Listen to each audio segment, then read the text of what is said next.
Welcome everyone to the Dr. Greg Show, January 5th, 2026.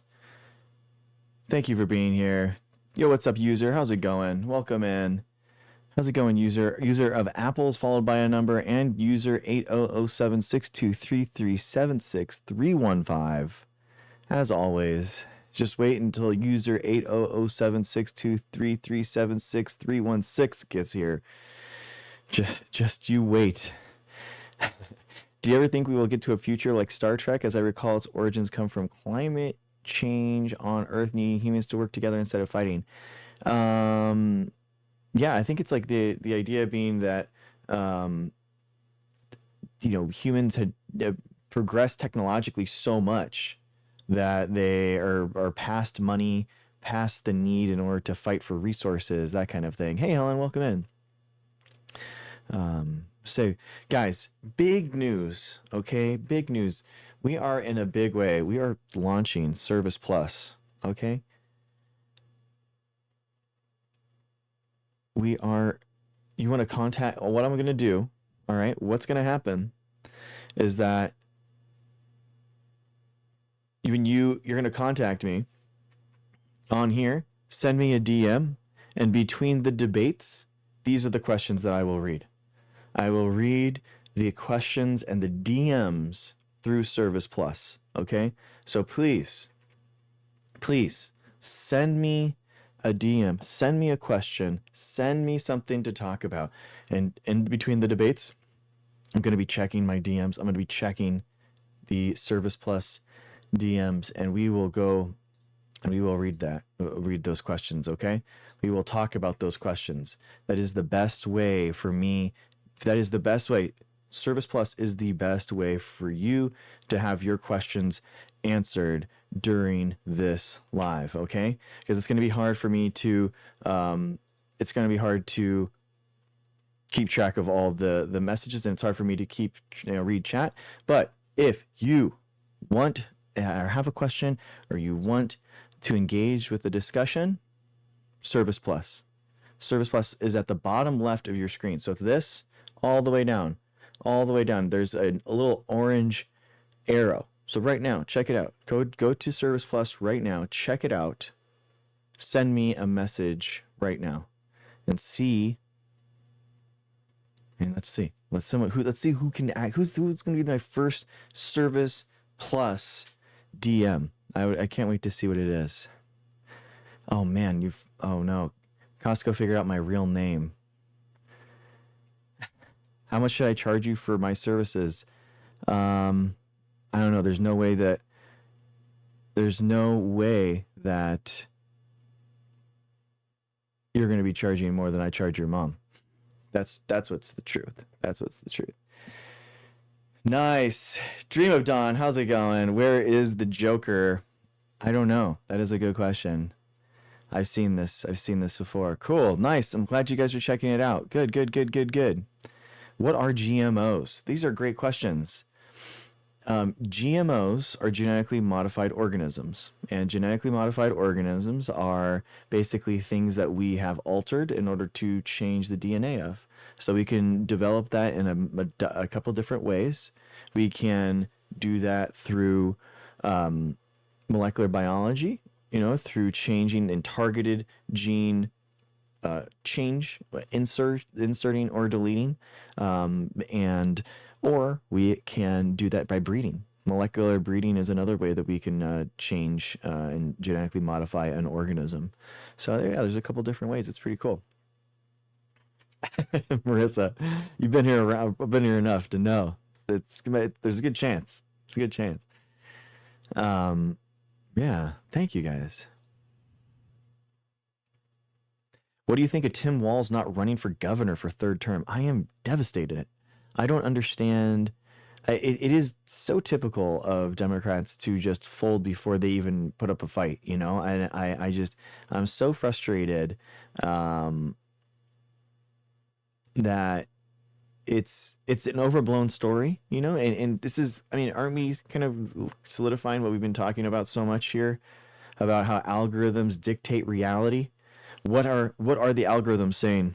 What do you guys see? What do you guys see everywhere? That these right-wing grifters that have no idea what's going on, they are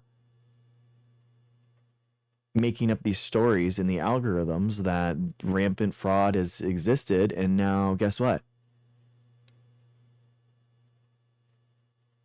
Now that's the reality that Tim Walz has to deal with, and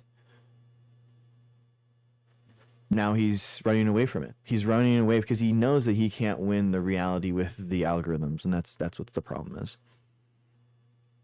H, all crops have been modified since the beginning of farming. I agree, H. I agree. Yeah, I would say that we have been changing, genetically modifying our food for over 10,000 years. Is the mental health system broken on purpose? I don't think so. I think we just have an access problem for the for medical services. So another question, guys. Service Plus, the best way to ask questions down here at the bottom. We're checking it out. We're trying Service Plus here on the bottom. This little orange arrow right there. It's going to be a really good way for you to ask questions. I want to see if that's actually working, and I'm noticing it on my account. What do you think about the theory of the melting ice caps bringing back diseases? Yeah, this is definitely a thing. So basically, in the permafrost, which are things that have been frozen for a really long time, what happens is that as they thaw, you're going to have an uncovered new viruses and pathogens that we have basically never seen before. So SARS-CoV-2 was a novel coronavirus because we had never developed any type of antigens to that. We had seen coronaviruses before, crucially, right? We had understood how to make a vaccine for it, right? That's why we were able to so rapidly develop the incredibly efficient SARS-CoV-2 vaccine. But if a brand new virus that we've never seen before, a new type of virus that we've never seen before, it's going to be a lot harder. It's going to be a lot harder to do that. And that could cause a lot of devastation, genuinely. So I am, as I think all scientists are, really worried about it. Absolutely. Oh,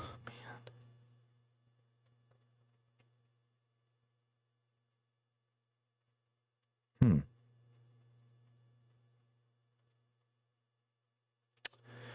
Um.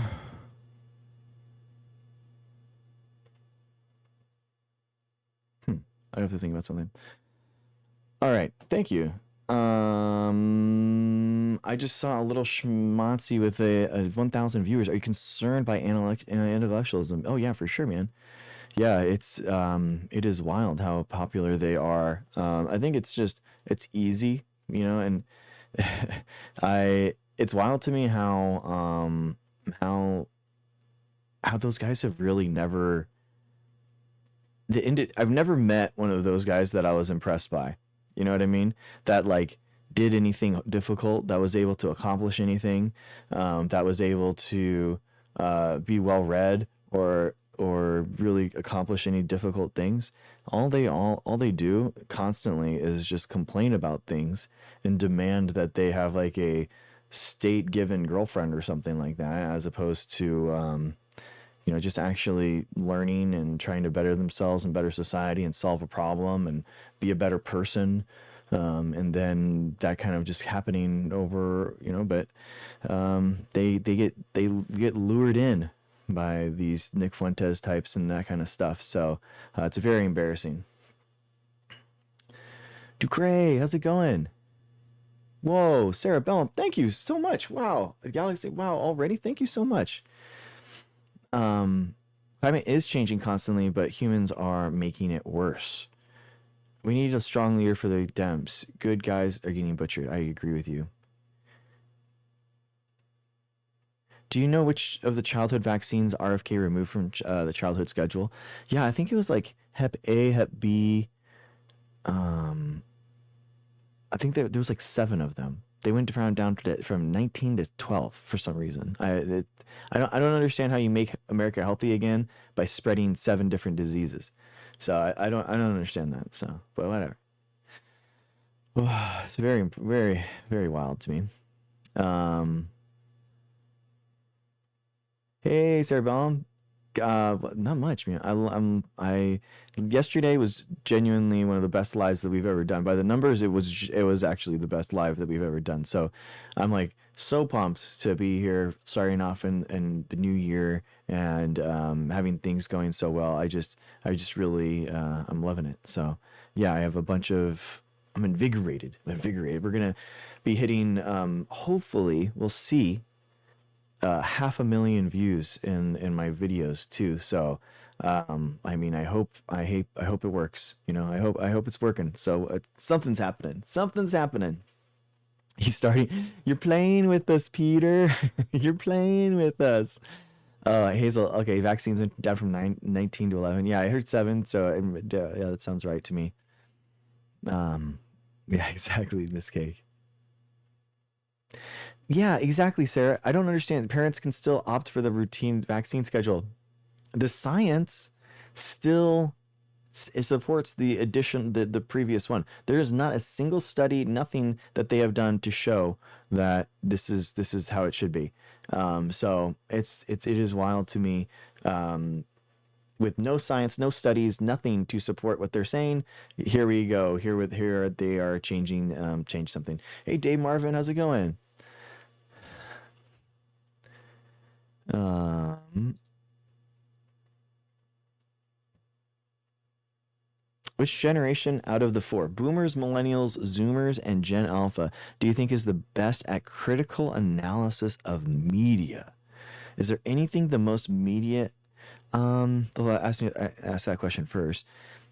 I think historically, I think the polls actually show that the millennials are able to discern fake news stories the best. So millennials are basically capable of living. We lived in a time before the internet, and we kind of grew up during the time of the computer being this source of information, but skeptical, you know, and now, I mean, boomers, you're right. Boomers saw real news but I mean, obviously there's journalism that exists still now, even today. You know, it's just that boomers saw a very concentrated news sources from a small amount of people, and so then you had like a shared reality that you had between the people that lived, and that's what happened, and we don't have that nowadays. So I think the actual studies do show the millennials have the best ability. Zoomers and boomers all kind of fall for AI a little bit higher at higher rates. That's not my opinion. That's what the studies show. Is there anything the most media literate generation could do to help reduce anti-intellectualism? Hmm.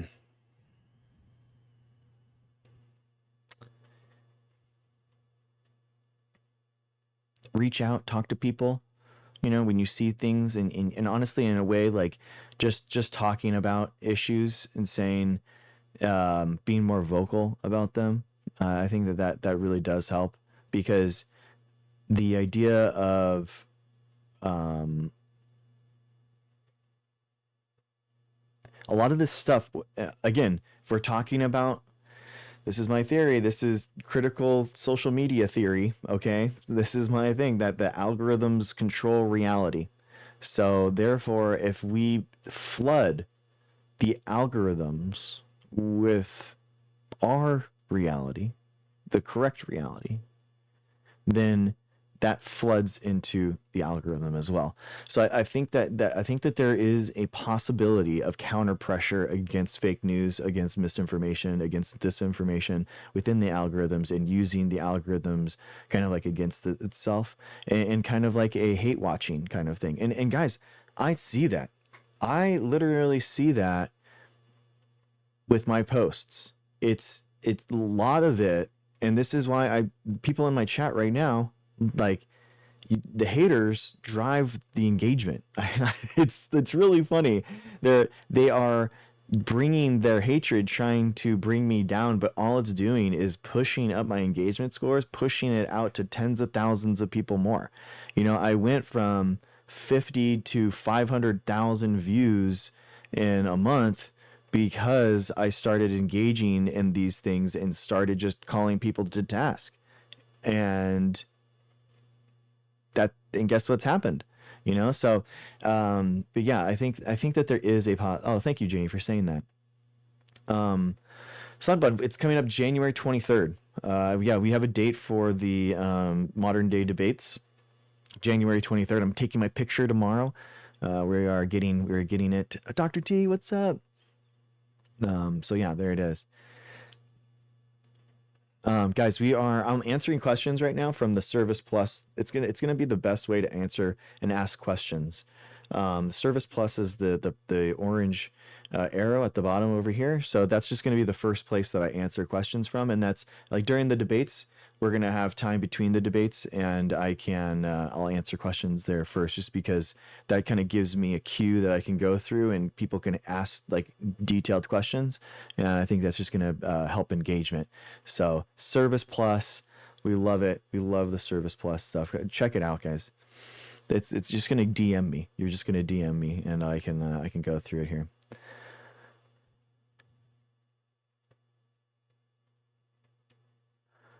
Can you explain how Trump is anti-science? From what I'm seeing, he is developing a lot of money and research into it. No, it's the opposite. He's actually cutting massive amounts of money from science spending. So he's about 30% decreased the amount of science grants and money that's going into it. I also see people on social media compare Trump to schmazzies, but over here we don't see that, and it's confusing. And we also got our own problems, same problems Trump's trying to solve. It's all confusing.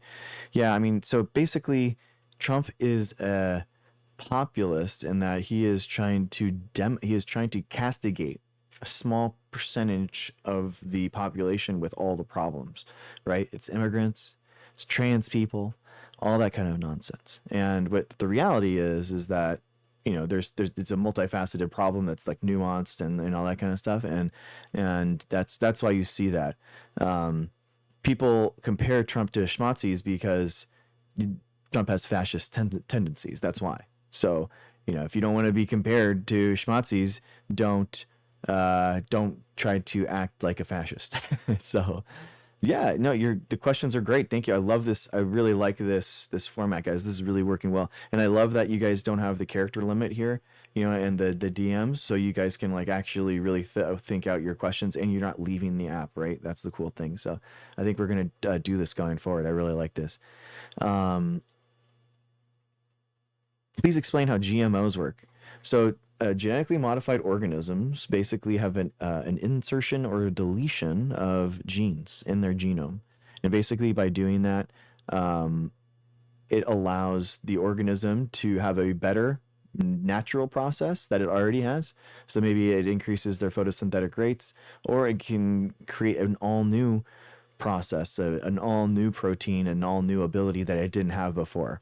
So like, for example, if a pest eats it, there's a pesticide chemical already inside of the plant to kill the pest. So instead of spraying pesticide everywhere, you already have the pesticide inside of the plant, so therefore it dies. The pest dies, not the plant. So that's kind of the idea, is that through genetically modifying the organism, you can make them more productive. You can grow more plants per acre, making more money for the farmer, and you can allow the plant to survive in conditions that it wouldn't normally. So we're talking conditions of high salt stress, high climate stress, high temperature stress, that kind of stuff.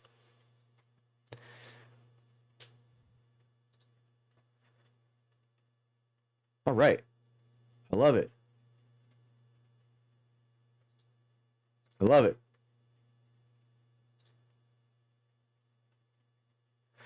With GMOs, are there downsides that would affect bee populations or other crops? Yes, that is a problem. That absolutely does happen.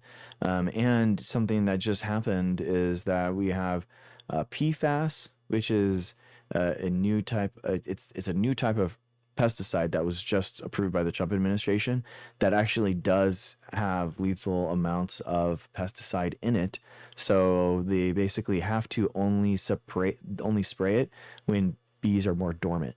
So That we looked at the study. We actually read the study on air, and it's incredibly dangerous for bees, unfortunately. So it's not only a problem, it's well known, and it's absolutely going to have a problem in the future and currently.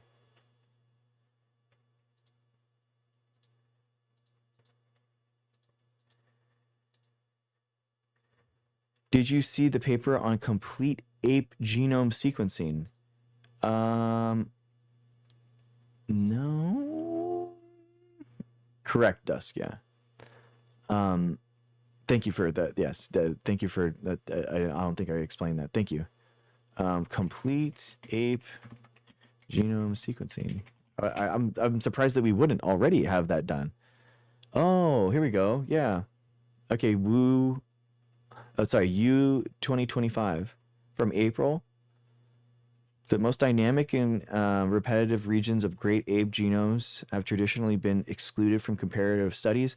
Consequently, our understanding of evolution of our species is incomplete. Here we present haplotype resolved reference genomes and comparative analysis of 6 ape species: chimpanzees, bonobo, gorilla, Bornean orangutan, Sumatran orangutan, and Siamang.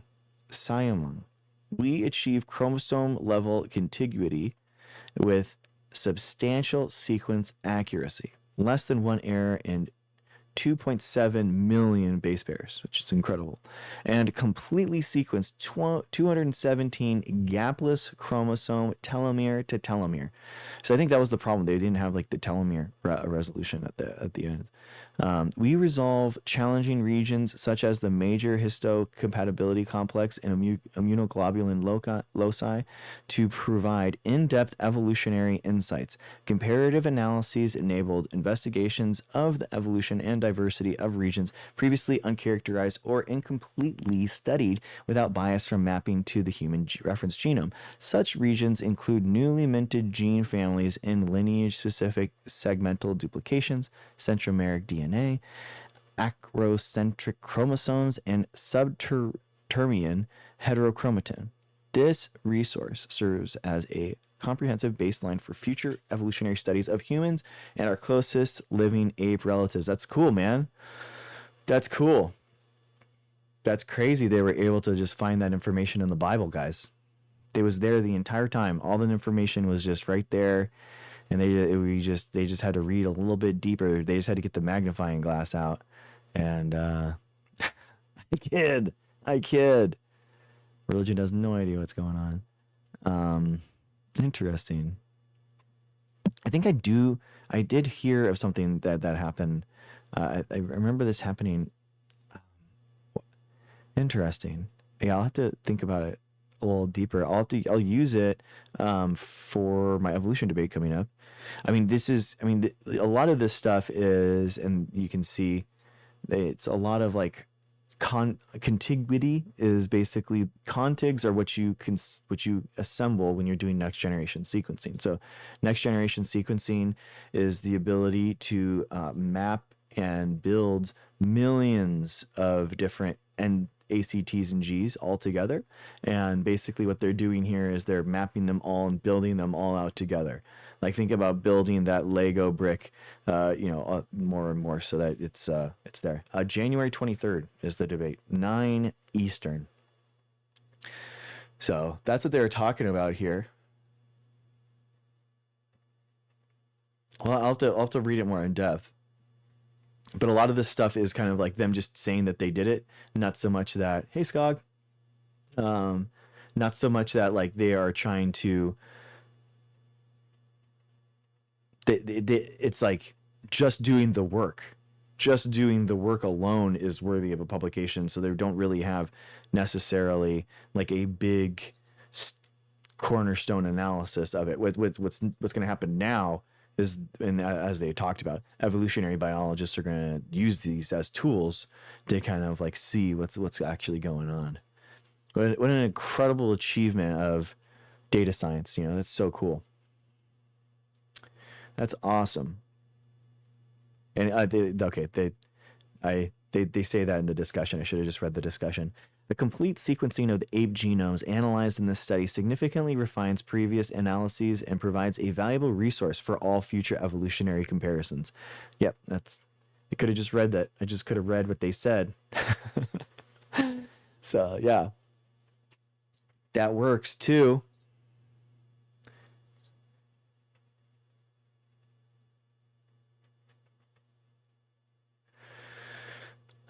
What laws do you think should be implemented in advance to reduce ethical abuses of gene editing in the future? That's a good question. Um, so, guys, we're doing questions through Service Plus right now through TikTok. Service Plus, trying to just make sure that people have like the space and the ability to ask in-depth questions. I love it. We're doing it. So the problem is that like laws wise, like this kind of stuff is really regulated already at the FDA, really substantially. So um, that's where the main regulation is, um, and I don't know about laws necessarily. I'm wary of the laws just by looking at the anti-science Maha bills that we helped stop here. By the way, if you aren't aware, we are politically active. We're not just a science community. We're actually doing political actions here. We are emailing, we are phone calling, phone banking, trying to stop these anti-science bills from Maha getting passed, and trying to enable and solidify vaccine access in this country to make America vaccinated again. In looking at those bills, I'm very scared of legislation that would somehow limit access to gene editing technologies, considering that science is going to move a lot faster than legislation, and you wouldn't want to. I'm usually actually on the side of like research being okay, and letting that kind of drive, and then we'll see what happens from that.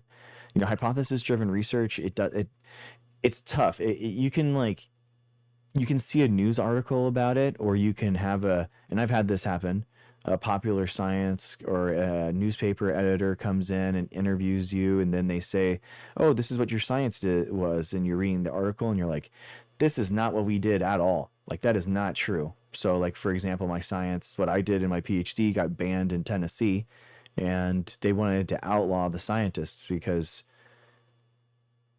they were afraid of us putting vaccines in their salad dressing. So that's not what we were doing. There's a complete misinterpretation, a complete fake news story, a complete fake news. So so that's I'm personal. I guess I'm not like, my personal experience aside, and being an official Tennessee outlaw, that's true. It is very true. There's a video of it. I should honestly I should find it and then post it.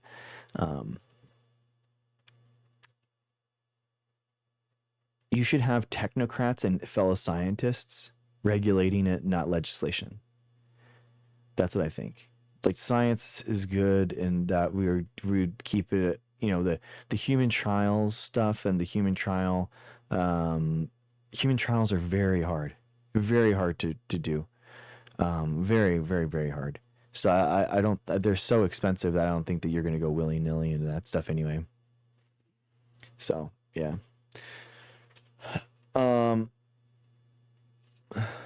Thank you guys. Yeah, guys, can we get to 10,000 taps real quick, just we got to get someone in here. I'm just talking to myself. This is wild. I can't. I'm so lonely. Also, please, the heart me's and the shares and the reposts, that all helps a lot. Thank you guys so much. I really appreciate you. But Maduro will be innocent. It was not illegal capture. King of Rhodesia, you will be inclined to know that I did read the indictment against Maduro, and I feel like it is very weak. One of them was machine firearm possession charges and smuggling charges that were kind of like not really, were they like related to him? It was very weird. And then it was another like a kind of two conspiracy charges that kind of they were organizations that existed and did things in his country, but there's no like hardline evidence that they presented in the indictment to say that it was him directly. And usually the indictments are pretty good about that. So I'm blown away actually. So, and by the way, the international court that through the UN had completely different crimes against humanity charges, completely different. So I genuinely don't understand. I don't know why they would do this. If they were doing the judicial route, okay, and that's what they're claiming. That's what Marco Rubio is claiming, that this is a bunch of. I just saw a House rep just say this. It's just, hey, we're just cleaning up the trash. You know what I mean? This guy was a criminal, and we're just kicking out the trash kind of thing. If that's the case, why wouldn't you let other countries come in? Why wouldn't you let the UN come in? Why wouldn't you consult with the ICC and get with their charges and what they were charged him with? Why would you charge him with something that was so incomplete? You know, it's obvious that that's not the case, right? Let's just say it. It's obvious. And Trump even said it in the press conference. It was about the oil. It's all about the oil. So, you know, and it's wild. And let's just say I don't believe Trump when he says that he cares so much about election integrity for obvious reasons, right? Right? We know that Trump is going to be criminal when he can in regards to that, and maybe real recognize real. I don't know, but I'll tell you what, like it does hurt Maduro's case when he didn't allow election officials in from the Jimmy Carter's group who does international election monitoring. They blocked UN election monitors as well. So it's just, it does seem like the last 2 or 3 elections were rampant, and the only one that does say that Maduro did win them was Maduro's own government. So, but then again, I don't trust the rival party to say whether or not they won either, right? I mean, that's why you allow independent. That's why transparency is so good. So I don't really trust either of them, if that makes any sense. But he didn't do himself any favors by doing keeping it all under a wrap. So yeah, it's just in like, come on, like in the. All these claims about the presupposition to go into this kind of all fall into despair when you see that there's half a dozen countries now that are on the chopping block. Right? Because does Colombia have election interference? Right? Colombia, Mexico, Cuba, all these countries, like, give me a break. That's insane. And the idea that these are all connected to rug manufacturing. What? Fentanyl isn't produced in large quantities in Venezuela. It actually comes from China. So the idea that like China, why aren't we going after China? I don't know. Why isn't NATO staying up against Trump? I mean, you kind of see it with Denmark. Denmark is saying that Denmark's president is literally saying that right now, saying, hey, like, this is not okay. Take him seriously. This is not okay. So, yeah. Yeah.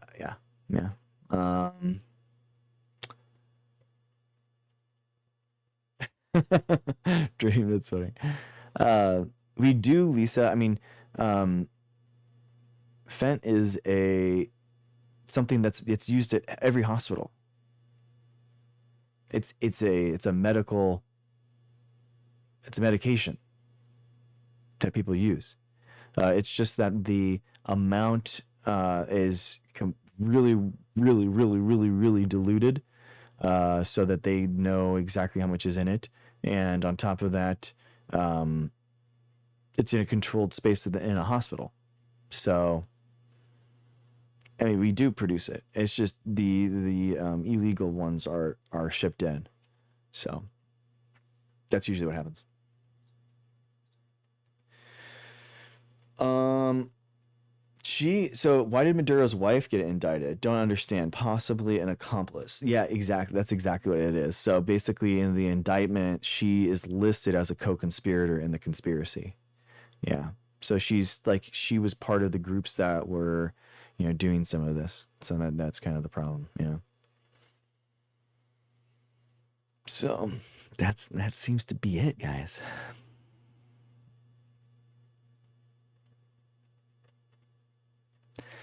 Ducre, the big difference is, other than Panama in 1989, Libya was at least a global effort.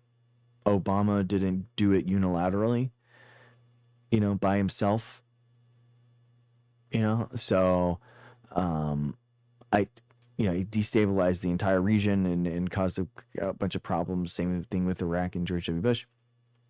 But I think that's the big thing. Panama is like actually a good example because the HW did do it by himself. Um, aid and comfort. I'm sorry, Malanon. I don't know what you're referring to. Aid and comfort of what? I'm sorry.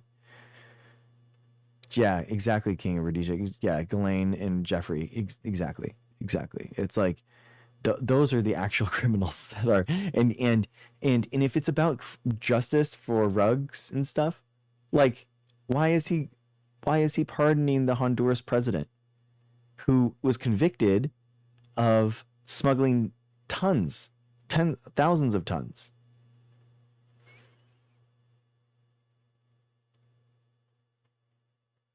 It doesn't make any sense. A Trumper came on last night and said that it's a chess move. It's so that Trump can get his own puppet Honduran president in there, and that's why he pardoned that president so that he could take over the country. And you're just like, what? Oh, okay, Mount, gotcha. Oh, okay, gotcha. All good. Sorry. Um. Oh, okay. Oh yeah, she was part of the conspiracy. She's listed in the indictment. Yeah, Ducre. I think it's shock. I think a lot of it, the international community is shocked right now, and they're all wondering how far do we take this, and they failed at keeping Putin held accountable for Crimea and Georgia, and I think the international community is going like, wow, well,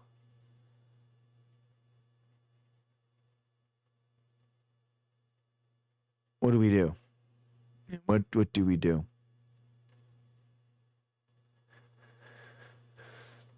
Um,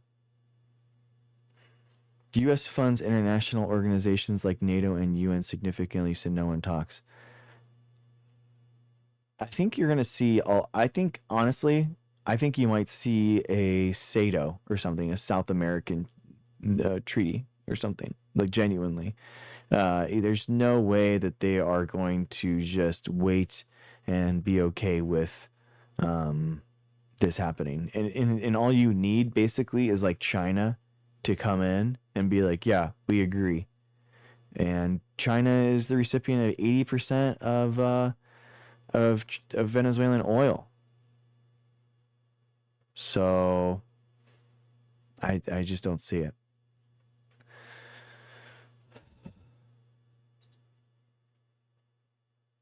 Let's see here.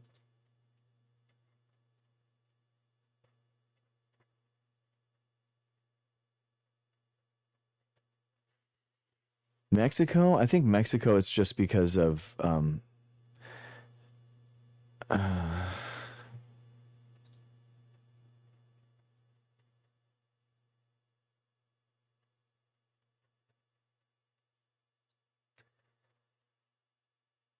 um,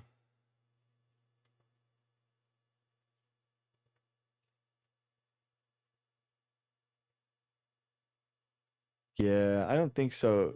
Crocodile Crusader, I don't think so, man. The last time I had people like call in like this, you're not trustworthy, bro. Sorry. Um,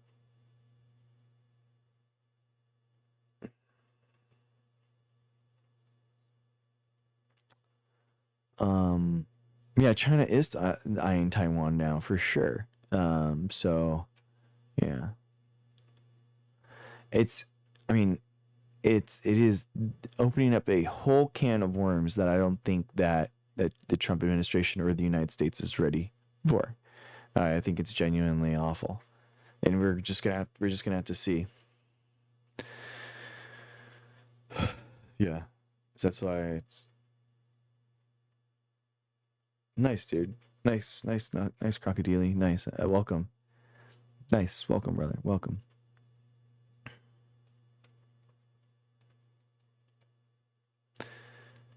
I think I've said for a while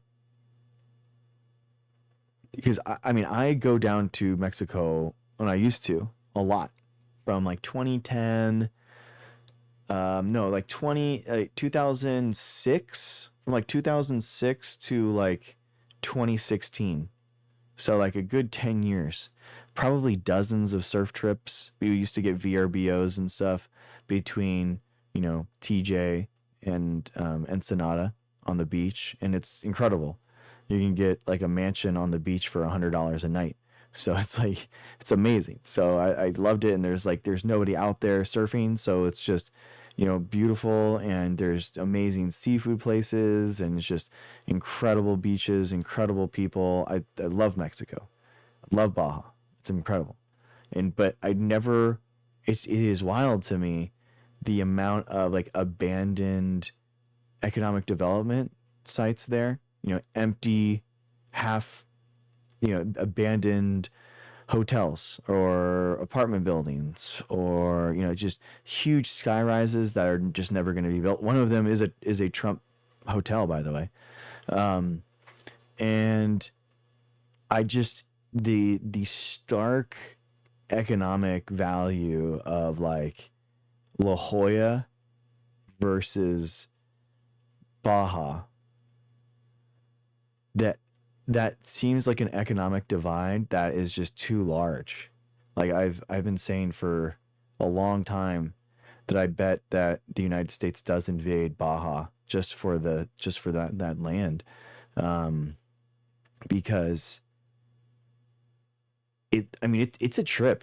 It's a trip. You're going down there and to Baja, and it's the exact same like shrubbery and plants and animal life that you see in San Diego, but it's just completely undeveloped.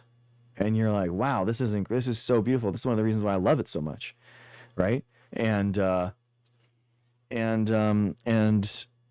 wouldn't be surprised if something like that happened, and I wouldn't be surprised if Trump did the same. Let's just say I don't support it. I don't support the annexation of Baja, but I wouldn't be surprised if it happened. I guess is what I would say.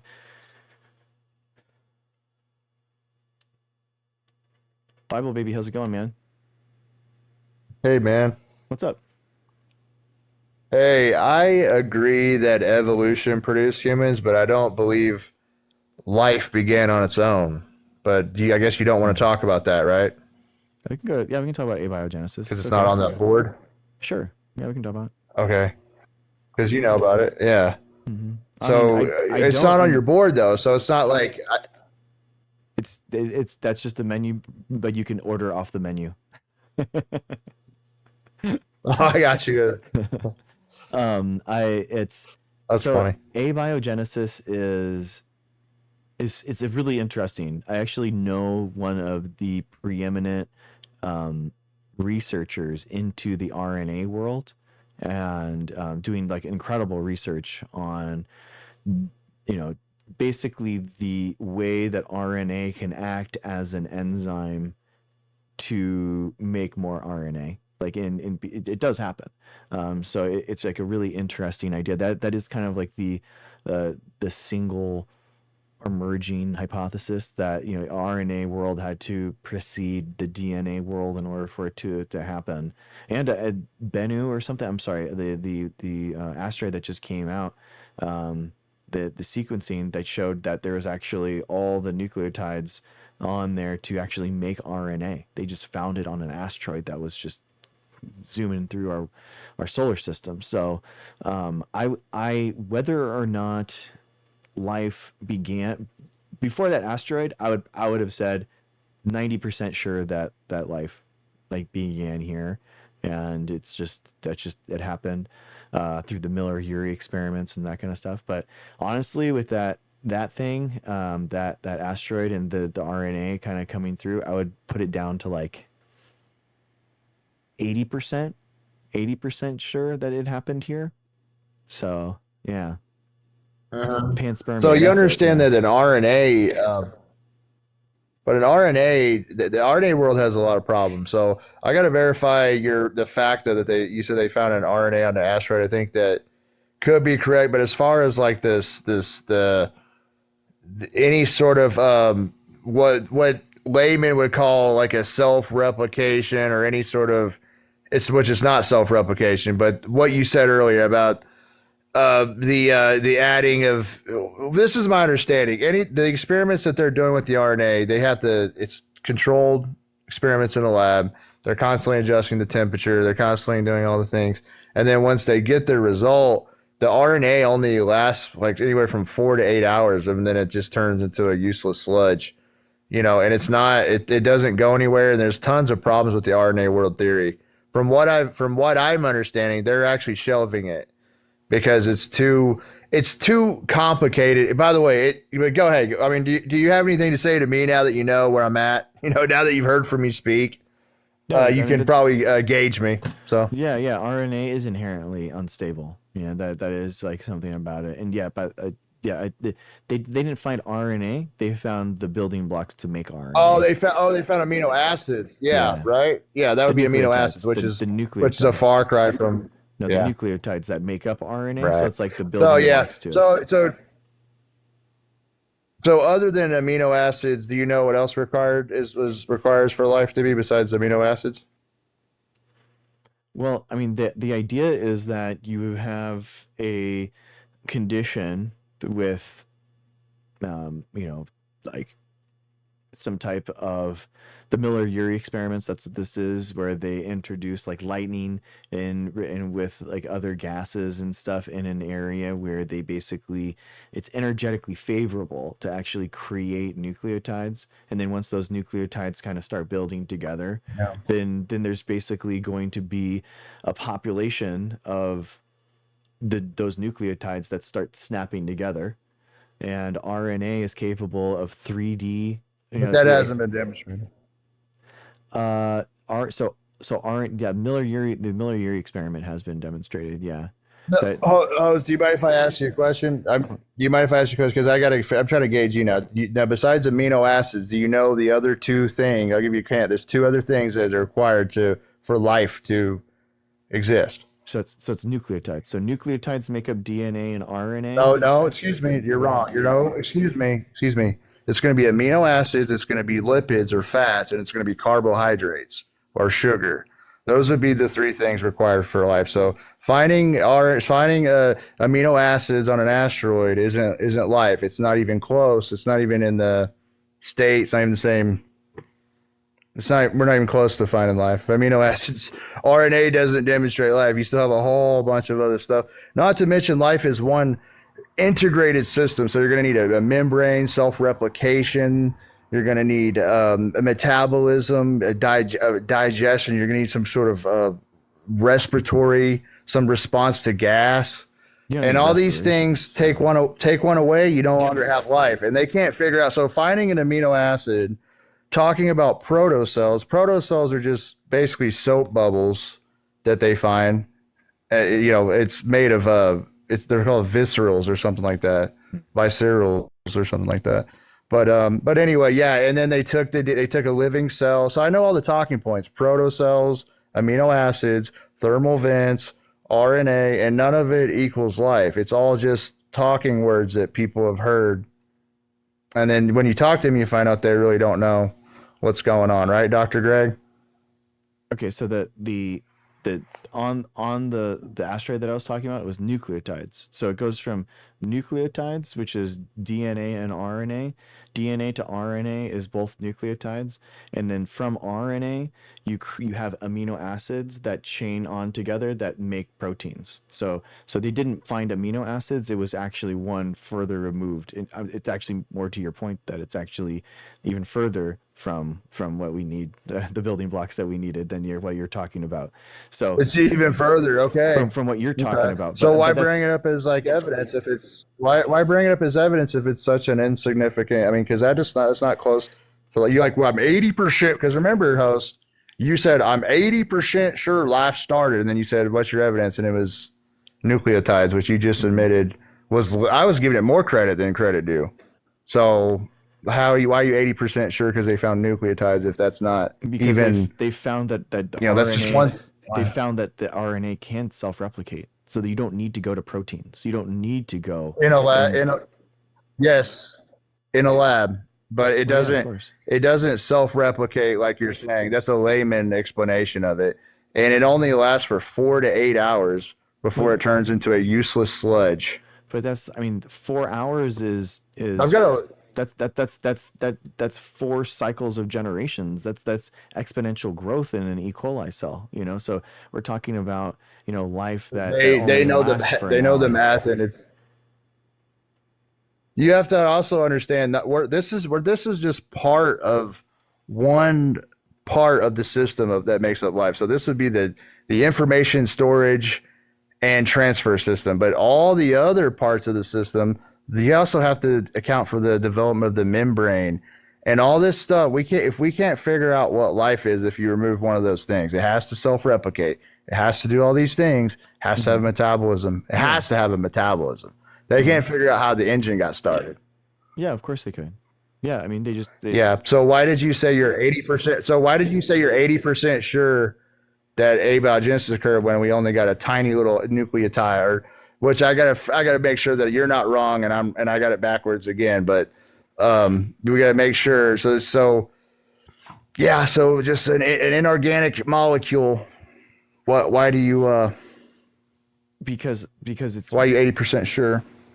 Because RNA has enzymatic abilities and can self-replicate. So self-replicating RNA, there would be some type of like machinery that is, nucleotides and self-replicating nucleotides. And then there would be some type of encapsulation where, you'd have populations that would, in order to have. There's no evidence of any of those things happening.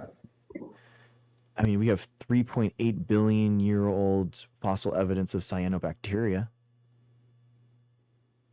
3.8 billion. Is that living? Years. Is bacteria alive? Cyanobacteria? Yeah. Is that alive? Is bacteria alive? It was. Yeah. Okay, so then that's evidence of life already existing. That it's not evidence of how life started. So you're talking about evolution? Have you been talking about evolution this whole time? Have you been talking about evolution this whole time? No, we're talking about abiogenesis. Or I thought we were talking about abiogenesis. Mm-hmm. So why did you bring up evolution? You said fossils, and you said that there's no fossil evidence of it, and I said the oldest proof. I didn't say I didn't say the word fossils, dude. I did not say the word fossils. Okay. Now I might have cut out. It looks like I've got the 2-bar thing, but it's back to normal. Right? I didn't say fossil. I mean, we have 3.8 billion year old cyanobacteria, so that's the oldest evidence that we have of it. Of what? Of life? Yeah. Mm-hmm. Okay, what's your point? Well, you said where's the proof that this exists, that this happened? Yeah, demonstrate that life began on its own through a natural process. How did information? Demonstrate that the life demonstrating that life existed 3 billion years ago doesn't demonstrate how life began on its own. Sure. But I mean, we have RNA that can self-replicate, and so that's, I mean, we're showing and building that RNA Again, world. hold So, on. yeah. You're overstating that. Self-replicate is not in the same sense as a biological self-replication, like a cell. It is. So you're biological misrepresenting that when you say it self-replication. like No, it is. that. It And then is. number That's what two, it we've is. already explained, yes, we intelligent human beings can cause an effect on RNA, but when it's all said and done, it just falls apart after about 8 hours. So that's not enough time we can't call it even evolution because we're talking about chemicals here. But for what you guys want to be some sort of, you want to apply evolution to things that aren't alive, and it doesn't work that way, right? Because you don't just have to have that part of it. You have to have all parts of what life is, and they can't figure out how to separate it. They don't have a working pathway to how life began. So 80% sure. I really wish you'd stop spreading misinformation to people. You can about evolve. it. You can use evolution with Doctor- non-living things. No, you Evolution can't. works with non-living things. Yeah, yes, you can. No, it doesn't. Yeah, No, yeah, it you doesn't. can. It works. Yeah, it does. No, it doesn't. Okay. Do you think that viruses are alive? Viruses are going to be dependent on biological life to even function because they transfer through DNA. So Do you think that a virus? that's not exactly. It's like sperm. Like they don't. Let me explain something. Sperm can move, but they don't think sperm is alive. Sperm doesn't self-replicate, but technically it moves, Does sperm evolve? right? But again, it's contingent on the already biological life. No, it doesn't. Exactly. It doesn't. And viruses evolve. Exactly. So therefore, you can evolve with a non-living thing. I don't think. Let's look it up. I don't think they say viruses evolve like how you think. But Yeah, and by the of course way, they do. it's going to be dependent on a biological system in the first place. So it's a non sequitur. It's got nothing at all to do with what we're talking about. It actually has a lot to do with it because viruses actually don't have a common ancestor. So all viruses actually didn't come from one another. Viruses- They evolved separately. Well, are viruses alive? Let me No. ask you that. They're not considered living for microbiology. I'm saying they're not living, but they evolve. So maybe the best word to say would be change, because it's not evolution. It is. No, it is. They have a genome and it changes over It's time. not biological evolution. If it's not it is. alive, it's not biological. Well, of course, I mean, you could say the Toyota's evolved, right? Because No, it's a natural you can process. use the word evolved in that sense. No. So yeah, you could use the word like evolve, like it change in a different evolution- sense, sure, but it's not biological evolution. No, It it's is. not. Yes, it is. Yes, it is. Because evolution is defined by the change of alleles in a population over time. So it absolutely happens. It absolutely is evolution.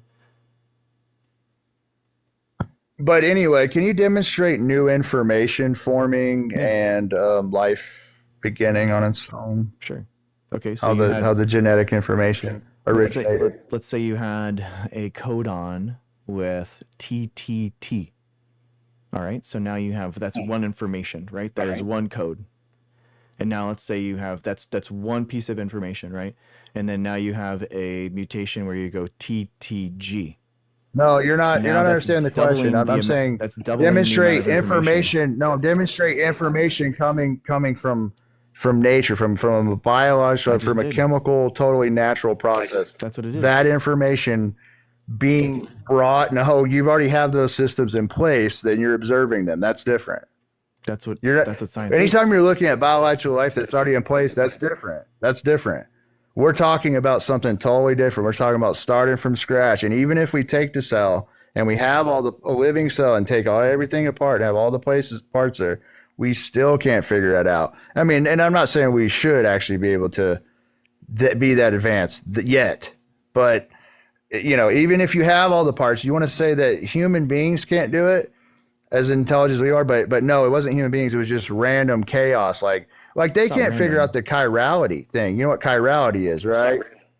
They think the atoms are smashing into each other, and that's how you have the two puzzle piece chirality left and right chirality. That's how far unremoved from the truth of the matter as we are. It's a mystery. Even that, like Mm, how no, are these shapes forming at the molecular at that small of a level? You feel me? there's a handedness. So the D and the L. There is like that's what you're talking about. So life is like one formation, and there technically is like a shadow life world that doesn't exist. But that absolutely, yeah, that doesn't mean anything like to disprove my point. Wait, what? So chirality. So So basically, there's anyway, a if you left. guys want to listen to an expert, Uh, please teach us. I'm kind of cutting out. So I was just going to give chat the Dr. James Stewart. He's a Oh wow. published origin of life researcher and an expert under like this, unlike this guy who's just using sophistry. So Mm, you have a good. He's using conjecture and sophistry, and in my opinion, misleading people. Not a terrible guy, but you can that's all run. the time I got. It's okay. You can run. It's all right. Thanks for having me on the show. All right. See ya. Run. Ugh, man, I wish that he did lives. It's it's it's always the smart people that don't do lives, guys. It's so frustrating. Here I am. What am I doing when I could have just been joining this guy's live, you know, and being educated this entire time. Oh well, we try. We try.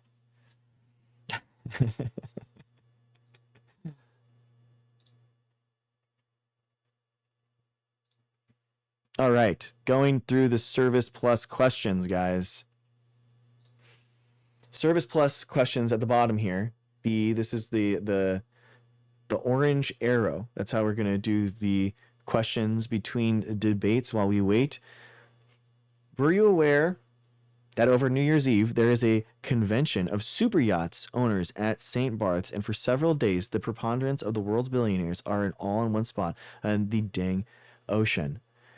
I did see a map of that. It was like freaking crazy. Also, I think that would be an awesome uh, coral reef convention too. I think that's where we should start our coral reefs. So,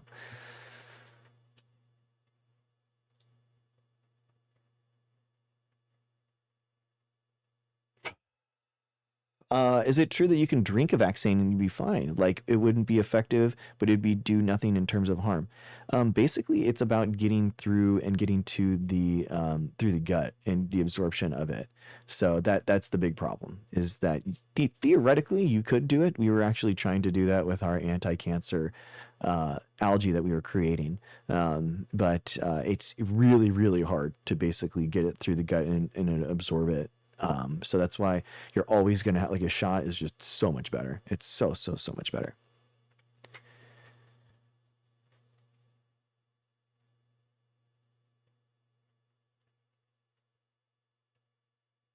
Yeah, I'm not origin of life researcher. I never claimed to be.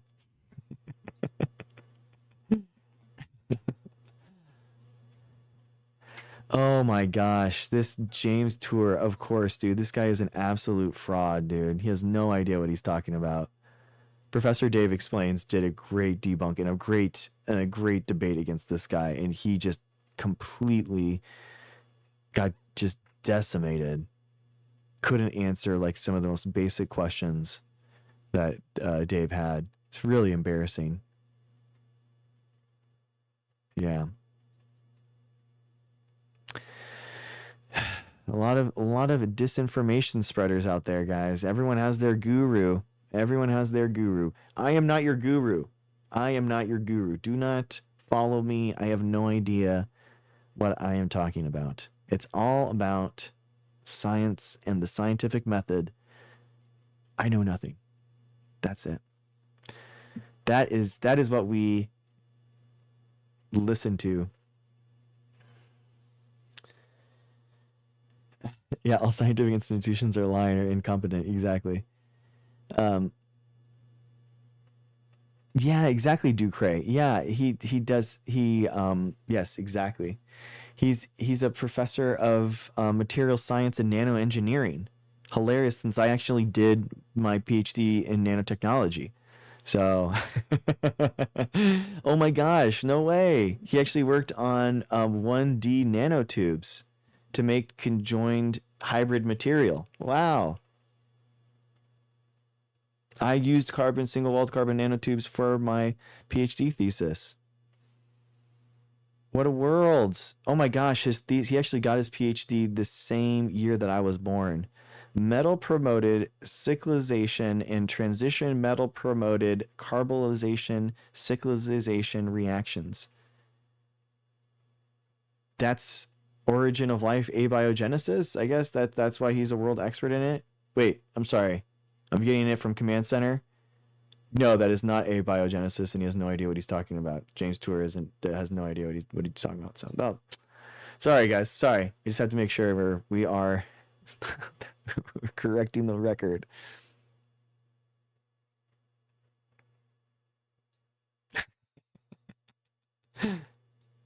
Oh man.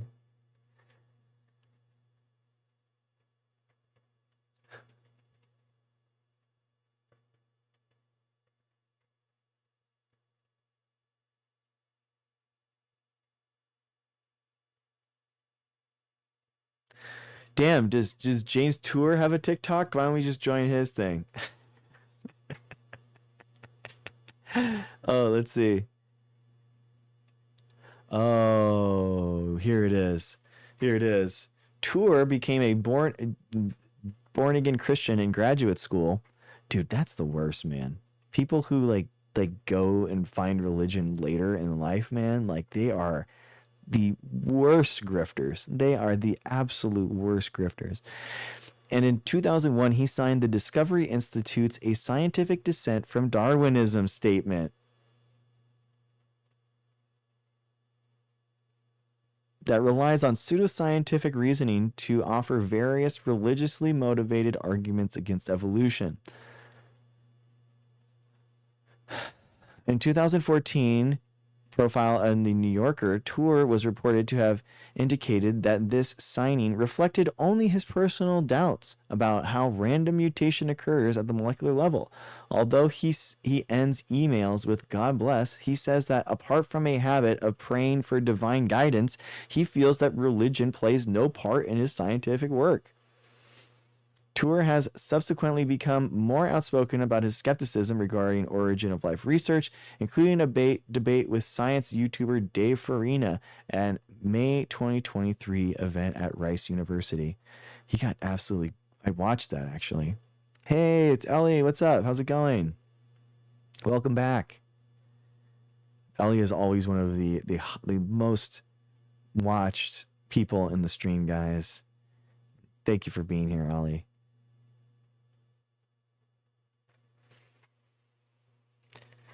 Oh.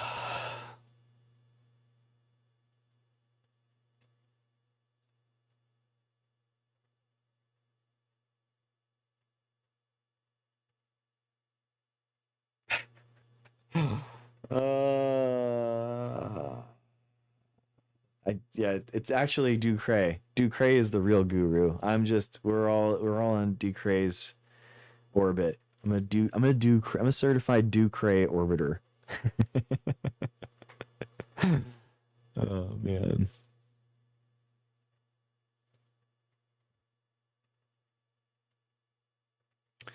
I personally think science communicators have to be meaner. I'm not a huge fan of Professor Dave. Wow, I don't understand how both of those statements go together. He is a little like spicier. I thought that if you wanted to have a spicier science communicator, Dave would be great for you. He eviscerates people, man. He goes after people straight for the jugular. I'm actually like really impressed by it. I'm like, dang, he's going for him. It's amazing.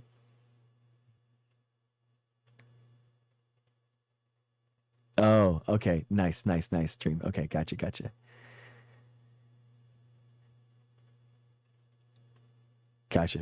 Oh, okay, so I'm not a huge fan of Professor Dave. That's why I thought you were. No, he's so he's not a PhD, but he's a science communicator, and he has the moniker of professor because he has an educational channel. So Professor Dave Explains, that's the YouTube channel. It has like 2 million followers, subscribers on YouTube. It's wild, and he does such an amazing job. One on educational, like legitimate, like how do mitochondria work, and like what is the Krebs cycle, and that kind of stuff.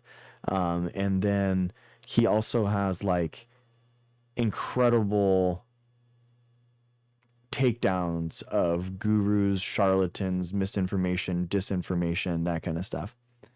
It's very cool. It's incredible. Nice, nice, Miss Cake. I love it. I'm an OG Ducray fan. She's the tour manager of the House of Cake band. I love it. It's incredible how like the amount of the following that he has. How do you think scientists should communicate with the public to counter conspiracies and gurus? It's really it's a huge question, King of Rhodesia. It's like you have to realize that like science communication and what I'm doing right here is a lot different than actual science. So science communication is different than science research, which is different than being a professor, which is different than being an author, which is different than being a mentor for elementary school kids and science camps and stuff like that. And professors basically have to wear all of those hats in academia. And I feel like it's kind of unfair to push so much onto scientists at the academic level to like do all of these things at the same time. I think that, you know, you have to allow professors to do their thing to teach the kids and the undergrads, and focus on that. And then I think that you got to have like a separate lane for like science communicators and stuff like that, which is kind of like what I'm doing here. I think that what publications should do, magazines and public journals should do, is do some type of video explainer along with the $5,000 to $8,000 that you're spending to get a publication. Part of that should be a video, a 5 or 10 minute video that you can like use on your social media or that's put out there.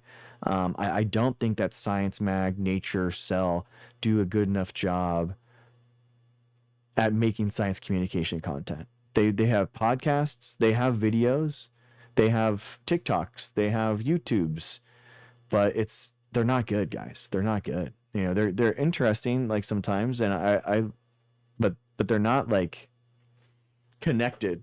They're not connected to kind of like what we're doing and popular stuff. So I think that's the big thing, you know, so to creating an ability. Hey, I see a trans alien. So creating an ability to, and I think the journal should facilitate science communication a little bit better and help scientists with science communication by giving the apparatus and the institution to allow them to do that.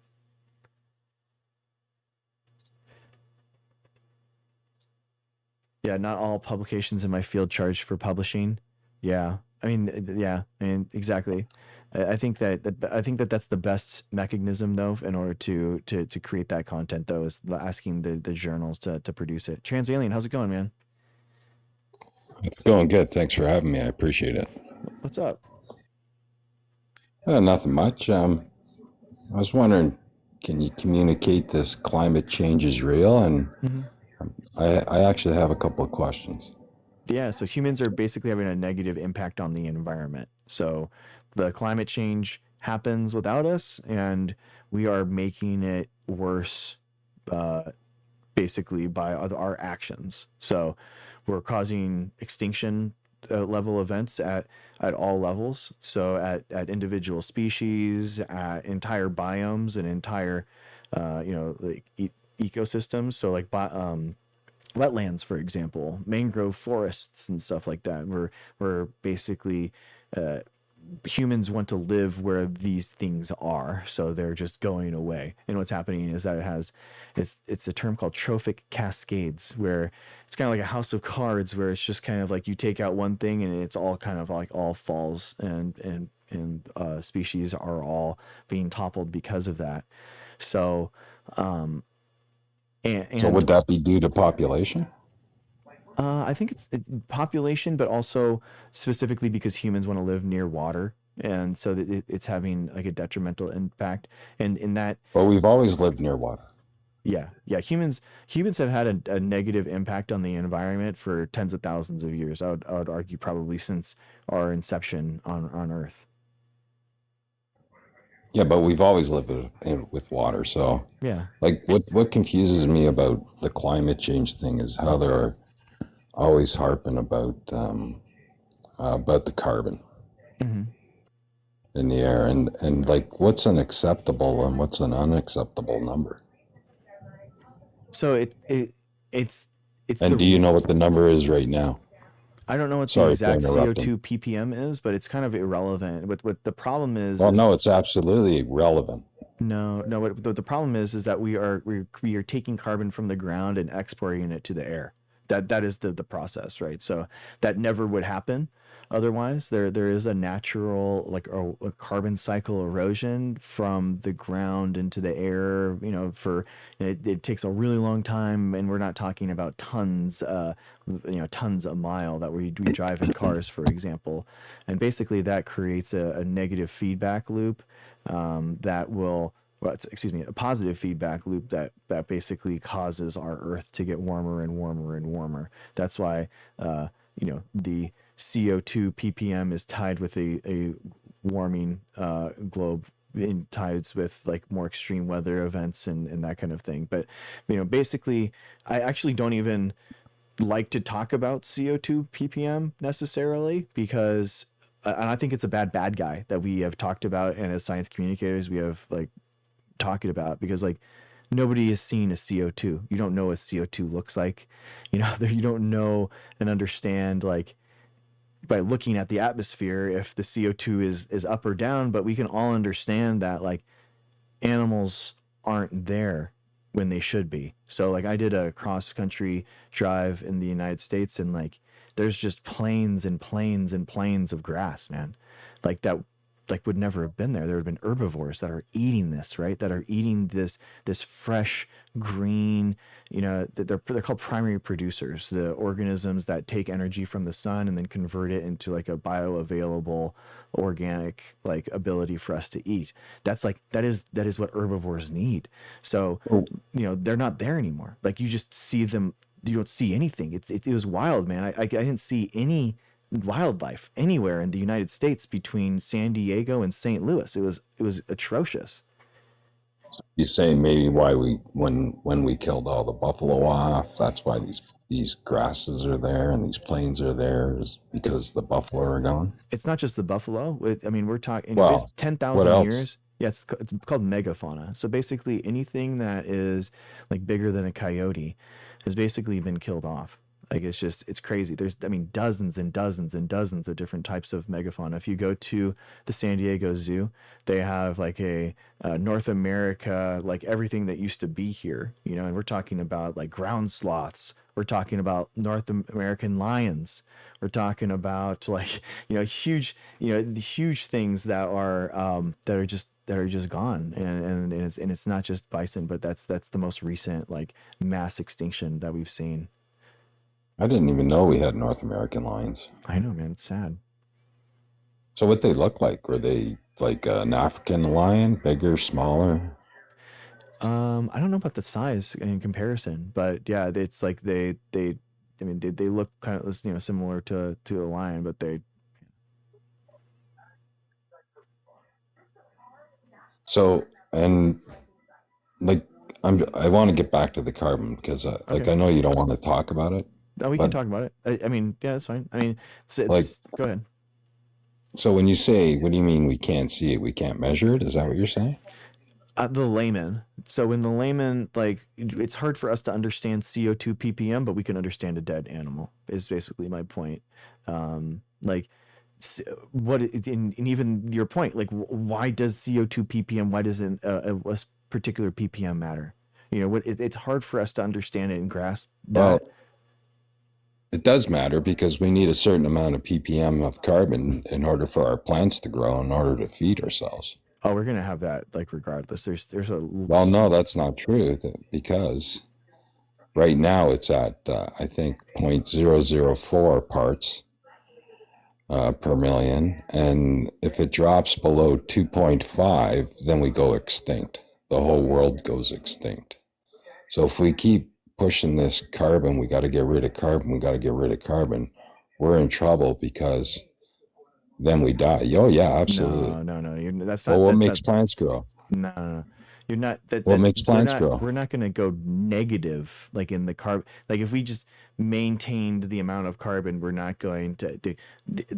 There's way too much carbon in the air already. Like the limiting factor actually isn't the CO2 atmospheric rate. It's the Rubisco rate. Like the Rubisco is the molecule that brings down CO2 and O2. So it's like that is the limiting factor in photosynthetic rate. It's not the amount of atmospheric CO2. And plants already have a carbon concentrating mechanism in their pyrenoids and their chloroplasts. So they actually concentrate CO2 within their chloroplasts. So they've actually evolved structures within their chloroplasts to solve this problem. So then how do they get the CO2 within their system then? They concentrate it. They concentrate it through the from pyrenoid. what? Where do they get it though? Atmosphere. Well, there you go. So we do need CO2 in our atmosphere, right? Well, yeah, of course. Yeah, we need some CO2, but we're not removing all of the CO2 from the atmosphere. No, but I mean that seems to be the big thing that everybody wants to do. I mean, that's all we ever hear about is, we got to stop oil, we got to do this, we got to, and it if we do that and there is none, then I think these plants won't have any to absorb if we get it below 2.5. I mean, there's a study done by Stanford about it. There's that isn't what we're that's not what we're talking about when we're talking about CO2 ppm. But CO2 ppm is it's already way higher than we need it to be, and plants need it to be, like in order for photosynthesis to happen. It's way higher. It's way higher. Well, if it's at 0.004 and it's 1.5 points away from danger of not helping the planet, then I don't think it's way higher. Yeah, the plants are going to be hurt more by the higher CO2 ppm, because the higher CO2 ppm is going to lead to more stress, basically, climate, weather stress, that kind of thing. So it's like that type of drought. No expert. Huh? Was that? I'm sorry. Oh, I'm sorry. I didn't mean to talk over you, but I'm just saying I'm no expert, so I'm going to rely on what you're saying. But yeah, it's also they're not going to CO2 ppm isn't like increased CO2 ppm isn't going to increase their photosynthetic ability. It's because they're already limited so much because of Rubisco that you can. I'm not sure what that is. So Rubisco is the molecular hand that literally brings down the CO2 from the atmosphere, or in their pyrenoids, that they literally grab it from. And already it actually grabs CO2 and O2. And so it's incredibly inefficient because the chloroplast where plants do photosynthesis, it used to be a cyanobacteria, and basically it got engulfed into an algae. And what happened is that photosynthetic organ now basically isn't well adapted to do photosynthesis. It's well adapted in order to be an organ within the plant and to do photosynthesis as a process versus doing photosynthesis the best possible. So it was basically two different evolutionary paths that it took. And plants assimilated this cyanobacteria to make a chloroplast, and they got some food and they could assimilate, carbon from the atmosphere, but the chloroplast itself it's called like an evolutionary canyon where there's a problem with that. The Rubisco could be better, more efficient. It could grab CO2 at a higher rate, like molecular biology wise, we've proven this through kind of like some protein analysis and stuff. But basically that's the limiting factor. It's not the CO2 in the air, and you can actually like you can do this, and I've done this. I'm a plant molecular biologist. I've literally worked with Rubisco. I've tried to solve this problem, and you can put a box and you can pump CO2 ppms like on top of it, and it's like it doesn't increase the photosynthetic ability by that much. You can double the the CO2 ppms, and you can like the photosynthetic rate goes up a very small percentage. It's not like going up 200-300%, you know. Okay, all right. Yeah, but I've also heard of like greenhouses. They add CO2 Yeah, of course. in the greenhouse. Yeah, I mean, So it increases it some, and what that does, honestly, it's more of like a greenhouse is it's better for like vegetative and flowering states, so that it can like they don't have to worry about the sun.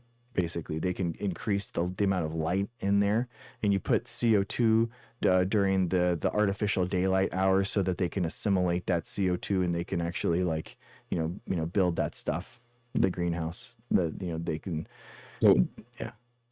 so when they do that, they do it when there is no light. Is that what you're saying? Is that when they add it, or do they add it when there's lots of sun out and it's shining through the glass? They just keep it going during. So they keep it constantly hot. Yeah. So it is good for it, right? It's Because good. I'm kind of confused. You're saying it doesn't really matter, but then they do that and it does matter, because I hear they reap more veggies, they reap more whatever they've sown, right? Of course, like it's if you're talking like if you're talking CO2 is cheap, that kind of thing. It's like if you want to do it and you want to increase 10, 15, 20% of your crop yield, like if that's significant for you and that's better than the than the cost of CO2, then that's what you do. But you're not going to like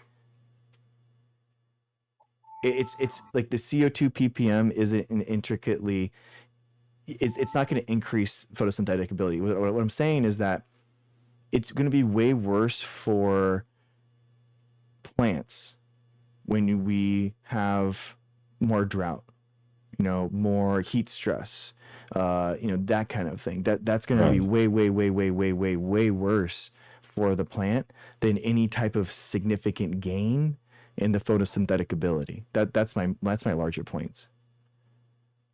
Yeah, I guess they need the water, obviously, to I mean, we all need it, right?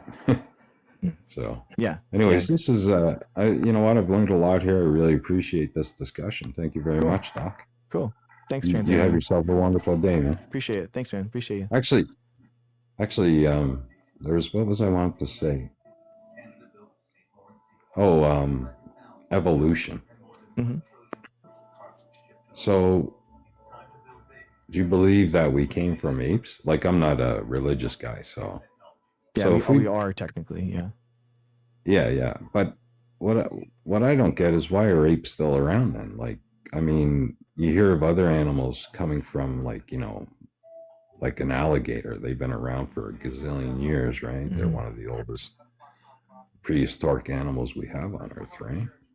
So basically, all things living right now are as evolved as anything else, and evolution happens at the population level. So what you have evolution is just the change of alleles over time in a population. And what happens is that you have a speciation event. It can be abiotic, like we were talking about before, which can be with weather, that kind of thing. Abiotic meaning not biological, or you can have a biotic event, which is kind of like a virus, a predator, that kind of thing. Right. But the point is that you have a population that gets bifurcated, and one goes into a new niche because of that speciation event, and then the other one it can die off, or it can go in and inhabit another niche. And now these two are just they are interbreeding in amongst themselves, which makes them species. And Right. that basically, but it doesn't necessarily mean that both of them need to die in order to, have that event So happen. It just means that they need to be separated. So it could be like an island forming, or right. something like that, like a mountain range forming or something like that. So now they Yeah, yeah. can't interbreed, but now they both exist. And that's basically what happens with like apes and stuff like that. That's why like most marsupials are over in Australia and New Zealand and that, right? Yeah, Because the exactly. land So mass like is exactly. So separated. marsupials are mammals. So that Yeah. doesn't, just because marsupials evolved doesn't mean that all other mammals died. No, no, no, no. But I'm just Yeah. trying to give you an example of what Yeah. you were saying about island splitting and I that, agree. right? Yeah, yeah, exactly. And So I'm making the point.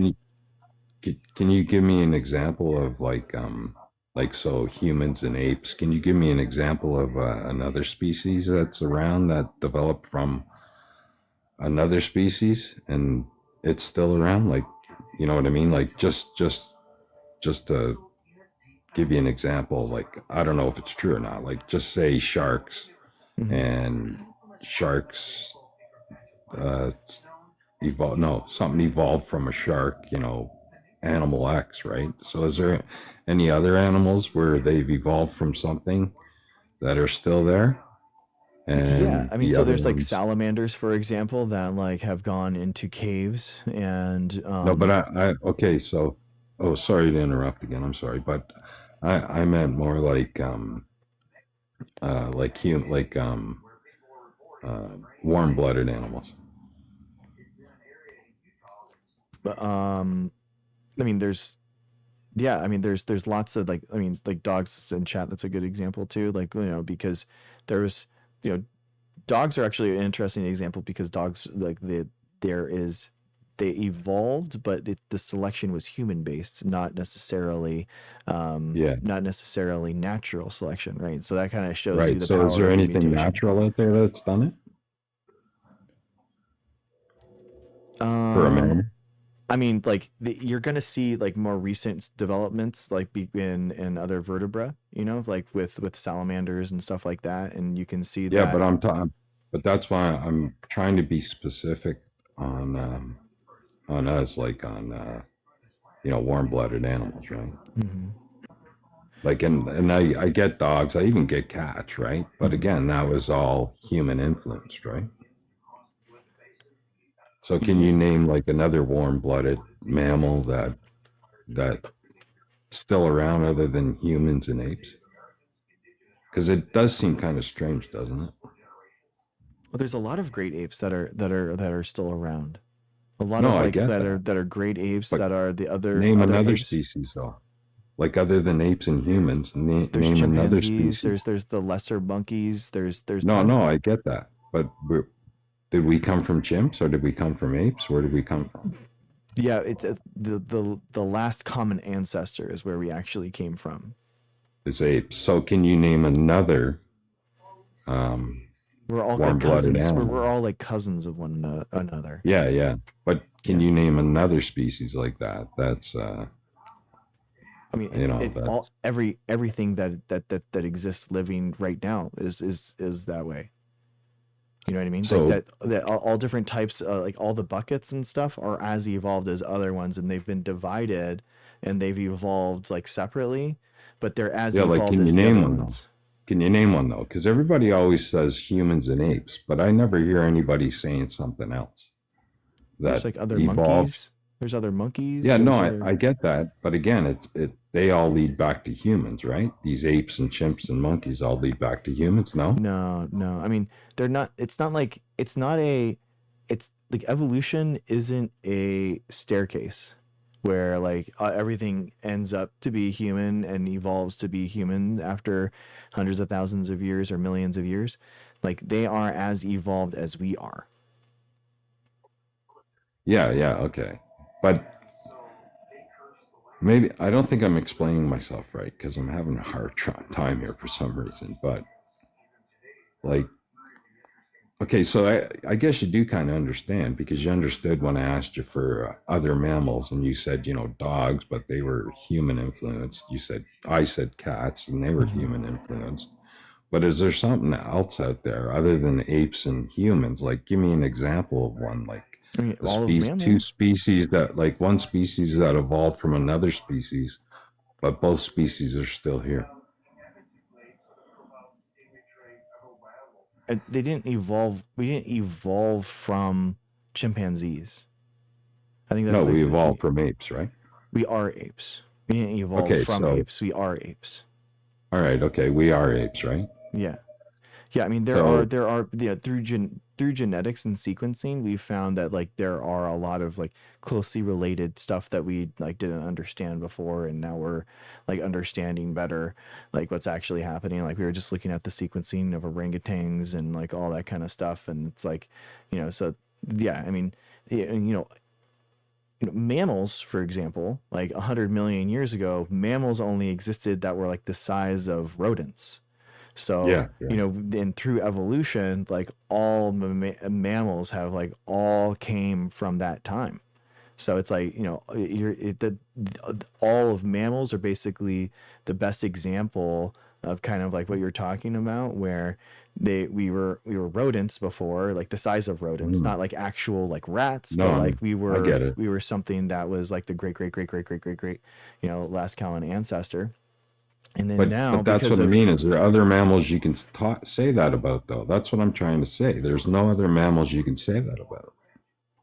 Like you can't, like all you can give me as an example are like apes and humans, and there's we are different apes. types of like Yeah. there's different types of mammals like like you're talking about the marsupials. There's whales. There's all the No, I know, aquatic but what? mammals. No, but what I'm trying to say is the marsupials is what did they evolve from? A last common ancestor of whatever that was recently in that And area. are they still around? The last common. You see what I'm trying to Probably say? I'm not. trying to. Yeah, right. Yeah. That's what But makes it. That's why I'm asking the question. that Like the only thing I know of is humans and apes are the but only two that still exist for mammals that were evolved from something. no, they everything evolved from something. I get it. I get Yeah, that. everything. But what I'm trying to say is can you name another mammal that evolved from something, right? Like so, mammal X evolved from mammal Y. Is mammal Y still around? Like, give me Like another there mammal isn't that's there we don't have the last common ancestor between like us and chimpanzees. no, no, no. But but we do know we came from apes. So We are apes, yeah. yeah, okay. So we are apes, but we're the human species of apes, I guess, right? Or Correct. Homo Yeah. sapiens, Yeah. Homo Yeah. sapiens, right? Hominids, yeah. Yeah. Hominids, right? So that's what I'm trying to get at. So we're homonyms. There's apes. Hmm. Now name another mammal that has the two that are still on Earth, I mean, I because we're think the only like ones. there's there the I mean, I was looking into whale evolution like recently, and they were Mm, talking about the one that the last common ancestor of it was like off the coast of I think it was like India or something, like the west coast of India, and they mm, and basically that was the last like semi-aquatic, semi-land-bearing right, mammal, before we like the whales like started to exist. And basically right, the most common ancestor to that organism right, was a hippopotamus. right. You know, I heard that actually. That rings a bell. So, but what I'm so you're kind of making my point. But that last where the hippopotamus evolved from is there what they evolved from is still on Earth? Is it No. still alive? Does it Mm-mm. still breathe? Well, you see what I mean? So that's what I'm saying, that But it's the same way with humans, humans and apes. It's the same way. We don't no, have the last but common we evolved ancestor. from apes. But we evolved from apes. No. You're not. You're. I think that there's.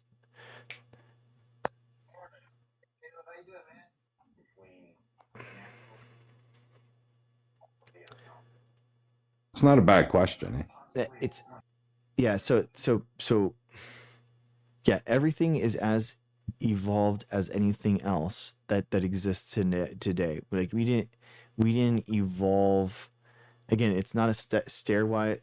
It's not a staircase. It's like more of a branching tree with roots Right. and that kind of thing. Mm. So it's like, going back into the tree. It's like, here's the humans and chimpanzees, and it's like we don't have this organism anymore here because that Right. population diverted, and Right. now both of them like still exist. So they're still as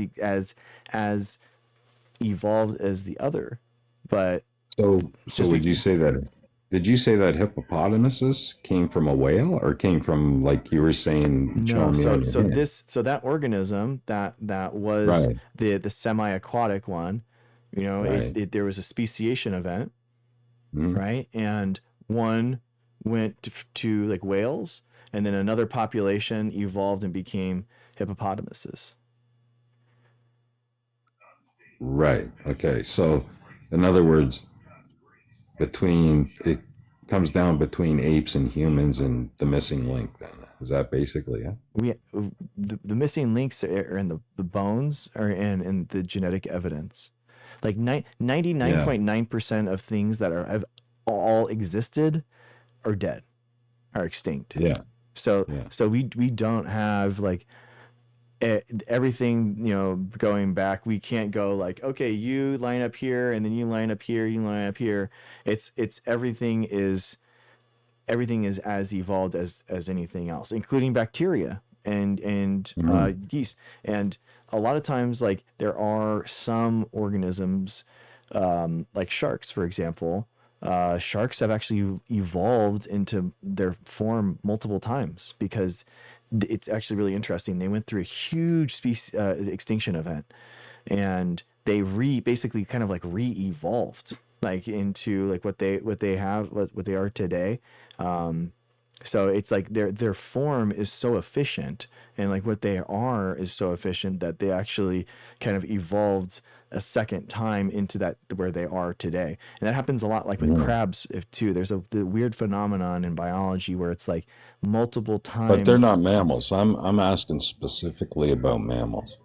Yeah, I mean, mammals are like the last big group that has like evolved. So as an evolutionary biologist myself, it's kind of like, I mean, they're not as interesting for me because they can like, insects, and I mean, insects are the king of land. They're the first people, I mean, no, sorry, the first organisms after plants to conquer land. Right. They're incredible. Right. So if you're interested Uh, in like in that kind of stuff, it's like that, insects are really, really interesting actually. You, Um, you got a book you could recommend for me then? for insect ecology, oh man, I wish I Well, did. just for the whole evolution thing, like, Um, Dawkins has the greatest show on earth. Then he talks a lot about this. He talks a lot about the okay, evolutionary history of the world. yeah. Uh, a good book to read is Bertrand Russell's ABCs of Relativity.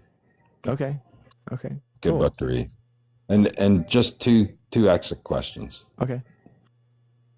Do you believe in the Big Bang Theory? And I think I guess so. three questions. I And think what so. created it? And what created it? I don't know.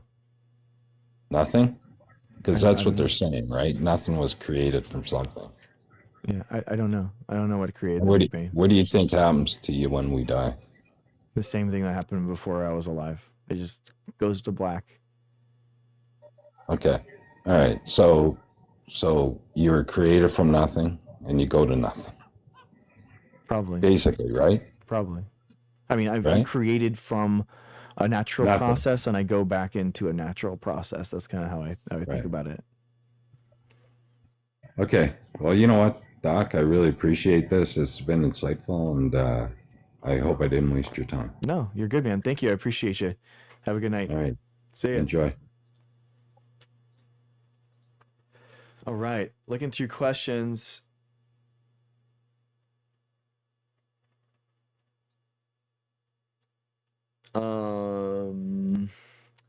How do you think we're going through questions, guys? If you want to commit questions, we're doing the Service Plus TikTok feature on the side on the orange and yellow arrow. Is it orange? Is it yellow? I don't know. Send me a DM thinking what it is. I don't know yet. so just you guys can submit questions and we're going to go through them through. How do you think people like your last guest get so jaded to believe things like James Tour? I think that like there are people to. I think it's like a thing where they get recommended. It's the algorithm, and people get like they get a clip or they have something that's shown them, and now they think that that's the guy that understands and can answer their questions and that kind of thing. So, thank you, Efon, for the double fireworks, man. Appreciate you.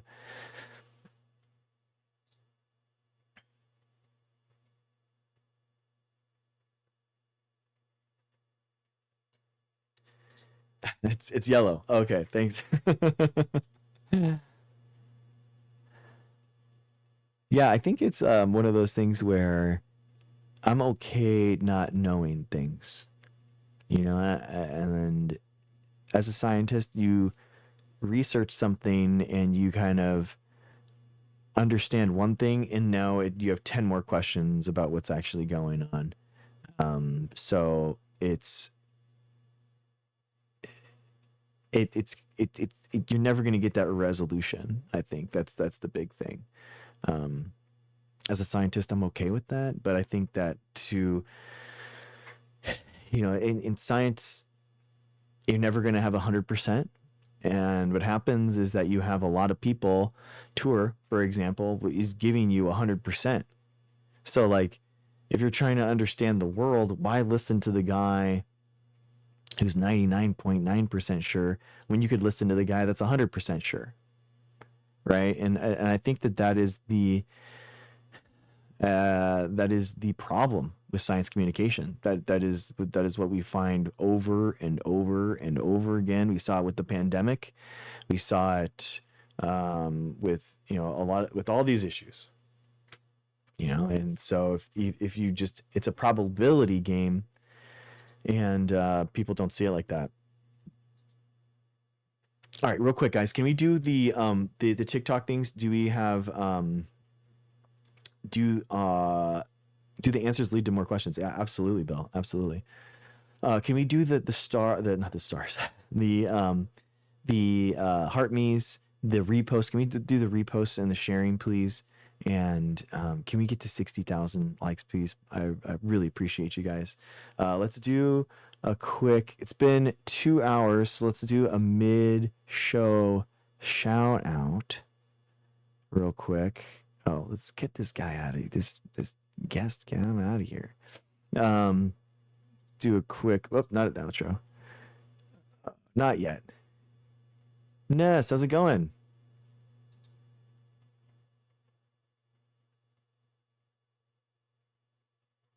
Here we go. Thank you guys. Actually, forgive me. Thank you guys to all the super fans. Thank you to all the to everything, to all the subscribers. Brian F, Helen, Mrs. Dr. G, Russell Bowden, Ado, Call Me Ness, Rapture, MB Human, Meg, Dave M. Thank you guys so much. I really appreciate you. Thank you to the top gifters of the entire channel in our history. Thank you to Aeronautical, Kathleen, Bobby Caller, Efon, Sheepadoodle, Reg Mayan, Marlis Don, The Miller, Susie M. Vecchio. Thank you to the top gifters of today. Helen, Ducray, NC210. Thank you to the top likers. User 80076233376315. Helen, Leslie, and Cher. Thank you guys.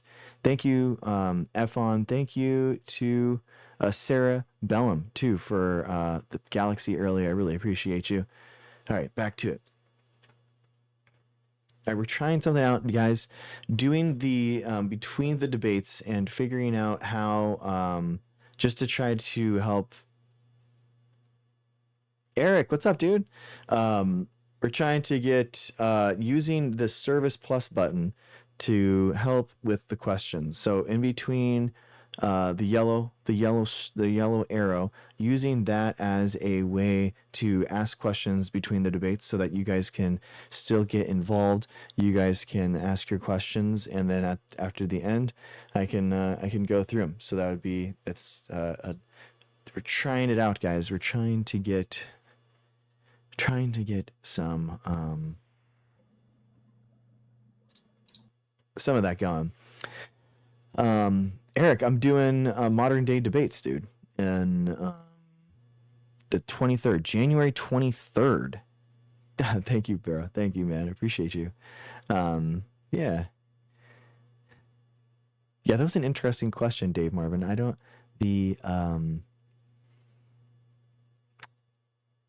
yeah. It's interesting. It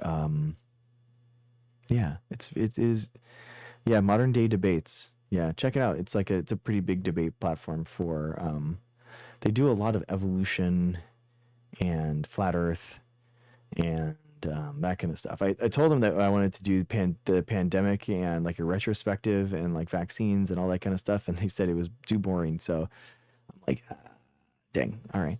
I know, dude. It's crazy because freaking my jiu-jitsu tournament is it's coming up too. I think it's the 21st. Oh no, it's the next day.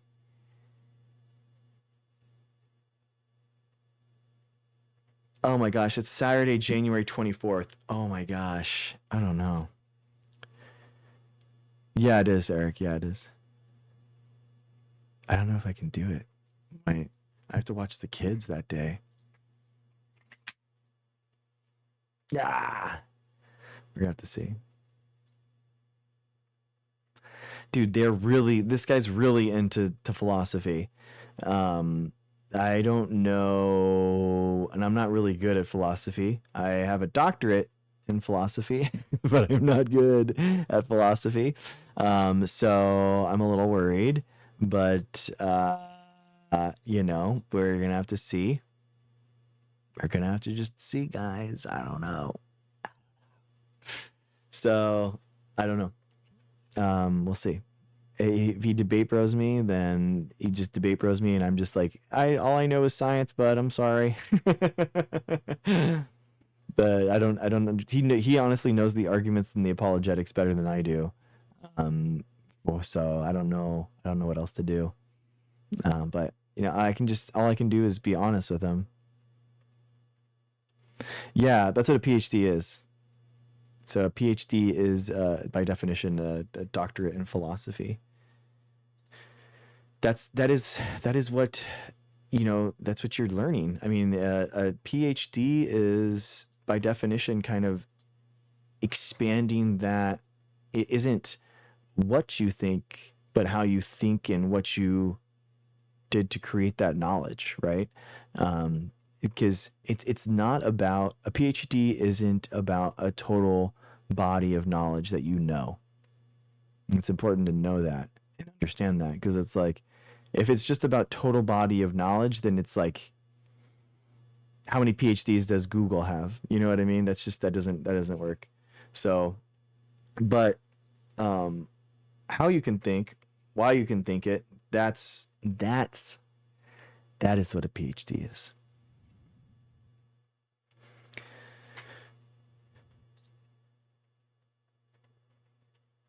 Aren't there like ancient bacteria locked in layers of permafrost? Yes, there are, and that is something that is a very big problem that could actually help cause a worldwide calamity if they all got unfrozen. And basically, a lot of those types of viruses have not been seen by our immune system, not just like as a novel coronavirus like SARS-CoV-2 was, but like as a completely new type of virus that we haven't seen before. So it's very dangerous.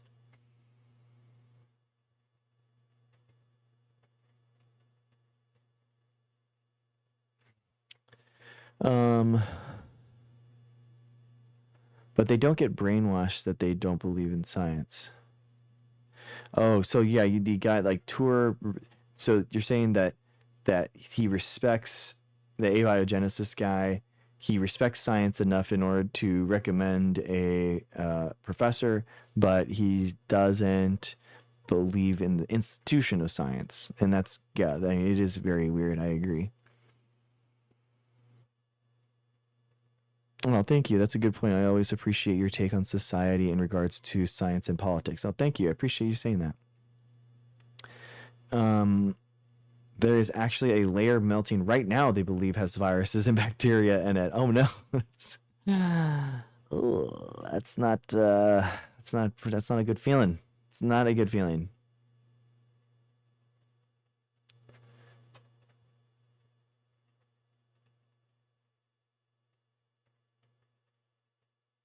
Oh, cool, K2. Thank you for saying that. He's one of the few people that can explain vaccines and other things in a way that I get. Oh, thank you, K2. Yeah, I understand what you're saying. Thank you. I appreciate you saying that. That means a lot to me. Doc, I feel like you need a chalkboard for cases like the last guest. You know what, Brittany? I have thought about that. I actually have a second camera that I've thought about getting or bring. I have it. How I want to utilize it, I don't know yet. But yeah, like I was thinking about like having something that I could draw on or something like that. I think it would help for sure. So viruses that mutated to bubonic black plague could reemerge. Yeah, the bubonic plague still exists today. Yeah, it exists, and there's every like 500 years it basically outbreaks again. It's pretty wild. Any advice for second year at USC trying to get into politics? Interesting. Dude, honestly, like getting into politics, like I would try to like the easiest in, like if you can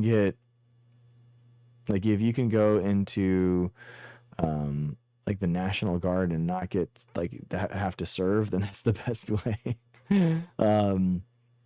The reserves, signing up for the reserves, that's like the best. I think honestly, like the armed forces is probably the easiest into politics that you could have. How I think about it, dude, how I personally think about it is like I want to be of service and to make a difference in my society and my community to the point where people ask me to be involved in politics rather than trying to ham fist my way into politics into like a position that I'm just a career politician trying to get reelected over and over and over again. I don't think that I'm adding any value into that second example, but in the first example, I'm trying to solve a problem. I'm trying to serve my community. I'm trying to be a world expert as a scientist, that kind of thing. So that's what I would do. I would think about how you can personally contribute to your society, to your community as much as possible, and then those pathways will open up. I do think, like, in order to do that, though, you can get involved politically really quickly by there's non-elected commissions and boards in Los Angeles, like right now. And I was looking at joining the San Diego Climate Board, for this exact reason, to try to, because you can basically for like 5 hours a month, man, you can actually have a pretty big tangible impact on your city, and you can do some cool stuff. I did that when I was doing my PhD work. I did it while with the Riverside, and it was an amazing experience. I was elected into the executive board of a nonprofit organization chaired by the mayor, and basically they were trying to create more of a technology community there. They were trying to bring more businesses there of like biotechs and stuff like that, but none of them had actually worked at a biotech. I was the only person that had actually worked at a biotechnology company. And so I had really valuable insights, on things that they could do, like a real world example. Like for example, is like, dude, one of the social lubrication of the biotech community in San Diego are the microbreweries. So basically, as a scientist, you're going to happy hours at microbreweries down the street, and there you're kind of like taking conversations with other scientists that are doing incredible things. And you think about your own project, and you do like, oh my gosh, my project is awful. Our company has no chance because this guy's doing things that are really incredible and really cool, and it like invigorates you to work on your project even harder. So I told him, I was like, dude, if you want to invigorate the technology sector, you want to invigorate, bring biotechs, there in the incubator space, like do social events that, at the local microbreweries and stuff. It would be a good way to do that. Yeah. Commissions and boards are kind of like the way that cities that solve tasks. So like the climate action board and that kind of thing in San Diego, or commissions those are the two keywords that you can put in. So put in your city and then put in like commission and board, and then just kind of like see if they have any openings, so that those are the two words. Malanon, yeah, Dems are like, you're on your own, find donors. Yeah, I mean, we are we're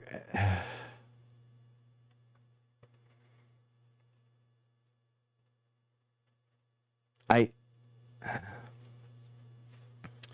I think like I think that you have to be more pragmatic and more like boots on the ground and involved in that. Like Republicans are more involved than Democrats at the local level, and that's just the reality. Like a lot of people will make excuses and be like, oh, this is all the Koch brother money and they're all involved because of Turning Point USA is all funded by billionaires. But it's like, dude, the Republicans show up at school board meetings, they show up at City Hall, they show up at all these different layers, and it's like they're not being paid to be there. I think that's like a really like insulting like way of doing it. It's kind of like the people that come in here and say that I'm shilling for big pharma. And it's like, no, I'm not getting paid by big pharma. Republicans aren't being paid by Turning Point USA to go to the school board meetings. They show up. Just Republicans show up. That's why they win. That's why they win at the local level. That's why they win. So you would be shocked. You would be shocked at just the actual power that you have as an everyday citizen just by going to these meetings and being a voice in the room. I'm telling you right now, you would have a huge impact on your local community if you joined the city hall board or commission, whatever. So it's a huge thing, man. You gotta get involved. Eric, how's it going, man? Good, man. Been a long time. Yeah. It's been a while. What are you up How have you to? been? Good. Um, I've been working. I started a construction gig, so it's been keeping me busy a little bit. Nice. Nice. Is But it, do you like it better or worse than driving Uber? you know what, man? I drove Uber for 9 years. Sitting down has health repercussions for like 12 hours a day. Yeah, So forever. I feel great walking around and doing something else. Full physical. Yeah. Yeah, that's Mm. cool, man. But I still come here every time I can to get on panels and discuss politics with random panels. Honestly, Nice. Nice, man. Yeah. Nice, dude. yeah. This honestly, like TikTok is a great fucking it's a great platform to just literally talk to anyone. Like I love that TikTok has like panels for libertarians and conservatives and communists and socialists. Like you can literally engage with every walk of life on this little app. Yeah. I honestly I did not know about that until like 6 months ago when I started streaming on it, and then I was like, wait, what's this like request thing? Like, what is this? And it's like the facilitation of like a group chat and with video on it as well. It's like, it's incredible. I mean, in order to do science communication and kind of reach out to other creators and stuff like that is such a pain on Twitch and YouTube and stuff like that. You got to like coordinate a time. You got to like, make sure that you have a scheduled opening. You got to do all this like nonsense versus TikTok. It's just like, as soon as he's live, boom, you're just going in there and it's happening. So it's yeah, it's really nice. Dude, I will literally be up at 1 or 2 or 3 in the morning. Someone's up. Someone's up at that time. Yeah. Somewhere in the world. Someone's a vampire just like me. And there's someone to engage. Yeah. Yeah, man, it's crazy. My live last night was up to like 300 people at like 2:30 in the morning. Yeah, so it's wild, man. It's absolutely wild. I couldn't believe it. Dude, I believe it. I think you got what it takes to go far, man. Oh, thank you, brother. Thank you. I appreciate Honestly, it. dude. Yeah. Yeah, we'll see, man. I'm trying. I'm trying to push myself out into other spaces like the modern day debate thing and trying to get into like the YouTube world and trying to kind of just be that science correspondent, for other people. What is that modern day debate thing? What does that mean? Like, are you going up you gonna debate someone, or how does that work? It's a formalized debate, where you have like a 15-minute introduction on each side and then like an hour of like back and forth and then a closing statement. Right? And so it's like a lot of like what the Pangburn stuff that you were doing, but it's but it's just like a formal debate, and it has like 250,000 subscribers on YouTube. So yeah, it's pretty big. I'm gonna go subscribe right away, man. I'm looking forward to seeing you there. No, thank you, man. Yeah, it should be good. I'm trying to just trying to do a publicity tour. So yeah, we'll see. Thank you, K2. And you're doing it grassroots, but virtually like no one's done. I think that there are a lot of it's actually wild. Like in 2020 when I started doing science communication, there was like really it was sparse. Like the amount of scientists and physicians that were doing science communication were very rare. And then I had to finish my PhD, and I kind of like went away for a couple years and then came back, and it is wild how and now like when I came back and I was like, oh my gosh, all these physicians are like doing this awesome stuff, and like I'm following them, and now because of the algorithm, man, like my entire algorithm is like MDs and doing science communication, and I'm like, bro, this sucks. Like, it's amazing that it's happening, but this sucks. I am in a bubble. I'm in a bubble. I'm like, I hate it. I absolutely, I loathe. You guys are gonna be. I loathe like listening to someone that I agree with. Especially if I can predict what they say. Like if I can predict what you're gonna say, your next talking point is, I'm like, I'm out. So and it's like and they're good people and stuff, and I appreciate what they're doing, and they're doing awesome things and stuff. But I'm just like, dang, like this is dangerous, for me right now, and I need to like. So I've been trying to go to all the grifters and the almond mamas and like all the rosemary tincture people and try to like follow them and like their stories, and so I'm trying to mess up with my algorithm as much as I can. I don't know, man. I think you have something that sets you apart. Like legit, like it's charisma. It's you're a handsome ass dude. Like that in itself, like that's like fucking 100 points right there, dude. Like Thanks, bro. Legit, man. Like I mean, as far as I know, Bill Nye the Science Guy was one of the first major fucking what do you call it? Science communicators and stuff like that.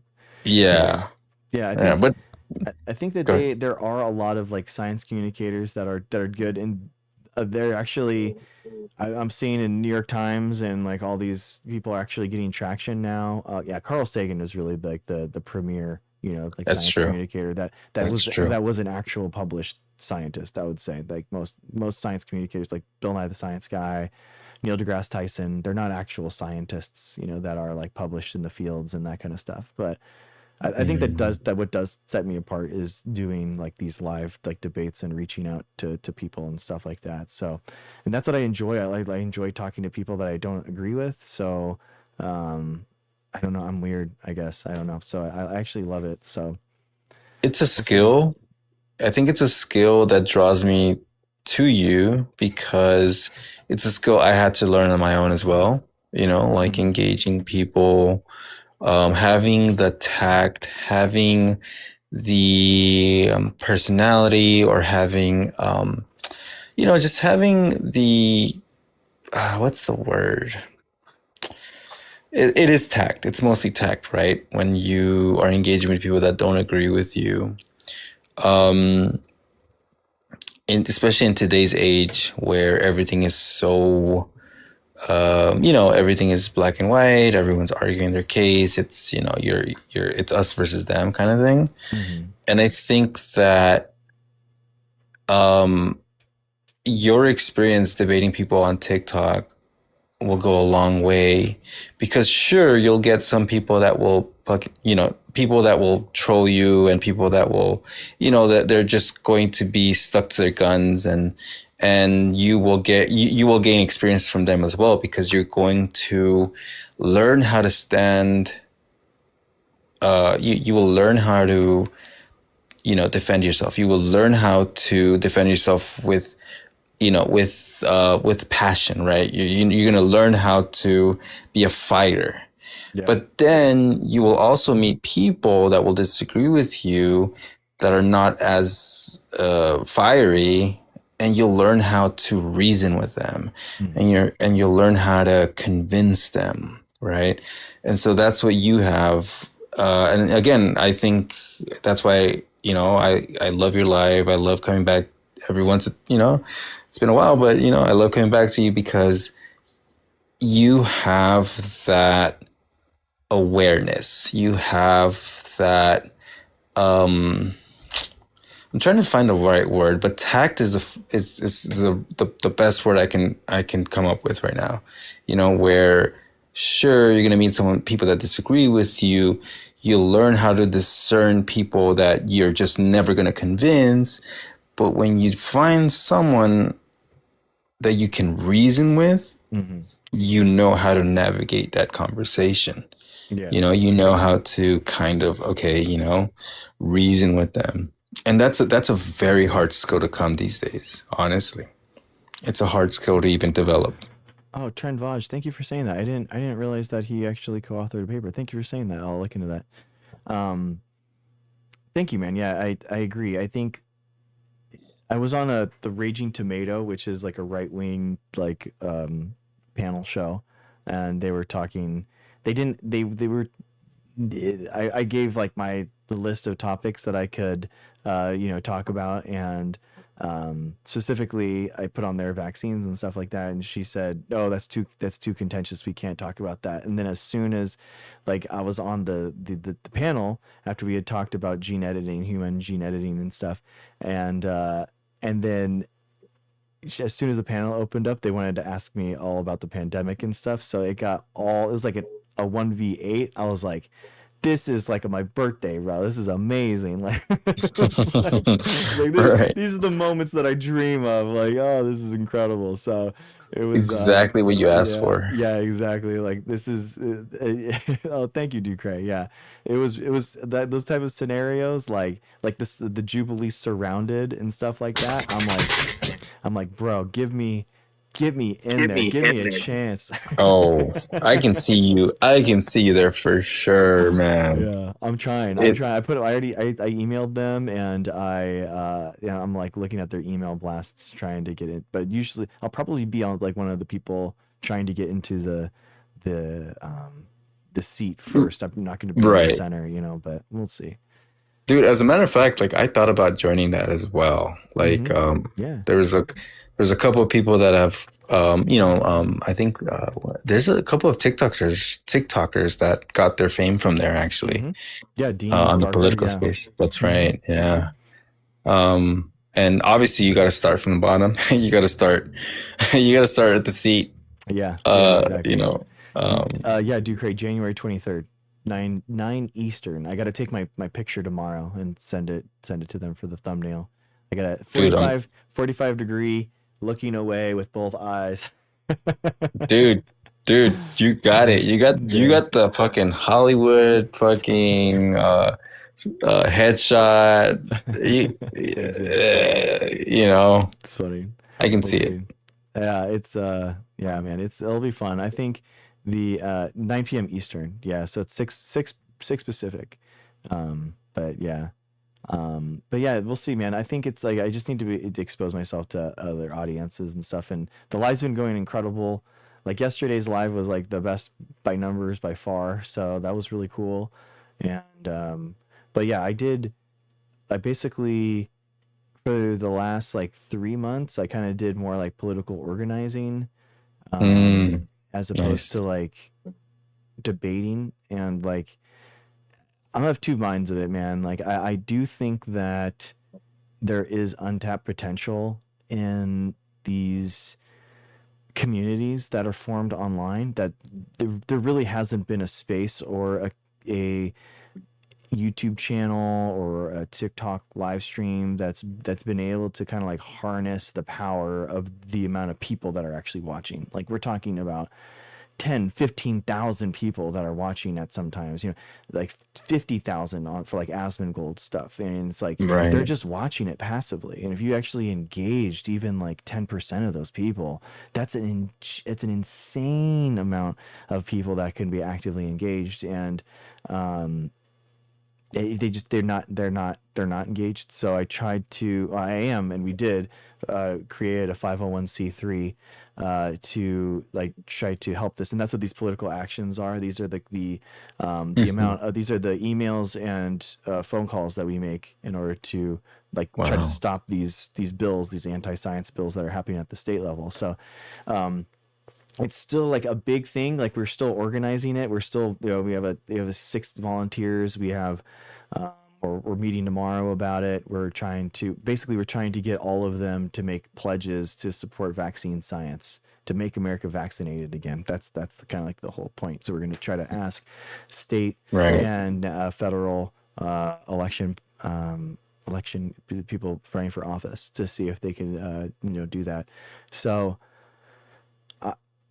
I think that's like the boots on the ground kind of like utilizing what we're growing, but at the same time, like people want to see the avatar of pushing back and fighting against these bad like disinformation doers kind of thing. So it's like Yeah. it's kind of like both of them.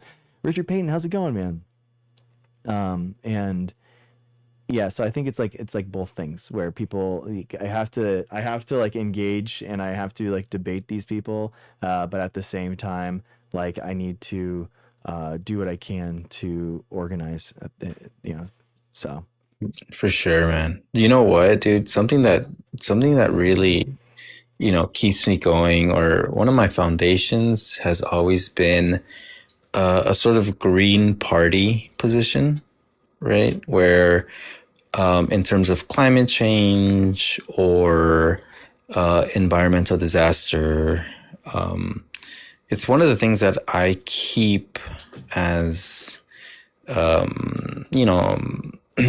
foundation in terms of how I view politics. And despite everything that I talk about, as you know, I'm the UBI guy and all that, but uh, but deep down, I'm thinking about what do you call it? Fuck. Words sometimes fucking skip over me. Prolongivity? No. longevity. Longevity. There we go. Longevity. Right. And and that to me is what science represents, right? It's longevity of, I concentrate more on the environmental longevity, like in terms of soil health and being anti hyper consumerism, in terms of, just you don't got to buy, let's keep a tab on the plastics a little bit. Let's maybe invest on let's invest in energy that is more sustainable, like nuclear and solar and wind and all those things. And to me, that should be the infrastructure that humanity can have longevity on, in terms of, soil health is all about, getting people healthy foods, in terms of like healthy produce, healthy foods, right? Yeah. And then energy, we gotta power technology somehow in terms of AI and all these things, right? So I'm a science guy at heart, and it's one of the reasons why I come back to your show every once in a while. Because I'm out here debating on these random ass panels, man. Like I'm out here, bro. Like Doing the hard work. it's hard work, bro. It's Yeah. hard work. It's rough, man. It's the panels are really tough. I go on them if I'm like doing chores or doing something like that, and then it's kind of fun because it's like listening to a podcast that asks for your opinion, and then you can like chime in every couple minutes and stuff. But Yeah. I really like the in-depth conversations so much more, where I mean chat hates it, but I'm like I'll talk to someone that's in good faith, like asking questions for like hours, you know what I mean? And it's like but usually those aren't the toxic conversations, because usually those are the people that crash out, or I make them crash out and I just make fun of them or something, and it's like so it's like it's tough. It's tough. It is very tough to like, and then there's also the problem with like kind of the institutional thing within TikTok. Like if you have people in your panel, it's going to show up on other followers of theirs that they're in that panel too. So if I just leave them on guest requests, they aren't inside my live, so their people aren't going to come in. And so that's kind of like an institutional problem. I have seen someone have like join, and then he just goes down the list, and those people are just they're just in the live, and then they wait until and they're called upon, and then the one person at a time on mutes. So I was thinking about like maybe shifting to something like that, but just the panels get so hectic, man, and I don't like the dogpiling. It kind of gets It gets frustrating. bad. Yeah. I love to be dogpiled. Like, do you know what I mean? Like like I was talking about before, like 1 versus 8, it wasn't fair for them. It wasn't fair for them. I was dispatching them, but they're crashing out left and right. It was crazy. But, Right. but yeah, it's so yeah, it's I have this rivalry. I would call him my antagonist. He's an economics guy, but he's a libertarian. And you know how they are, And I talk my UBI stuff, and it seems like he added me because every time I show up on a live, he will show up, and he's had a very condescending sort of tone. He's like, okay, I studied economics, blah, blah, blah, blah. Dude, last night, it's hard to describe the conversation, but I got to a point where he changed his tone completely. He was trying to troll, he was trying to do this and this and that. And I kept control of the conversation in terms of like I navigated the conversation. I steered the conversation to the point where he completely changed his tone, and he knew it's like you know how it is. Like people think that you don't know what the fuck you're talking about, right? I mean, whatever, you don't know people's background here, and that's the attitude he's had with me so far. But literally yesterday, that tone could change completely, and he was super friendly. And I was like, we were talking about like the housing market or something, and literally, like I was like, all right, you know what, I gotta go, but you know, goodbye. And he's like, yeah, man, like, you know, like, like his tone changed. Like he was so friendly when I said goodbye, you know. Nice, man. It's funny. And it's like those relationships that I guess you have to, you have to invest in, and it's very frustrating. It can be super frustrating because this guy has been my antagonist. Like he's been so frustrating. But I got to the point after like a handful of meetings, a handful of conversations where he finally was like, okay, I guess you do know what the fuck you're talking about. Yeah. And, and I'm looking forward to more conversations with this guy, like I want to engage him further. And cause he's my opposition. He's libertarian, and he hates the idea of a UBI and all these things, he hates it. Like he's like against it, and that's the beauty of TikTok. And that's the skill you can work on these apps. I think thank you, Afan. I think how conservatives see it is like, imagine if you're watching a UFC fight and one guy is just running away from, so I see you, Richard Payton. Sorry, man. I'll give me like 2 more minutes. Okay. I think they see it as, imagine watching a boxing match or a UFC match or something, and like one of the guys is just running away, and it's like, what are you doing? Like, you're in the match, like fight. Like, what are you talking about? Like, this isn't the fun. This isn't the point to run away. Like, you should have just not gotten in the ring if you don't want to fight. Like, this is what it is. So they want you to fight back, and like I see it when I'm like practicing sparring jujitsu and stuff like that, where it's like my best friends are the ones that we just go ham on and really push each other, and then afterwards you just slap hands and you're like, dude, that was a really good roll, that was amazing, dude, that move was incredible, what were you thinking there, that was awesome, and you like build each other up.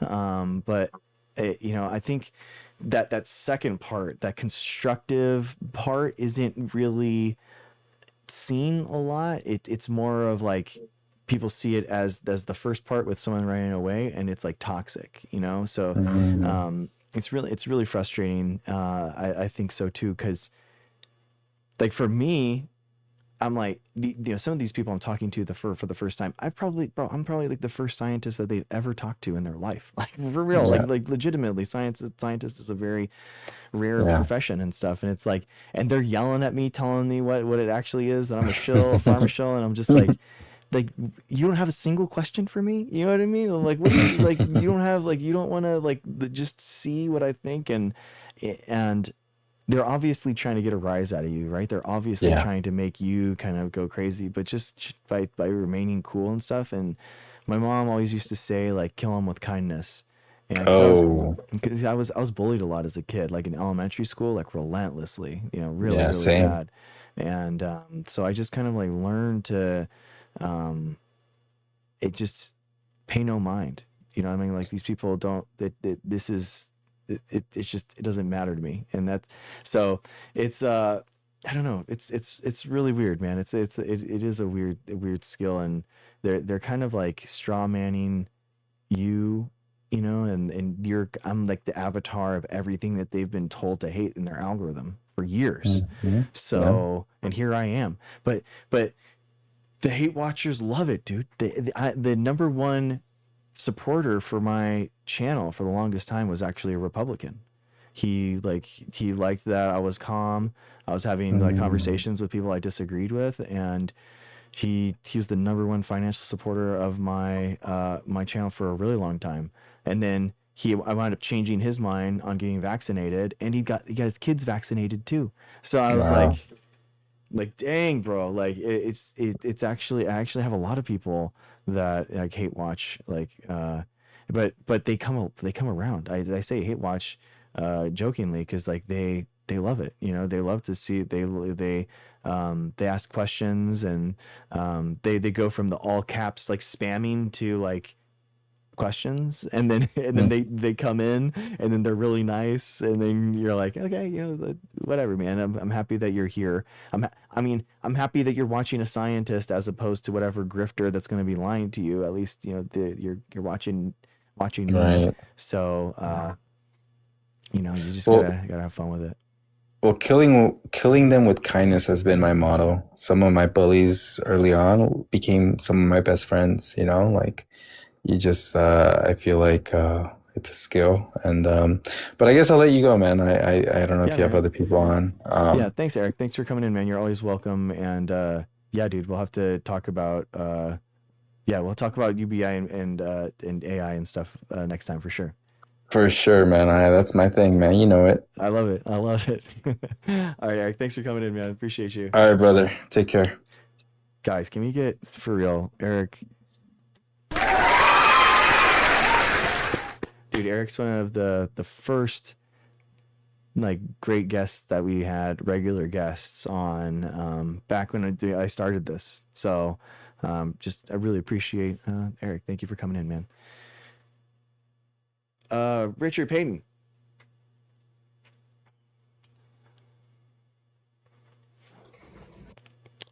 How's it Dr. going? Greg, hi, how are you, my man? Good, man. What's up? Just wanted to, say, first of all, thank you for allowing me into your chat. More to the point, I think, number two, yes, of course, GMOs, feed the world.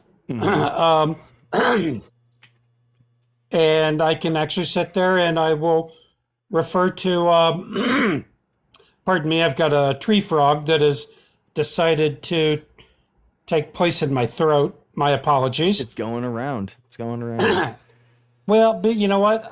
Yeah, it is. It is. But, in reference to GMOs, anyone says, oh, they're horrible, I always sit there and say, well, Dr. Norman Borlaug actually saved over 1 billion people and won the Nobel Prize. Was that the nitrification? Yeah. Okay, yeah. Short wheat. Mm-hmm. Short wheat. But again, all that said, I always enjoy anything you have to say. Thank you, man. I do. I enjoy what you have to say. And more to the point, whenever you make a case about something that I might disagree with, you actually force me to go and learn. Okay, You force cool. me, not force me, but you actually encourage me. Let me say it that way. That's more important. You encourage me to go and do my own research. Nice, man. Yeah, how I think and- about it is and you know what? I can plant the seed, but it's you to water it. You know what I mean? That's how we Oh, all well, learn. yeah, that's a given. That's a given. That's a given. And you know what? Honestly, I may not join your lives all the time, but I certainly listen in and I appreciate them. Thank you. Man. And you know what? More to the point, it is always really, really good to hear someone actually bring common sense and just general rationality. Because there are so many people that have so many vested interests. So true, man. So true. Like a And really subscription more to the service, point- some type of supplement that they're trying to sell. It's everywhere. Yeah. man. Oh, don't even get me started on that. Yes. Hi. Oh, dear God. Don't listen to these guys. Yes, Listen to me and only me, and pay me, $100 a month in order to get your only vitamin that's gonna make you. It's just wild, dude. It's wild. Oh, yeah. And you know what? And that just drives me insane. That said, before I comment, one, I certainly agree with, point number one. Frankly, I went and got my flu shot because I am an older guy. Good. Nice. Thankfully, well, yeah. There are other issues on your prompt that, you know, I would certainly love to have a conversation with you, but maybe not online. But Okay. nonetheless, well, just solely because I want to hear what you have to say regarding that. Um, I mean, um, I can answer all these questions on here, like without like well, yeah, needing. but you know what? I mean, I mean, but to me, the real point of that is I don't want, people that are in the chat, diminishing you or demeaning you, demeaning me. Um, because frankly, I would like to sit there and say, you know what? These are two fairly intelligent people having a conversation, um, and, testing ideas out on one another. Does that make sense to a Yeah, degree? intellectualism. Yeah, that's what that is. Yeah, for sure. Yeah. And you know what? Because, and that's the thing that, to me personally, that's the thing that kind of bothers me Hmm. about how our world is right now is, I just don't think that people from either sides of the aisle, if you will, and that's the only way I can state it, are actually willing to sit down and have an honest conversation. Yeah, I think like the first stage in learning is making a mistake, and admitting fault and saying that you weren't No, that's a correct about given. something. And like in today's society, it's kind of like you never back down from any position ever, and you always double down, and you're never wrong, and that kind of stuff. So it's like, well, you're never going to be able to learn if you're not given the space to be wrong. So it's Well, just no, that's just you're what it absolutely is. utterly correct on that point. You're absolutely utterly correct on that point. And frankly, the best example I have of that is probably, God. Well, there are lots of examples, but how many times did? Oh God, I'm having a brain skid. You'll apologize. I've been up since 5 a.m. yesterday, Oh man. and Oh it's now jeez. late. Oh Well, man. yeah. Hey, I'm in a startup, and that's how it is. Okay, Uh, cool. but I saw you were up, and I thought, hey, you know what? I at least wanted to say hi. Um, how many experiments did the guy that founded GE fail? Like thousands. Yeah, yeah. Yeah. And on a sports level, you look at Michael Jordan. He said, "You know how many game-winning shots I missed?" Yeah.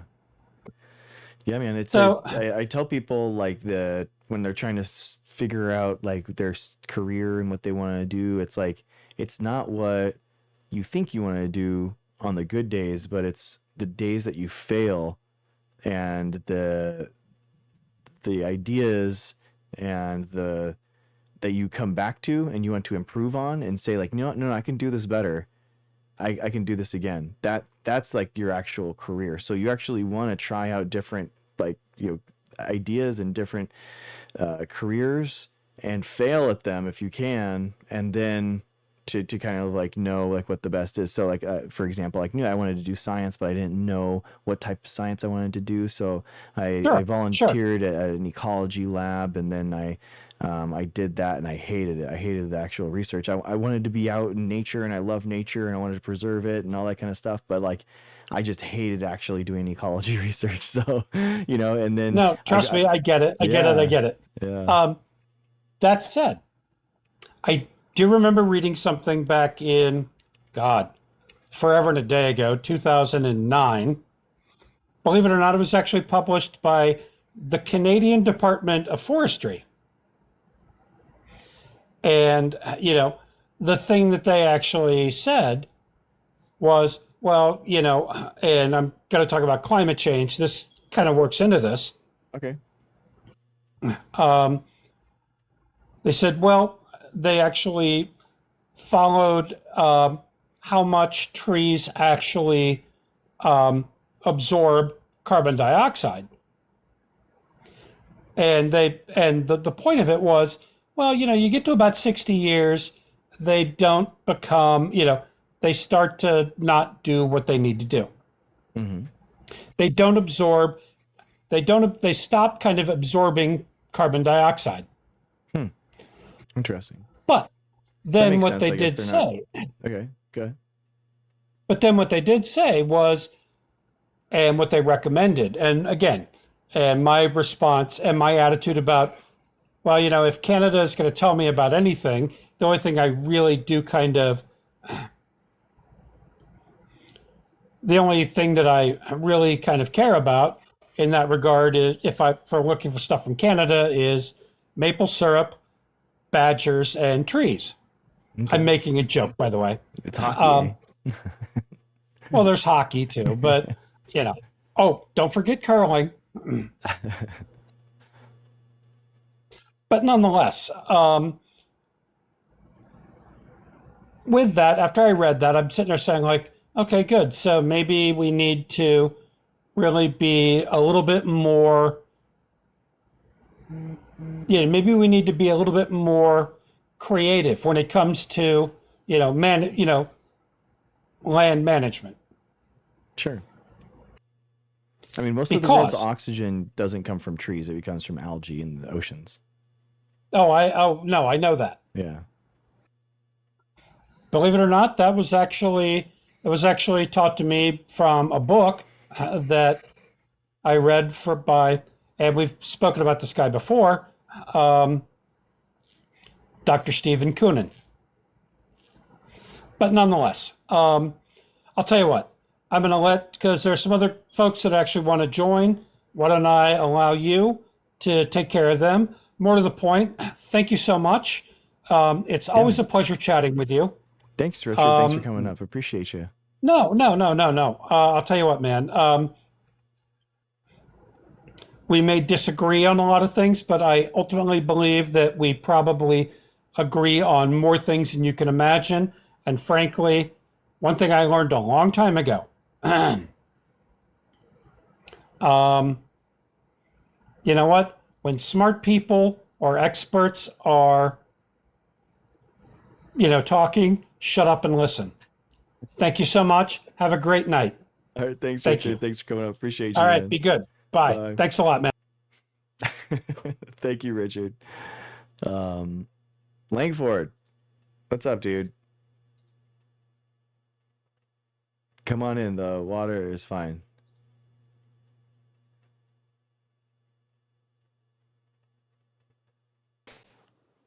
Langford, what's up? Water's man? warm. What's up? Hey, man. Hanging. Settling down here. West Coast. How are you? Nice, dude. I'm in San Diego. Nice. I grew up in Carlsbad.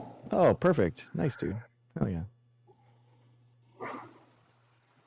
Well, I guess it's good to see you up here charging it. Mhm. Still, still plenty of meat on the bone for the vaccine and politics conversation, I guess, right? Yeah, I mean, I think science is political. It inherently is because we use public funds, so we have to advocate for science and within politics for sure. Okay. So you're drawing the line between, somebody in your chat said, patriotism, yeah, it's in your background. So patriotism requires vaccines. So you're kind of battling this whole narrative that conservative Trump supporting patriots might be against the vaccines or the breach in, freedom of choice for health, so on and so forth. That's what I'm gathering. Yeah, I mean, public health is something that we should support as patriots, right? We should do as much as we can in order to support as many people as we can in our country, and vaccines, and public health is a way to do that for sure. Okay. So in your experience, has nobody on that side of anti-vax, Trump supporting conservative brought forth any, I guess, credible source or evidence that would challenge your assumptions? On vaccines? Not No. one person? No. Okay. Yeah, it's an interesting one. I was a longtime athlete. I had, friends that were kind of pressured into this thing at work, and, a kid my age, really good health, Johnson and Johnson a stroke. He had a stroke 11 days later, and it was really tough to not like tie the result from what he had just put in his body, just due to how active, healthy he was. It's a number of it, like quite a few stories pretty close to home. Mm-hmm. My concern, if the goal here is that you're looking for people to sort of, I guess, serve it back over the net to you, right?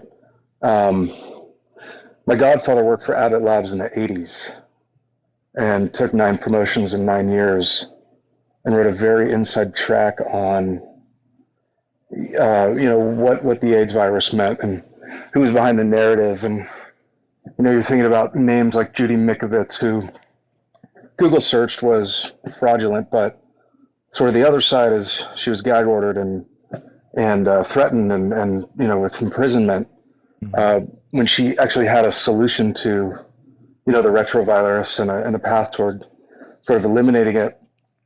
And so I've just done kind of my research in the Francis Borlas and Fauci's his reign throughout all of this and the Kerry Mullises of the world and truly understanding why is this such a perfect, unfalsifiable narrative that keeps us battling on both sides so emotionally when insurance companies are indemnified, ingredients to the vaccines aren't released, yet people are getting harmed.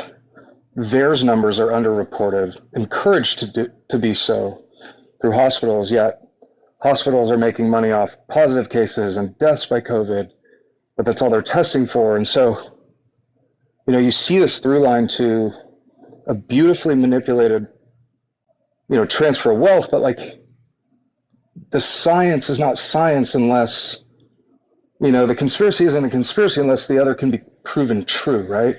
And so I'll go back to this, like the many moving parts that we've sort of witnessed in the last 5 or 6 years have been completely unfalsifiable narratives put in place so strategically to keep us divided. And so we're forever arguing with each other instead of really trying to find like really the truth behind like the motivation and the origin of the scientific origin of a virus. And so I struggle with some things, like why were the patents on what was supposed to be a naturally occurring virus, like why was there ownership over something naturally occurring? Like that's not legal, right? And so why are there all of a sudden many more billionaires in regions that are close to where things like this were tested and so I guess with that mindset, fully aware of how to like consider people's space, their health, what's really driving like a healthy body, as opposed to, hey, I got the flu, let me take Sudafed and nasal spray and let my heart race, right? I just think a lot of people are confused on what it means to like build and maintain immunity, right? Any curiosity, validity in your mind to what I'm saying, like totally open to the challenge or counterfactual? So the science is the consensus like hasn't changed. It's only gotten better in terms of HIV is real and it's still in a pandemic actually, by the way. So and our understanding of how HIV works has gotten so well and done so well that people's viral loads have gotten so low that they're actually undetectable now. So the idea that like we obviously understand HIV is real and it causes AIDS because as we have better antivirals, people are dying less and less of AIDS, right? So people are living longer with HIV, and so much so that they're undetectable and they're having children that are HIV negative. So it's we definitely understand the microbiology of HIV, and it's well understood. The the science of the pandemic, it has been, and there's consensus in dozens of papers that support what, you know, a natural zoonotic spillover event that happened at the Huanan seafood market. We have genetic evidence of it. We have of the bat coronavirus caves and the stall by stall evidence and the drains at that place at that time, weeks apart, to show that it was two divergent strains that spilled over, which is really only going to happen with a natural zoonotic spillover event and not like a lab leak scenario. But what I think it has changed, and it hasn't been science. It hasn't been you know, the confluence of profits or whatever. It's just basically algorithms, social media, and like a coordinated disinformation machine and attack on us as a country. So, and I think that a lot of people fall victim to misinformation by people that are purposely spreading disinformation. And they see hundreds and hundreds of stories in their feeds every day, and you know, so then they hear someone like me or a scientist kind of saying like, no, it's actually just the scientific consensus is actually what it is, and that's what the reality is. And it's like, I'm just one person versus hundreds of stories that they've heard, but the hundreds of stories they've heard are from people that are lying to them, people that are grifting, people that have somehow like recapitulated their entire lives, and now they are like this inventor of a vaccine when they didn't have really anything to do with it, and now they kind of retooled their entire, you know, career to make money off of the pandemic. And I mean, the reality is just it's harder to understand population genetics, PCR, molecular biology, virology, microbiology than it is to like understand a conspiracy. So I think that's why conspiracy is so easy and it spreads so far in regards to a lot of these scientific questions. So to the point of PCR, we can agree that Kary Mullis was the inventor, right? Among other people, yeah. Okay. So those on the side of questioning what you're saying, and I'm not putting you in a bucket or anything, like we're extremely weary of like his death, very recent prior to sort of the release of COVID and the use of the tests that he helped create, because he essentially came out and it's recorded that like he was claiming against PCR testing accurately for a viral load. And if you're telling me like all that is social media misinformation, like I have to think like, okay, well, if one side is very powerfully believing in that direction, then like, what's the money behind the disinformation? Like, where's that coming from? And then one more thing before we continue, like, I totally appreciate your channel here and like you speak a very intelligent voice.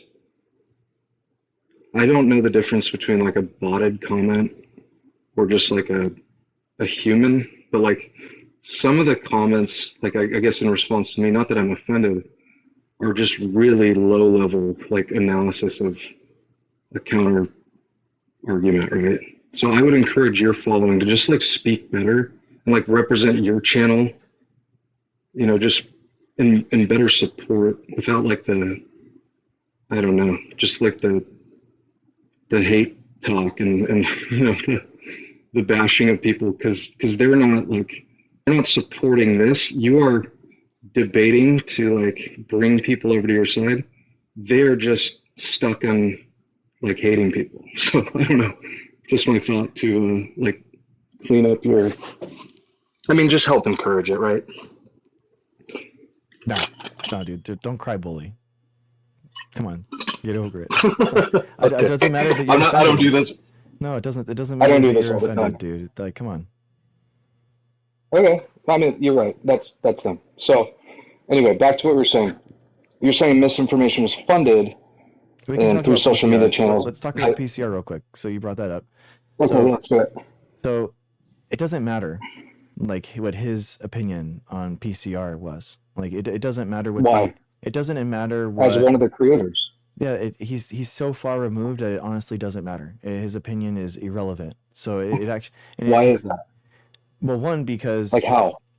Like the mechanism. So basically, what he did is that he put enzymes in a tube with DNA and made more DNA. That's all he did. Like he made like the and helped invent the process to make more DNA. He didn't help fine tune the method to create the technology that we use today, which is not even the same thing actually. It's called real-time quantitative PCR. So it's a completely different thing, a completely different machine, completely different process. So he's not connected to that at all. It would be like Henry Ford saying that he invented the 2016 F1 race car. It's like, no, dude, he's like, well, I created the first car. And you're like, no, this is a completely different process. You had nothing to do with this. Like this, they're completely disconnected. So, and basically like PCR is actually what I do. I'm a molecular biology. I've been doing PCR for 16 years. I probably ran over 1 million of these reactions in my lifetime. And so it's like, I actually I understand this really well. What he's talking about is that it's the specificity. He was saying that you can take PCR and amplify any piece of DNA. And that's completely true. Yeah. That is completely true. And detect. Yeah. But guess what? As a molecular biologist myself, I know that. So what we do is we make it as specific as possible, and we have a bunch of tests to make sure that that's not happening. So we make sure that it's called non-specific binding. So you have one primer on one side, another primer on another side, and it creates an amplicon. And that amplicon is going to be a specific size. So if you're talking about what he's talking about, which is unspecific binding, so binding anywhere to amplify any part of the DNA, well, those amplicons are going to be way different lengths. They're going to be way bigger, more likely, because they're going to be amplifying pieces of the genome that are way farther off, and who knows how long they're going to be. So basically what you do, it's called a melt curve analysis, and you do that at the end of every single real-time qPCR, that you make sure that all your amplicons that you created are the exact same size, to make sure that you specifically just amplified that portion of the DNA that you want. And we do that. We run a ton of different controls. So we have other things called no template controls, NTC controls, that make sure that the reagents aren't, you're not falsely binding it to anything that was contaminated in the reagents and the water and the process of putting the liquid into the tubes. There's lots of different controls that we run in order to understand like the process of what actually happens. Okay. That's convincing to a degree.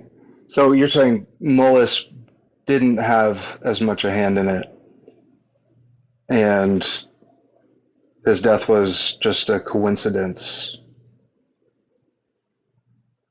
as he claimed against the use of it, is what you're saying?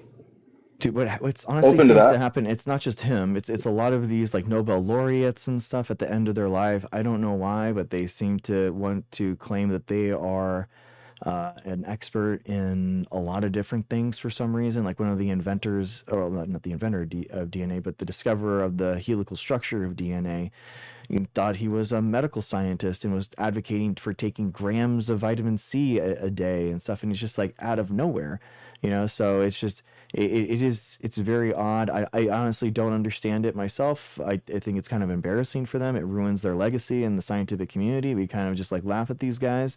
But to the layman, the people kind of like see that background for them and kind of legitimize their opinions in the same way that people see PhD or MD after someone's name during the pandemic and think that they're only going to say correct things. And I mean, expertise does exist, and obviously I play on this myself, right? The name of the thing is Dr. Greg, right? So I understand, and I'm playing into this myself, but I am saying, don't trust me. I am not the person to trust in this scenario. Trust the science and the publications and the institution of science. And it's a lot bigger than me. I am not the sole arbiter of what is correct in the world. It's what we can prove with reproducibility and through our publications. And I can help you interpret those publications, and then therefore we can kind of like better understand it going forward. So was it true that like the testing during the height of, infection when people entered office or doctor's office or hospital, was it true or just rumor that like COVID tests were prioritized over any other medical examination upon like entry to the hospital? Like because there was heightened infection or like for any reason, was that true that they reverted straight to COVID tests over any other test when somebody came in sick? I mean, you're going to have like some slop there, right? You're going to have, people being tested, and you're going to have people that are losing their life that were untested, that we don't know if they were positive. Right. And in the other way, they're going to die, and we don't know if they were or not. So what the standard is called expected deaths. That's what we use in epidemiology. So basically, there is a baseline of like how many people should be going, like losing their life every year, and during 2020, just coincidentally, right during the middle of the pandemic, we have these huge giant spikes of way above the histogram data, showing like, wow, 1.2 million people more than normal lost their life during the pandemic. So then the question is if they're not going to lose their life from the pandemic, I mean, what else would they have lost their lives to? So that's where those numbers like actually come from. It's not necessarily like this person lost their life and do we need to swab them to make sure that it was COVID. Especially during a pandemic, it's kind of like there's a lot going on, and you can't really have a positive test for every person.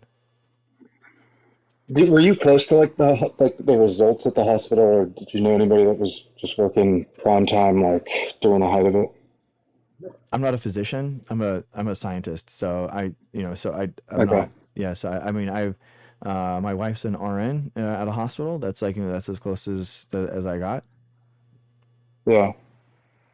Yeah. No, I just wondering like if like, okay, so COVID test comes up positive, they're placed somewhere, Mm-hmm. depending on age, like severity, intubation was like an option.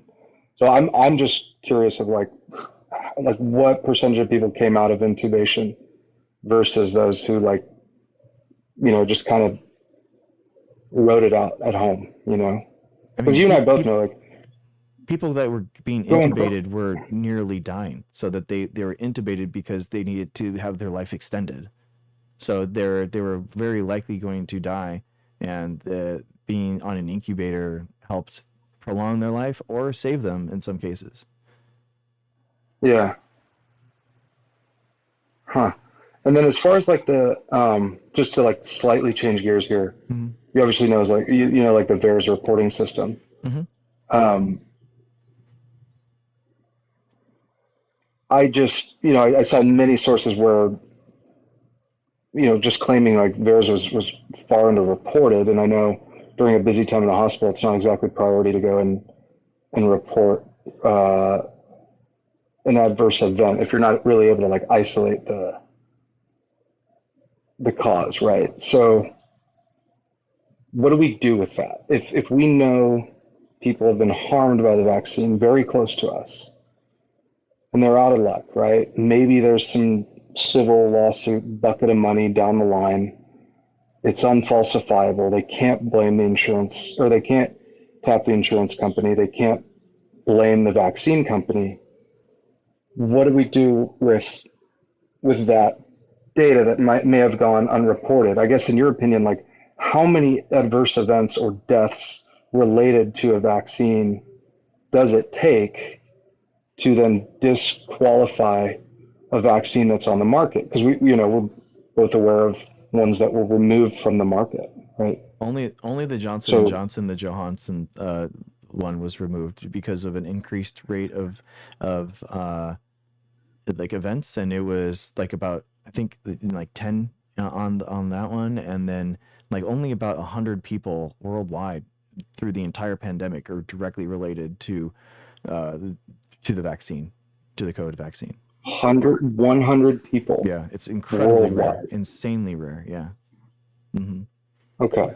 Yeah, Well, I would basically what love people to. say, people say myocarditis, but the thing is, in your friend's case, which is sad, and like basically myocarditis rates are 700 to 1,000% higher with a COVID infection. So a lot of times, like anytime someone has an adverse effect, well, they might have died if they weren't vaccinated. So, we don't know with again, Doc, like unfalsifiable. Of course it right? is. We know, Would you agree? no, of course we do. Through epidemiology, we absolutely know, and we know through like medical science. I know, but I wish we could isolate enough scenarios to actually prove that, We right? do. People in the pandemic were dying at a rate of 10 times that of vaccinated people in the United States. We have that data. We know that 300,000 people in the United States alone lost their life because of a vaccine hesitancy. We did awful bad. We did awful. We did like 200th in the world with deaths per capita in the entire world for COVID. We did really, really, really bad because of vaccine hesitancy and because of Trump specifically and actions that he did that were tied specifically to outbreaks, and that caused us to have increased rates of SARS-CoV-2. Okay. Well, I commend you for concluding that. I would love to see, like, I don't have the time to read everything, but like if you have a source on that, like, because what you're obviously sharing here is what we all thought vaccines to be. The hesitance here is like, we look at traditional vaccines that were pretty much developed at the lowest rate of an infection, right, in history.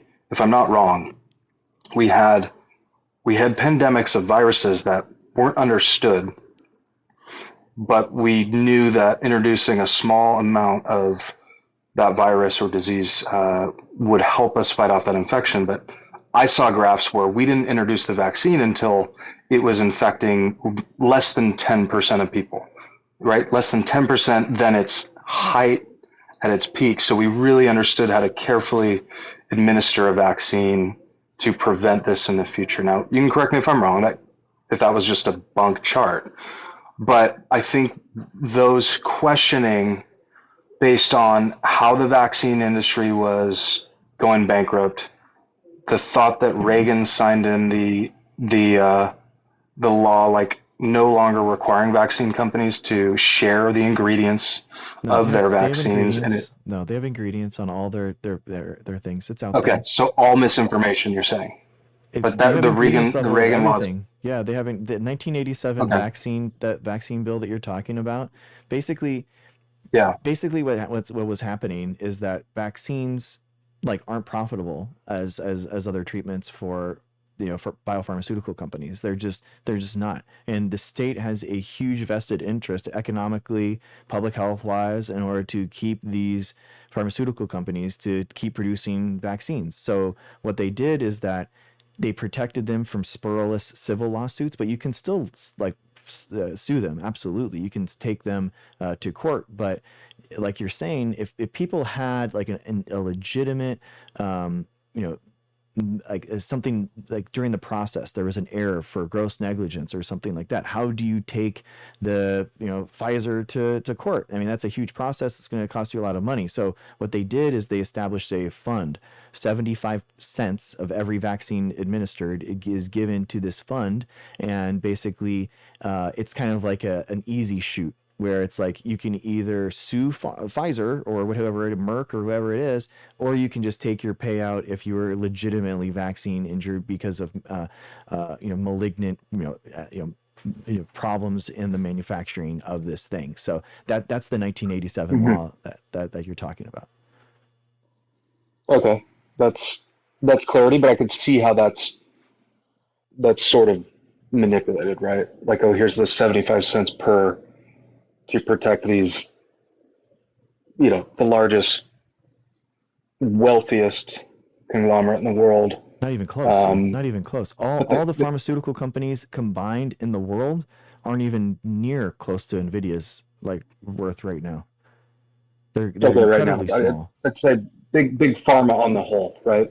I They're mean, not. I mean, their profit margins are insanely small compared to the natural wellness supplement stuff that is completely unregulated. No FDA regulations whatsoever because none of these people are actually doing trials with any of their stuff. So what happens is that their ingredients, their actual, their concentrations of what they're giving people is who knows?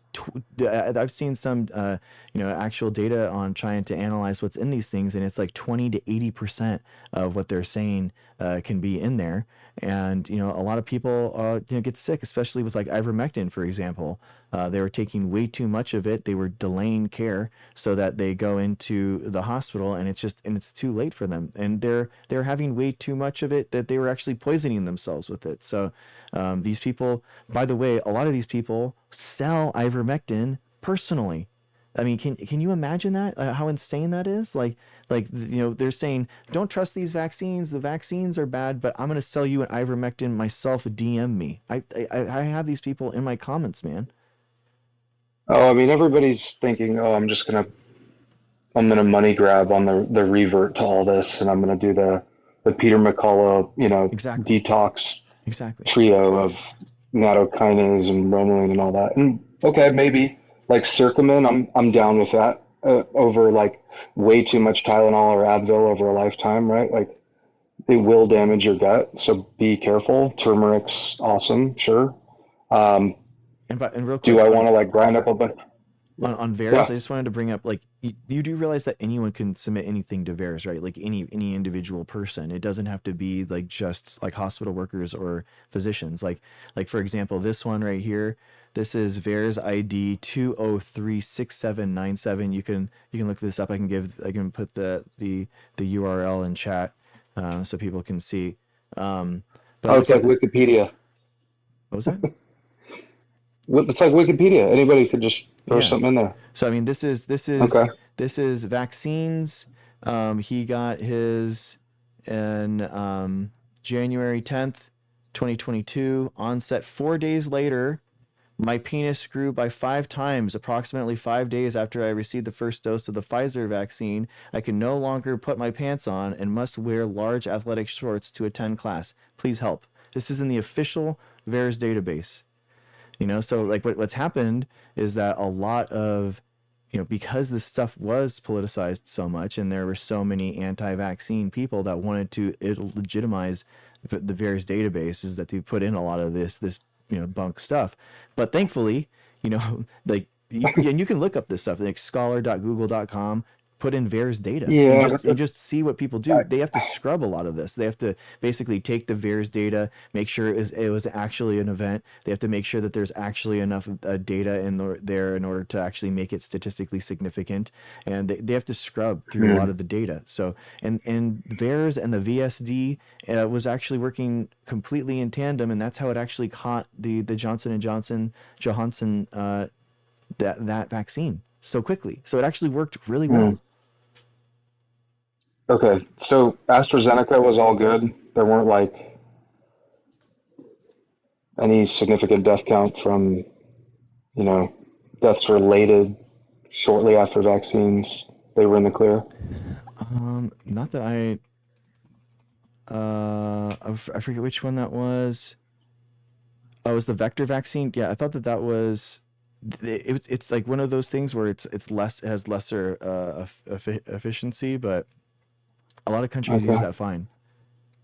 I mean, it's one of the most widely Uh-huh. available, widely used vaccines in the world. And by the way, if you were going to get if you were unfortunate enough to have cancer right now, there's a really good chance that you would, when you go to your oncologist, get your personalized anti-cancer medication from mRNA coated lipid nanoparticles, which is the exact same technology that we use in the vaccine, because this is just the best technology that we have in molecular biology to deliver nucleotides.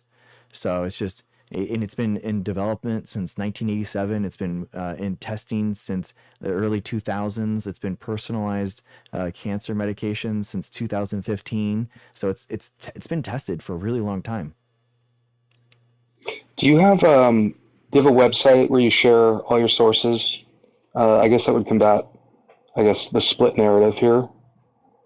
dude, or is honestly, it mostly your life? Or yeah, it's crazy. I've been just doing this for like 5 years now, so I just kind of like, but you know what? I've actually this is no, it's right on, dude. yeah, Yeah, props. I It's a good deal. I have all my transcripts from these videos, and I want to take the most common questions and analyze the transcripts through AI and write a book on it actually, and like the top 100 questions, and like put it out or something, because it's like yeah, but yeah, I have a Discord. You could like join that if you ever wanted to like ask any other questions and stuff like that, and yeah, I it's all think, good. yeah, I think a consolidation of like what really helps, the counter argument about, stuff I brought up. And listen, I'm not picking a side. I'm observing, and I'm close to people that have, been experiencing terrible adverse events that were traditionally healthy. And sometimes it's just hard to accept that the COVID infection or long COVID or this ambiguous scenario when, you know, a child gets kidnapped in a red Dodge Durango and everybody gets it on their phone, but the only way we knew about a virus was through media channels. Yet we were never offered like directly, hey, like everybody, if you were misled on this, here's like a series of medical findings from these professionals to help you understand what happened. And like people truly have to dig for this, or listen to a guy like you, and it doesn't seem easily available, whether they're watching Instagram and swayed one direction or not. What is the package, right? And so for a guy like you, sure, write a book, like hustle, get your book deal, but like make the information that supports your findings and your claims easy for us to access. If your goal is to help change minds, get more people vaccinated, I'm not sure you're going to win, at least half of this, this group in here. But the divide continues. And so I'm trying, man. I'm trying to anyway, go into every single right-wing podcast and brosphere podcast that I possibly can. So I'm trying to infest their podcast and their feed is just like a virus. So, but dude, like, yeah, get the system of record going, publish it, and like leave as that idea. So like, then you can get invited by people that want to challenge you instead of a bunch of uneducated idiots like us, right? I mean, I get like the whole. I don't think that you're uneducated idiots, man. I think that you've been seeing title after title after title, of stuff, and it's like, again, you've seen 1,000 news stories and titles of stuff to say one thing, and I'm saying another thing, So it's like, no, it's yeah, no. Listen, I understand social media doesn't help, but truly, my godfather at Abbott Labs like told me of things to watch out for and narratives in the news, and could predict like what's coming next. Now I just see through a lens that allows me to protect myself from anything like media driven, anything paid for by the sponsors that just seem like they're ill motives in place. And so it's really not like, yeah, sure, I can go on Instagram and see a bunch of things that he would agree with, but he was there, man. I mean, he was very deep in it, like rose the ranks. And so and it did medical school, graduated like 92nd percentile. And like, it's hard to watch him bat 1,000 and then, not want to live in fear and want to lead like a healthy life of activity, sunshine, hydration, stretching, and like, of course, like distance, hand washing, so on and so forth. And like, maybe not just put like foreign contents in my body because a bunch of news stations are telling me to. And I got the COVID thing for 10 days. It knocked me out. I was asleep for the first 3, and I can see how that could kill people. But when the stats came out about how many people is actually killing, you just start to question, all right, like what type of person and why were they predisposed? And like, do I really need to participate to prevent being a bad person and everything else? It's a lot of people. 1.2 million people. And but right, we're not isolating the results of the death. And, I understand VAERS is a weird place because people can abuse it, but like, I just know that like doctors, hospitals, nurses were like not encouraged to go complete a VAERS report like correctly. So, and it's hard for them. It's unfalsifiable. It's hard for them to go confirm that the vaccine did it, or it was COVID, or it was the intubator, right? Like nobody's digging that deep, and I think that's why It's not true. There's people want tons to be of left alone. no. There's tons of studies like the vaccine associated pneumonia that you're talking about. There are studies, and there are, been analyses on the amount of hours that were billed for ventilators and stuff like that. And it's actually the latest ones that I was reading that they were underbilling. They were actually underbilling how much people were actually using the ventilators because we were out of the ventilators. We didn't have a many. So it's like there are studies that are like actually working on this, and science wants to improve medical science, microbiology, virology, epidemiology. Like it all goes forward, and it's not just like the United States and the FDA and our pharmaceutical companies. It's tons of different labs and tons of different researchers all throughout the world that are all coming together to say this. So did we start the research at UNC Chapel Hill and offshore it to the university or to the Wuhan lab in China? Or is that just So totally fake and wrong? so like coronavirus 'Cause I research mean, labs, the top coronavirus research lab in the world is really only going to be a handful of people. It really is. So like Peter Daszak and the Eco Health Alliance being connected to, a lab in University of North Carolina. Yeah, of course that makes sense, and it makes sense that they would coordinate and that they would want to like share information, like absolutely. But there is zero scientific evidence to point that it lab leaked at all. Like there is none, like not a single piece of scientific evidence. It's all emails and nonsense like that, and that just isn't a science. That just isn't. yeah.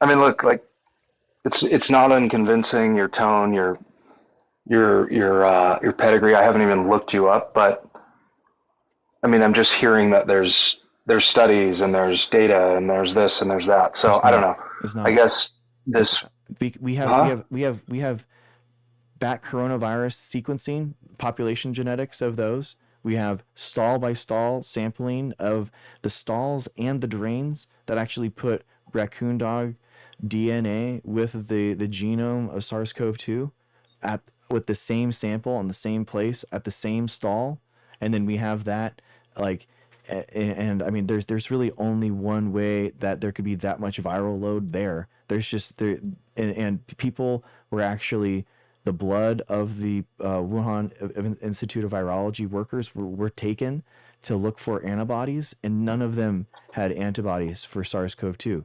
So there's no way they would have been able to produce that much viral load and spray it on all those stalls, but have no antibodies. That it doesn't make any sense. And it's like 20 miles away, the Institute of Virology and the wet market. And the wet market is a really low traffic area. So it's not like you just happen to you're just going to be going to, it's like, Grand Central Station or something.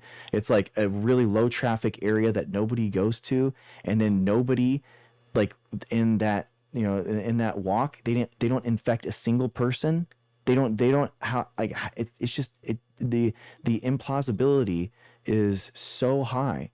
All we have is independently corroborated evidence. Yeah, right. And it's never going to be And 100%. Science is never going to be 100%. right, Am I ever going to say always a 100% certainty? crapshoot. But I would say, me personally, I was, just because of every other virus was natural zoonotic spillover event, I was like 95% sure it was going to be a natural zoonotic spillover event. But 5% happens all the time, man. Like if you play poker, that happens all the time. So 5% happens. But now it's like 99.9% going to be a natural zoonotic spillover event and not a lab leak. There's just zero evidence Okay. for otherwise. So for my uneducated mind, you're saying that we've gotten close to isolating the virus and understanding it and where it came from.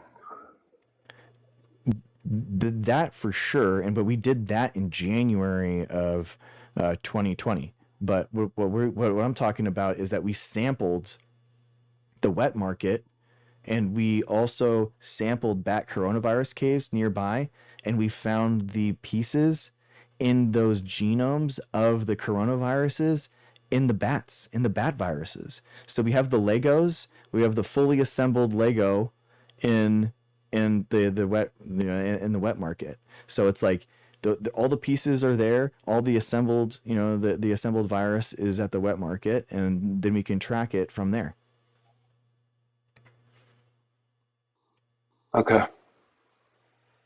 We isolated and did all the X-ray chromatography and all the Koch's postulates and all that kind of stuff. That was like super early on, like super early on in this whole thing. We're talking about like Okay. January 2020.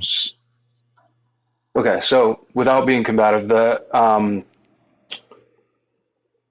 now that we're close to understanding it, you're saying the only solution is a vaccine.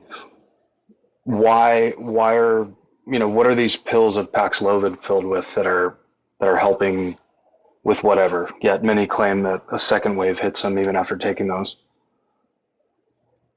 So we understand where it came from, right? We understood where SARS-CoV-1 came from, and that's why we put the Institute of Virology there, because we understood that China has a unique culture in regards to wild animals, private breeding, wet markets, wild animals, and kind of their urbanization and disturbing these bat caves and causing more immigration within their viruses. So it's causing more genome recombinations within the viruses, which led to SARS-CoV-2 there. And what we need to be doing is better working with China to work with them so that we can like help anticipate the next pandemic. And we can't like isolate ourselves from like what's actually happening in China. We need to work with China. So what was happening in the Institute of Virology was actually really important work, and it needs to continue. Paxlovid is an antiviral. So an antiviral is going to it's one of those things that's going to help, you know, basically bad COVID infections to keep the viral load down. And basically, if you suppress the viral load, you're not going to remove all of it. So then it comes up with a second wave. Okay. So are you fearing like another COVID sometime in the near term, and should we all get vaccinated in preparation for that? Is that what you're saying? I mean, it's inevitable that a natural zoonotic spillover event is going to happen again. Like, absolutely. But right now, at least in the United States, I'm way more worried about, a lot of people during COVID were, I'm not anti-vaccine, I'm just against this vaccine. And I felt like they were lying during that. I tried to tell them, it's like, it feels like you're anti-vaccine. And then now they're anti-vaccine, and we are seeing all these measles cases coming up. We're talking about thousands of cases of measles in the United States right now. We had a huge outbreak in Canada. We have whooping cough on the rise. We have tons of different vaccine preventable illnesses that are the problem that we're having in the United States right now. And then on top of that, CDC today actually reduced their recommendation on which vaccines you should be getting, which is just careless and wrong. And there's not a single scientific study to back up what the CDC did today. Interesting. Do you think the child vaccine schedule is safe? Absolutely. Yeah, it's tested. The American child vaccine schedule? Absolutely. Not just in the United States it's tested globally. So the biggest one is in Denmark. It was tested. Oh, they're testing it for sure. They tested it on humans. Well, they tested it in Denmark. So Denmark with their own researchers, with their own money, not connected to the FDA, not connected to pharmaceutical companies, not connected to the CDC, wanted to test the vaccine schedule, and they found no adverse side effects or neurodivergence or any problems connected to the vaccine schedule. So, and it was 1.2 million kids over 25 years. Mm-hmm.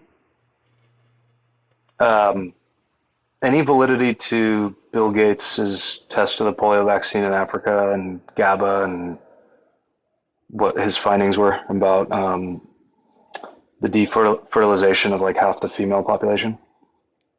Or is that all misinformation? I'm not educated on that. I had seen like the clip of his TED talk or something, and people erroneously say that he is trying to push vaccines in order to depopulate the world, which is like incorrect. He was actually Yeah, taking, eugenicist. Or yeah, he was actually talking about decreasing the carbon footprint, and it wasn't like it didn't have anything to do with that. It was like a clipped thing that was bad. But I don't. I mean, I think that genuinely Bill Gates was trying to, at least, and I mean, Gates Foundation is no longer a thing, but he was trying. It was the return on investment is insane for vaccines. It's incredible. It's 11-1. So it's like that. I mean, that's why governments support it. That's why, if you're if you're a philanthropist, that's something that's why you would support that. you did tell me their margins were super low, Yeah. but you're saying from an investment opportunity, it's massive. An economic development thing. Yeah. Because vaccines are so much cheaper than the diseases that vaccines prevent, right? So a measles case in Oregon was found to cost like $45,000 each case, and an MMR vaccine is like $150. So it's like it's a no-brainer for a government, right? Because it decreases the healthcare costs significantly. Huh. Okay, so back to your headline, and I'll let you go. Mm-hmm. Politicizing the health thing. If and assuming like I was MAGA or whatever these people are calling me, or anti-vaccine because of just the questions I'm asking you. You're good. You're fine. You're good. If assuming I was on that side, is it truly like the thought is that like people like me are calling for just like mass extinction of people when the next virus comes because we're not willing to get vaccinated? Is that really the thought? Like they think humans at the core are so evil and that we don't want others to live if we don't participate, then that's us calling for death. Globally, like vaccines prevent 5 million deaths a year, 4 million of which are children. I think as a parent, I have 4 kids. I think it's neglect to not vaccinate your child. I think it's bad parenting. I think it's like because you are inducing and causing harm to that child that you could prevent. And you, as a parent, you have to do whatever you can in order to prevent harm from happening to your child. And we know that the diseases caused by viruses are way, way, way, way, way more dangerous than any adverse side effect from vaccines. So I do think that, I think that people are bad parents if they're not vaccinating their children. I think that they should be mandatory, we should make it as, I don't think that we should like strap people down and get vaccinated, but I think that we should make it, I like what Australia does is they tie it with their child tax credit. So it's about $8,000 a year to get vaccinated from Australia. So I like that system personally. Huh. Okay. When do we all come to like a more sort of cohesive conclusion on this? What's gonna give? I think people are gonna like start seeing that a lot of these viruses are going to start coming back. The diseases are going to start coming back, and these grifters that said vaccines are dangerous for you are going to have no solution for them. That is like, and I think that you're genuinely asking questions. I think that the legitimate anti-vax people, when I ask them this, I'm like, well, what's your solution then? 2,000 cases of measles in the United States. Go. Like, what do we do? And their solution is spread more measles. It's like, what? That is insanely dangerous. How do we make America healthy again by making it more diseased? Like that just doesn't make any sense. So I think that people are going to realize that, like, wow, they didn't grow up in a world or in a nation that had all these outbreaks all the time. And we're talking about like 19 preventable diseases that we had that were vaccinating in the United States. And just imagine we, I don't think that we actually shut down, but we had a outbreak or a pandemic of a single virus. Now imagine all 19 of those viruses all outbreaking different months in your life. So you would have measles one month, you'd have polio another month, you'd have, like, it would be so insane. You would not feel liberated. You would not feel free in this society. You'd be petrified. You wouldn't want to go to concerts with 100,000 people. You would feel like it would be genuinely a very scary place. And I think that people will finally understand that it's like, yeah, we need to go back. Vaccines are actually really, they did something for us that we didn't realize. I think that hopefully it doesn't get to that point. I do think this is controversial. A lot of people don't agree with me on here, but I do think that in the next 10 years, we're basically going to have AI medical assistants that you're going to have with your doctor, and your doctor is going to be attached to that. And instead of going on TikTok and joining a guest, you're going to be asking these questions to an AI. And an AI will very easily walk you through why all the evidence exists that vaccines are very safe, and all the numbers are going to be so obviously in that favor that the depth of knowledge of medical science versus the very surface level conspiracy stuff, like, it's going to be very easy for an AI to walk someone through, and AI is going to take over so many aspects of your life that I don't think that they're going to distrust the AI in regards to this thing. I'm in the space, AI agents right now. I'm following. The LLMs are pulling from an aggregate of, high ranked SEO, just internet, right? Mm-hmm. Whatever's published, like you said, going on Verus, putting something up could impact an SEO ranking if it gets clicks. So I think the fear is that, the wrong stuff will be prioritized and ranked highly. And yeah, I mean, it'll have to be a bunch of trial and error, people listening to AI and maybe still feeling like shit, or listening to it and feeling better, right? To breed just the adoption of it. But we'll have to see how that goes. I think it's hard for people that have felt sort of failed by the medical system before to subscribe to much of this. Personally, I've had a case where doctors throwing, benzos at me to band-aid some problem when, really it was like looking deep inside, wondering why I was tight in the chest, the back, panicking in college lectures, and soon to find out like my dad was terminally ill and something was pulling on me from home. I go and get one bottle of Ativan, don't even finish the whole thing, and just figured, okay, I have to like suffer through this to like truly get to the end of it.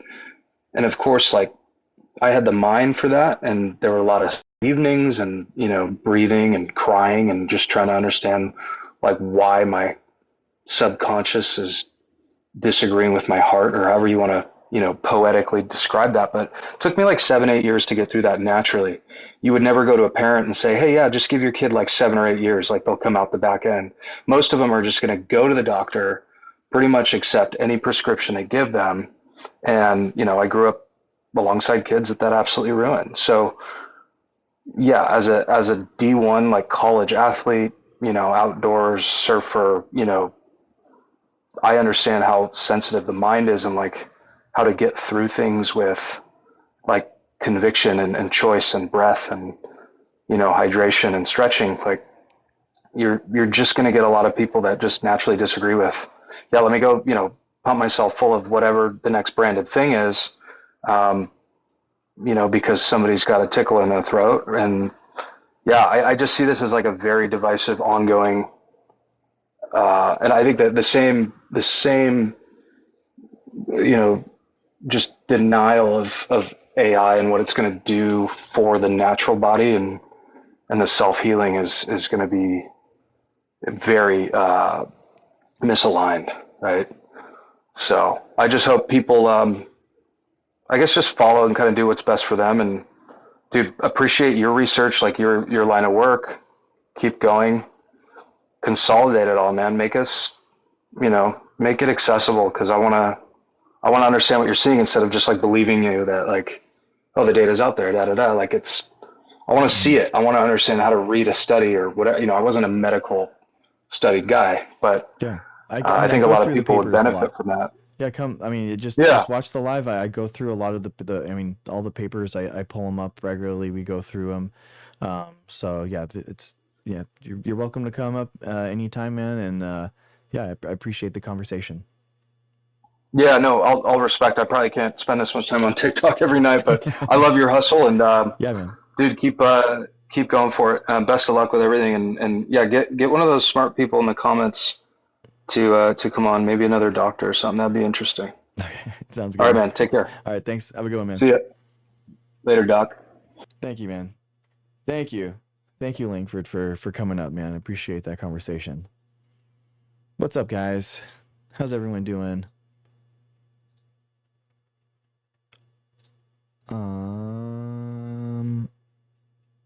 Okay.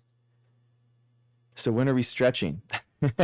Guys, we're doing questions. If you wanted to ask a question and have me read it right now in between the debates and the guests, right here we are hit the yellow arrow right there, right over there, right there. It's right there. It's right there.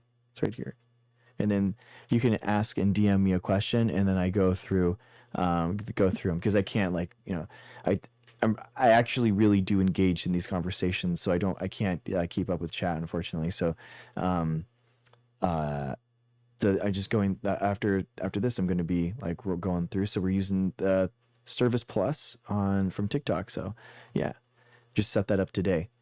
I think I want to do a more chill stream, like we're on the jujitsu mats in the home gym, get get into some more casual clothing and do that. So that'd be probably a good time, Hillary. We can do that. Um,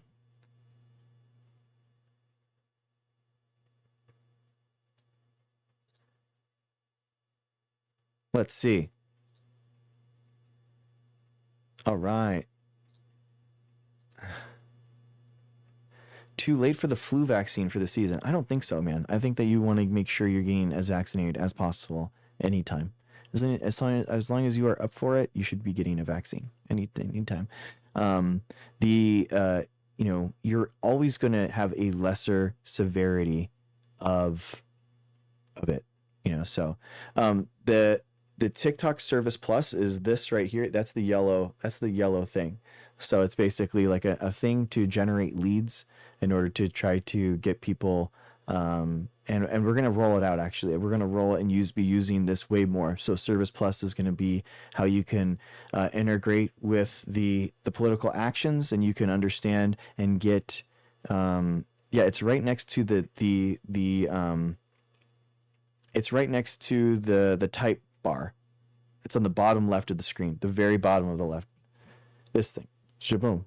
See that that yellow thing right there? This right here. This right here. This thing right. This that right there. So we're gonna be using it more. Yeah, Service Plus is gonna be something where we're gonna be using more. I see a shopping bag. Huh. Interesting.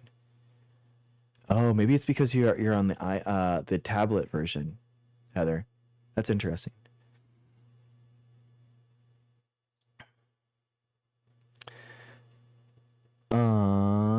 Let's see. Okay, what do you feel about the first steps in lessening vaccine misinformation on a larger scale?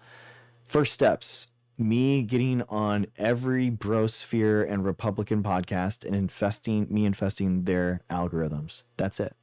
Done. Thank you. All right, we're done for the night. No, I'm just kidding. Legitimately, yeah. I think taking that's the most immediate action. I think that's it. Trying to take more power over the algorithms. And so I think that's what we have to try to do. Because I think, like I said, this is my media theory. This is my overarching how people view reality now. It's not through education. It's not through personal lived experience. People view reality through the social media feed that they are given. And that's the most powerful connection that they have to how they view the world, is through their social media algorithms. So, yeah. Oh, not exactly? Oh, okay. Never mind. I changed my mind exactly. User 1397144733781. That's, you got it. You got me. You got I don't know. Crow of HA. It's a Coro voice. I think it's always going to lessen the severity. So I think that's the idea. I don't know what the efficacy of it is right now, to be honest with you. But it's always going to be the better decision to get vaccinated every single time. It doesn't matter what the actual efficacy of the vaccine is. It's always going to be the right decision to get it. Does that make any sense? Like in World of Warcraft, it's always going to be the better decision to use the best in slot item, right? It's the best in slot item. It always is. So therefore, it's always going to be the best choice to use the best in slot item, even if it's a 1%, 5%, 10% better DPS weapon. The best in slot is, by definition, the best possible item to have in that slot. That's how it works. That's in a video game.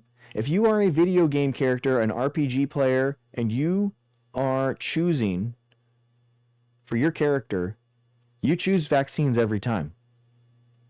That's just what it is. In video game terms, you choose it every single time.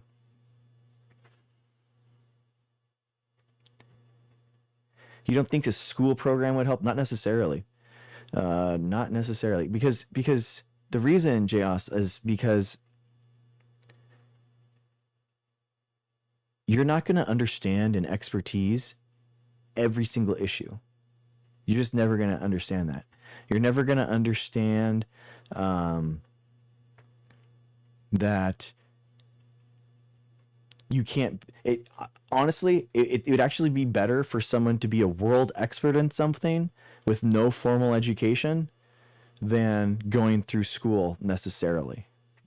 Because if they were a world expert in something, they would understand that expertise is a learned and acquired thing, and expertise absolutely does exist. And some people have expertise in science. Some people have expertise in medical science. Some people have expertise in these things that they're never going to acquire. And that's just what it is. So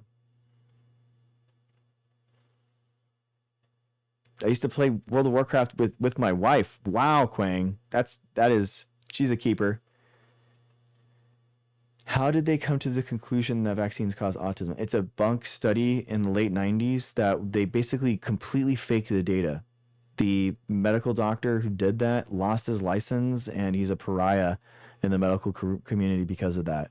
So he basically completely falsified the data. So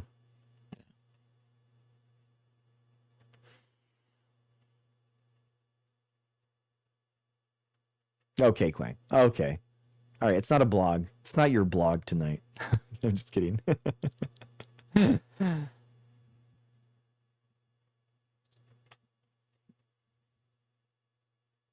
I worked for a vaccine company. Come on down.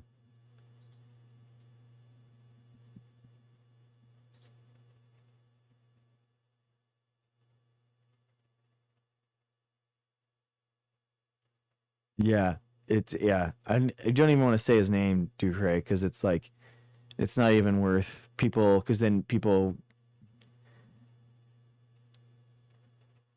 Googling it, and yeah.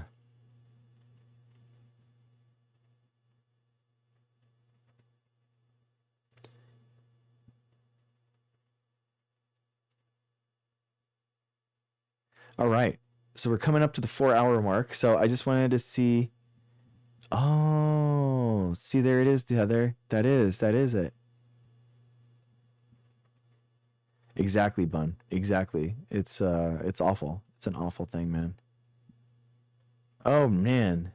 Heather, I think what happens is that if you visit the TikTok shop and get your Mava shirt, I think that it goes away. I think I'm just kidding. Don't do that. I'm just kidding. See, I'm a bad grifter, guys. See, these guys saying that I'm a shill. Meanwhile, I'm like I can't even hawk my own stuff, man. I'm like not even a good salesman. I'm like I don't even wear my own merch anymore. I'm so bad at this.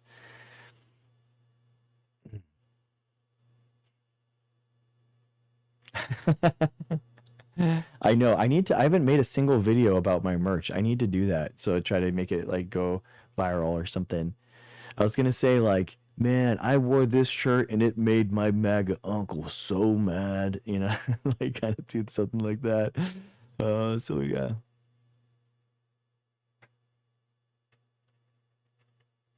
I really want to see real human side, the human side vaccine development. Yeah, I mean, I've said for the longest time like there's so much drama in a lab, in a science lab, that it would actually be really good reality television, like legitimately. You know, it would be there's so much drama. Will the experiment work? Will it not? Why didn't it work? What can we do? Oh my gosh, who's working with the other people? Like it's just like a lot of stuff like working together. Thank you, Nightflyer. Thank you. I'm bringing it back. I'm bringing it back. I tried to be the cool, hip, chill, what's up, dude? Yeah, you know, guy, and that was so 2025. You know what I mean? And now I think people kind of like stop for a second more when they see me with a jacket and a button up. So I'm trying, guys. I'm trying. You know what I mean? I tried to be Mr. Nice Guy, Duke Ray. I tried.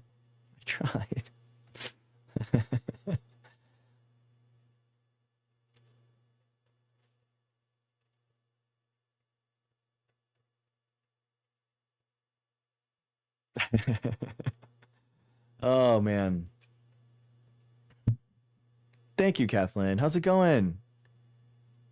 Kathleen, how are you tonight?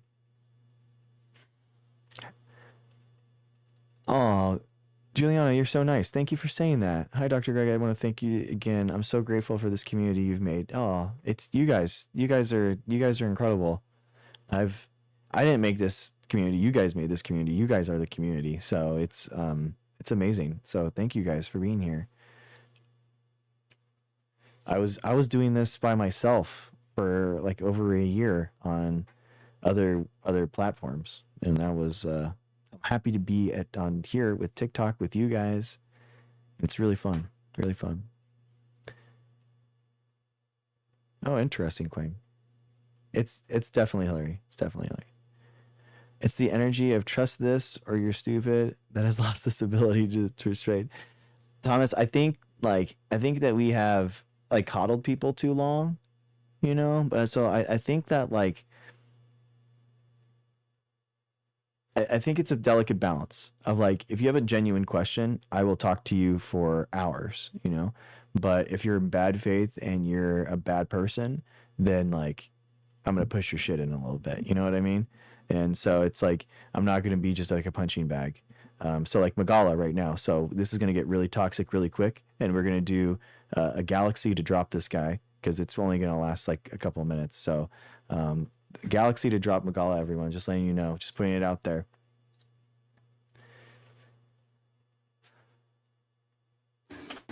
What's up, dude?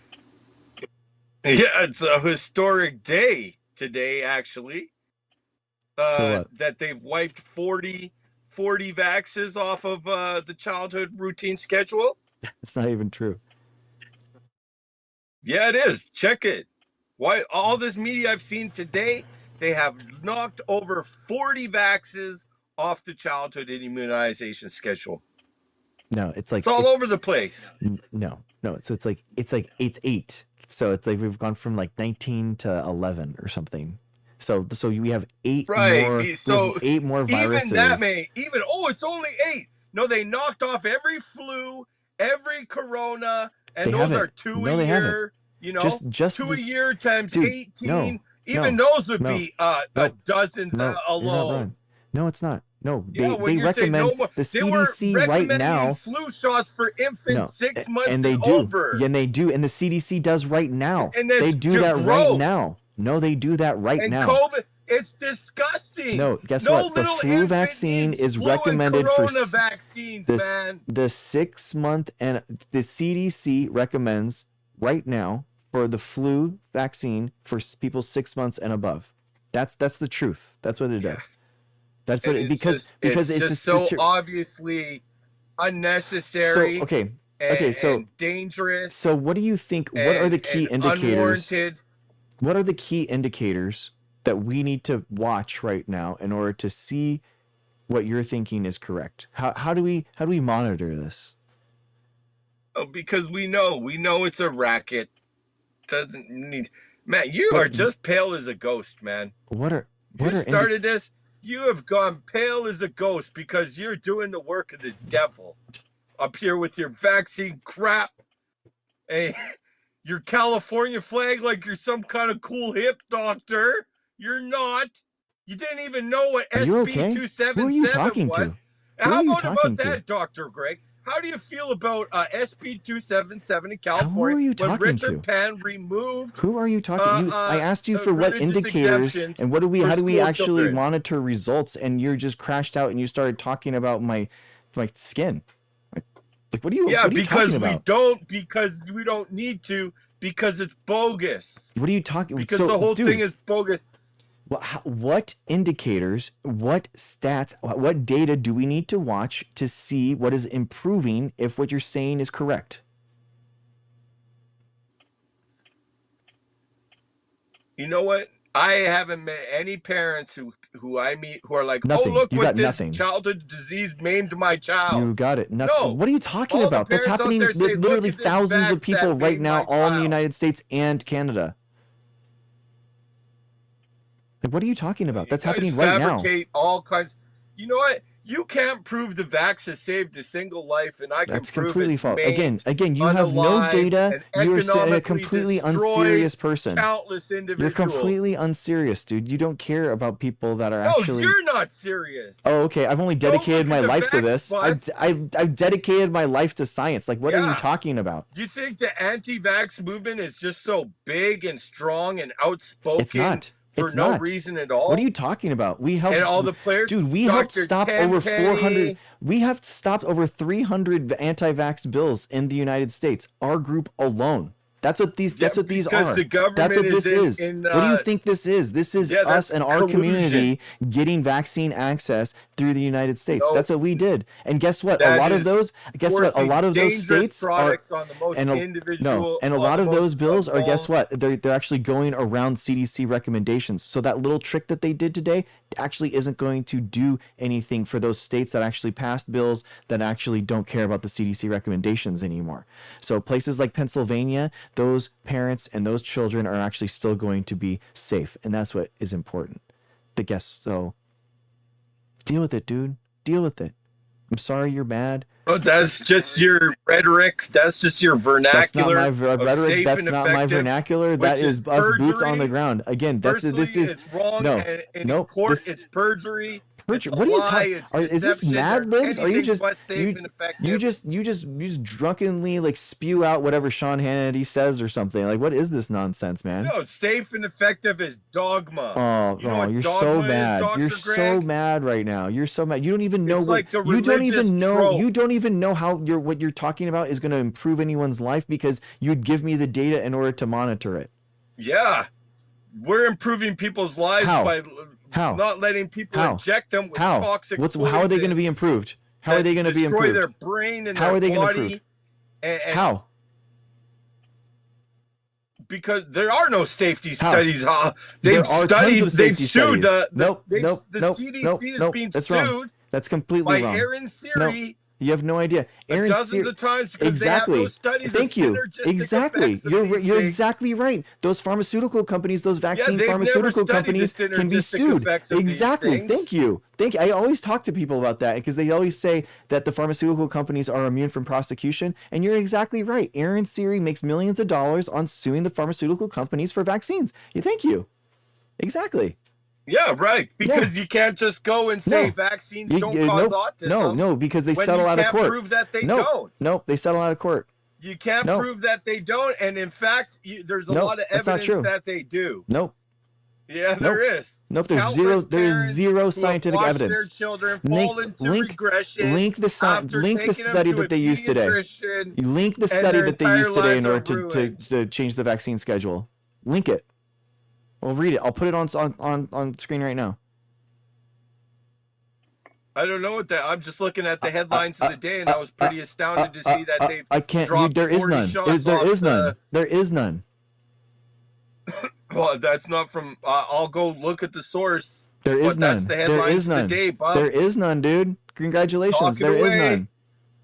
Gets worse and worse for you, man. What are you talking about? Every day, people. No. Yeah, you I'm and your doing little fine. vax cult Nope. religion No. is caused the most amount of harm to this Nope. country and its children. Nope. And Not at all. there's people like me out here to point You're the not doing finger anything, at people dude. You're like not doing you. anything but harming people and making diseases great again. You're on the side of No, viruses. you're bogus. Oh, That's you're a so total mad. projection. You're so mad, Total dude. projection. You're so mad. We're not going to let you get away with it. What are you We'll talking about? challenge We're you we're every doing it step right of the now, and we're way. having an actual impact on the entire United States, and you do nothing other than join my TikTok live every day, trying to make an impact in the world, bro. Great. Yeah. There's 180 people listening, Wow, and you're you so can brave. choose. You're so brave. Whose facts you want to You're believe. so brave. Exactly. Whose Yeah, facts are well- you guys gonna believe, guys? What do you think?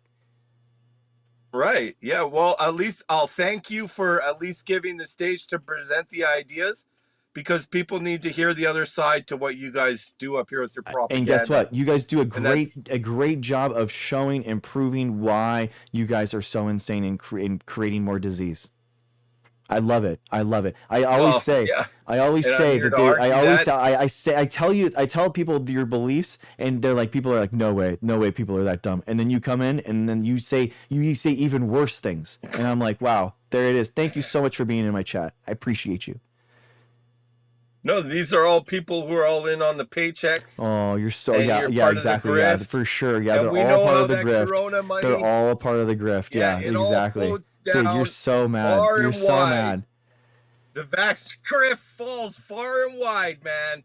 Yeah, You know, if you're a You wish, nurse dude. and you can't uphold the vax grift, you'll lose your job. Nope. You know, you have to play the tropes and the dogma. Yeah, they have to and the support medical and the science. Imagine slogans. having to be a nurse and support medical science. Oh my god. Yeah. Wow, No, crazy. it's slogans. It's Wow. medical slogans. It's Oh, not you're science. so bitter, dude. You Because all just the haven't science shows in that your it's life. You bogus. have never completed or done anything difficult or hard in your life. You are soft and weak. No, I've compiled. Oh, I've compiled I dozens haven't. of No, I vaccine haven't. studies. You've done You wanna start nothing. going through You have them? done nothing in your life that is Let's- difficult or You want contributed to to start going society through some in any way. PMIDs? You have contributed nothing to society. You are a parasite. No, I'm out No, here warning the no, I'm public not. No, of I'm not. public health threats. No. You are a public health threat. Oh, sir. thank you, bud. Thank you. Yeah. For sure. Yeah, for sure. That's yeah, it. you are the public No, you health are. threat I out know here. you are, but what am who's I? Are you seriously advocating going to the say that right injection. now? Yeah, you are. That's Oh, yeah. true. That's it. That's it. Here, Bro, we are at let's administering. go We through are some helping. studies. Yeah. We are. We do. We do all the time. Okay, here's a PubMed.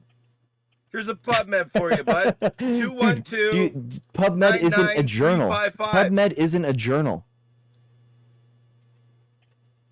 Big deal. Let's go through. it. PubMed Let's see isn't what they a journal, say. dude. It's a published- repository of a lot of junk in there too.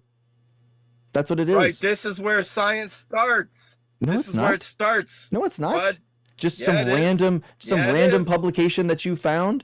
You don't deserve it. You don't No, there's deserve dozens. I got you, dozens. You don't deserve me to actually give you the time of day to go through any of your publications. You haven't earned that right. Yeah, no, because serious No, people you haven't, and your 10 minutes doing is up, dude. serious work who are published.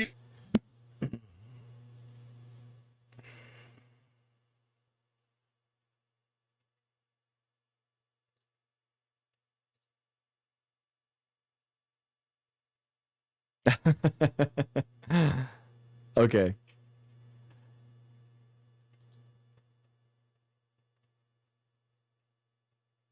Man. Man, why does he come every day? It's actually kind of wild. It's pretty wild. It's always nice to have a fan though. I mean, it's oh, so funny. I know, Ducray. Actually, yeah, he did last a lot longer than I was expecting. He does sound a lot like that Geo Miles. He does sound like a lot like it. Biff. Man, I genuinely like these Nick Fuentes types are just so feckless, weak, and they just ask for handouts entirely. Like they just have never done anything to contribute to society. That's just wild. It's just the wildest part to me is that they have never actually contributed or done anything hard or been a benefit to society a single time. And here they come for institutions that have done nothing but try to uphold knowledge, help people. What have they offered as a counterfactual, or what have they began to push?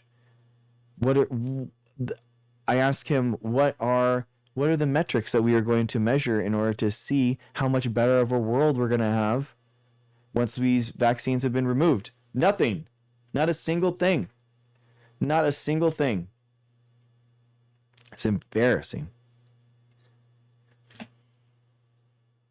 Man, China's lapping us right now.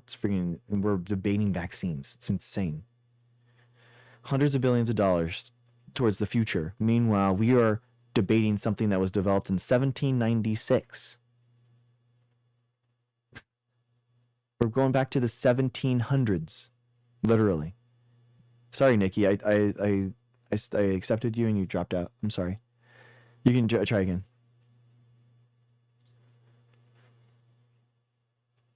Oh, Hi, hey, Nikki. how you doing, Dr. Greg? Hi. How's it going? It's going pretty good. Just waking up, Nice. and ready to go to the gym here in about a half hour. Nice. Cool. So I don't disagree with you on a lot. I'm not MAGA. I'm not a Trump supporter, but I do have a question on the GMOs feed the world. Mm-hmm. I stay away from GMOs, and a lot of countries actually have banned GMOs from their. So Yeah, the how EU does. you say GMOs feed the world? Mm-hmm. Can you elaborate on that? Yeah, they try. They do. They have since the 1970s, and basically you can look it up. It's called the Green Revolution, when basically molecular biology improved plant productivity to the point where, like, I think it's like 2 billion people a year are fed by genetically modified crops. And I guess I genetically modified organism, in my opinion, includes like molecular biology, which is inserting or removing one gene at a time. And then there's also like molecular breeding. So we specifically breed individual crops together to make a new variety, check their genetics, and then go forward. So something like, corn, for example, that's changed wildly since the stuff that we see on the side of the road to the maize that we eat now. I mean, we're talking about thousands and thousands of genes that have changed over those generations versus like a single one with molecular biology. So I think like molecular biology is actually more precise and gives a better product. Yeah, but the things about the GMOs is that they're not exactly the greatest things in the world, though, because we have genetically modified, like, for instance, corn to output a lot more, corn, especially like within wheat. Like wheat is just so heavy nowadays. Like like I said, I tend to stay away from GMOs because of the fact that they're highly modified. Like I have a friend who has what is that? That not an allergy, but they can't have gluten, which is heavily within like modified wheat. But when they went to a different country in Italy, they were actually able to eat the pasta and not get gluten intolerant type deal because of the fact that it's not as prevalent in other countries than it is in here in America. And I think because of GMOs here in America is why like a lot of people are not exactly on the healthy side because of GMO. So genetically modified organisms includes it can improve native regular plant function, so it could improve photosynthetic rates, it can increase the drought tolerance or the stress, the salt stress ability, so it could grow in environments where it can't grow normally.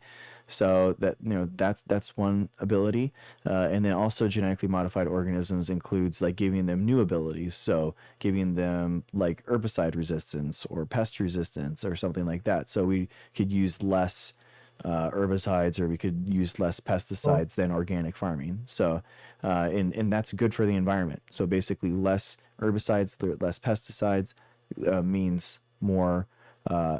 Less runoff into our environment, which is better for it, and then and the increased productivity to increase photosynthetic rates and all that kind of stuff basically increases the amount of plants that we can plant per acre, so it makes planting and farming more productive.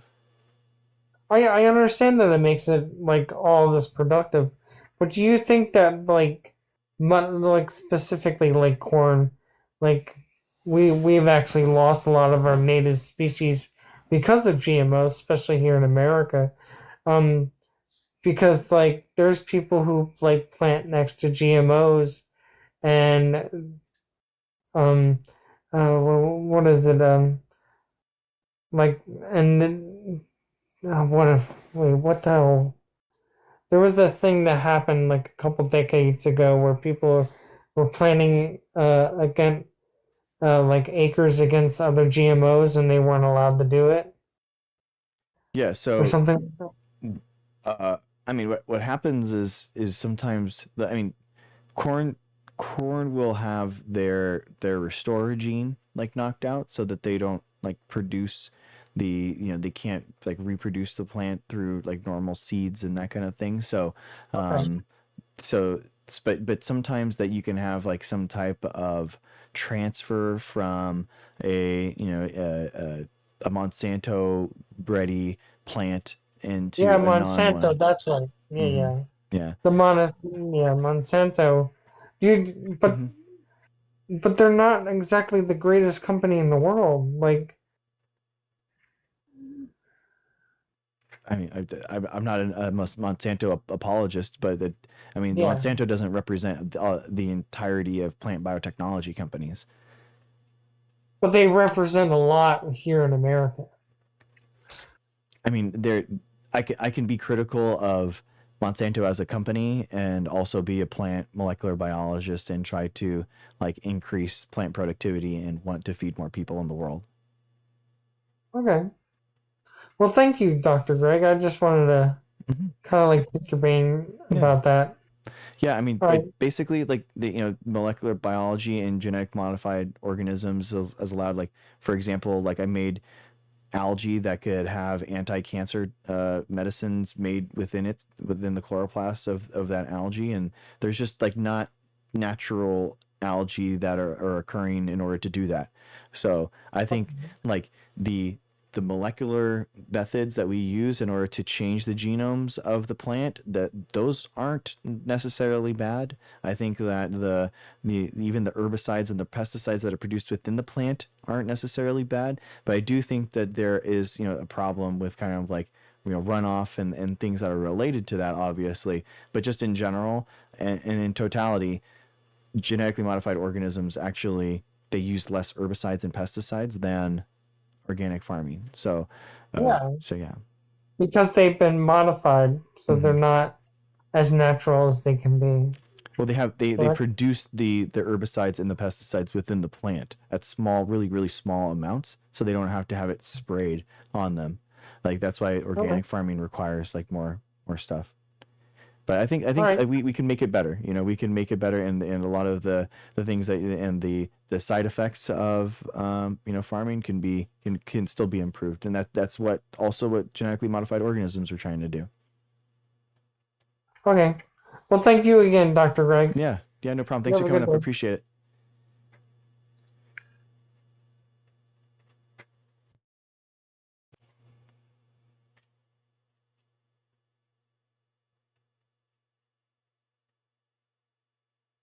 Oh, interesting, Geomiles. Interesting. But metabolic load created by high concentrations of refined fructose is. Huh. Interesting.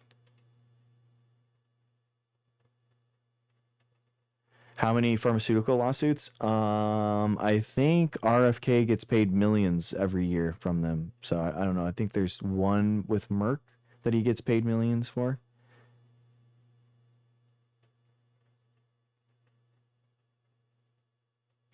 Interesting, Geomiles. Wow, I never thought about that. Okay, that's cool. Thank you for that.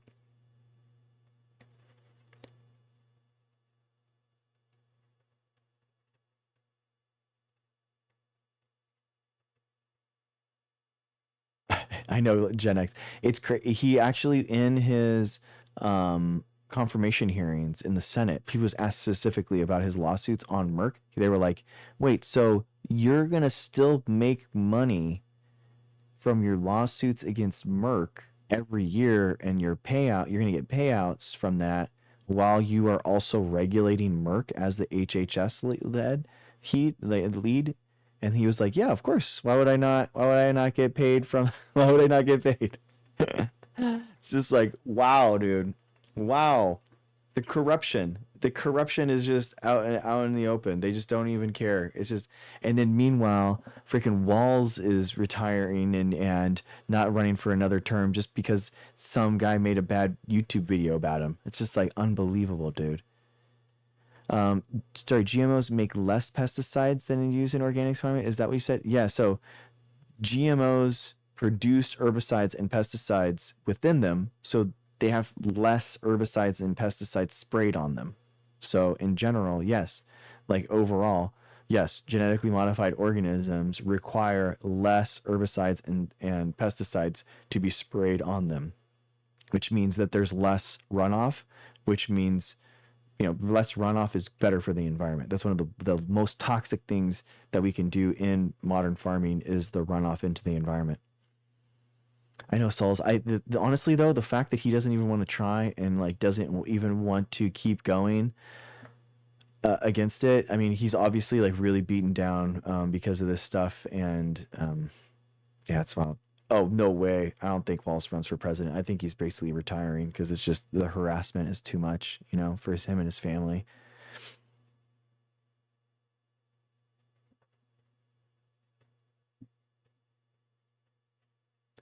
Yeah, exactly, Geomiles. They have to use organic, natural herbicides and pesticides, which aren't as effective, and they have to use more of it because they're not targeted. You know what I mean? They have to be more broad.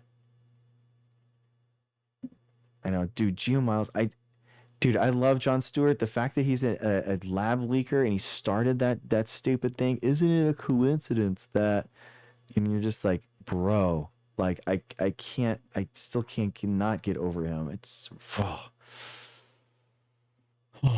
really frustrating. Gen X, I think that's a perfectly fine thing to do at the local level, at the city level. I think that that's not the right path for us as a movement at the state and national levels. I know, Geomiles. I know, dude. I still think, like, you know what, man? A really good conversation. I could convince Jon Stewart. I could convince him, man. I swear. Like I genuinely do feel like that. Yeah.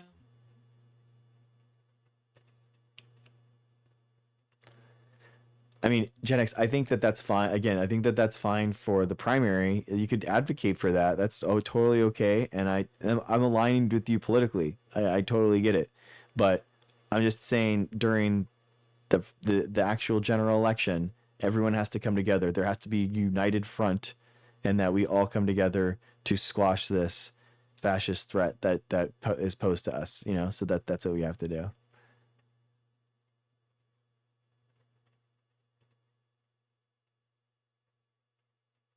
Yeah. Yeah, user. Yeah, that's true. Yeah, Geomiles, that's great.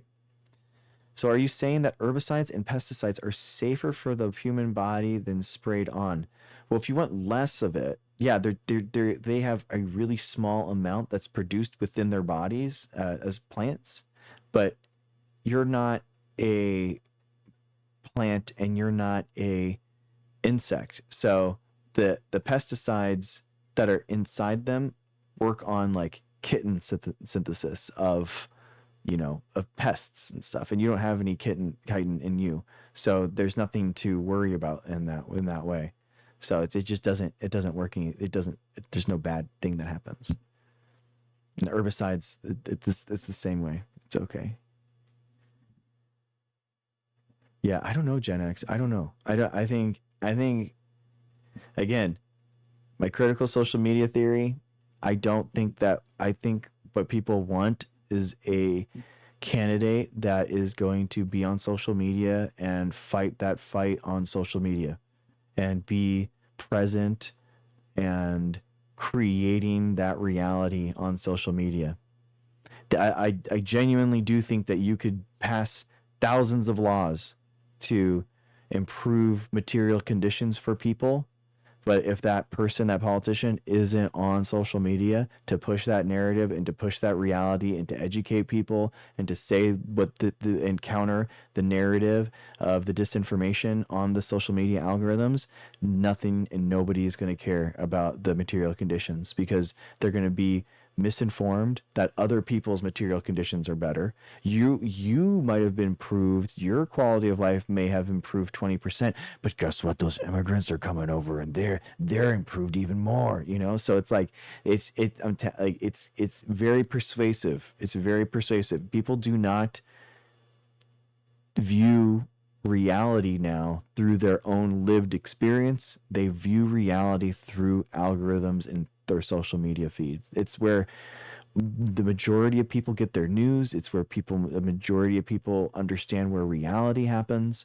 So I think it has to, I think that's why Mondani won. That's why I think that the San Francisco mayor is doing well, because he's on social media constantly. He's there. You know, you have to be a politician. You have to be a content creator. You have to be. People do not care about passing laws. They don't care about material conditions.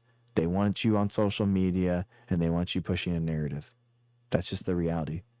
They want it's sports teams politics, and they want you on their social media feeds so they can champion you. Exactly, Souls. Yeah, it's Mamdani won because of the social media feed. I really do. I really do. I know people get mad about me about this. It's not popular. It's not popular. Michael, so it's not. It's not.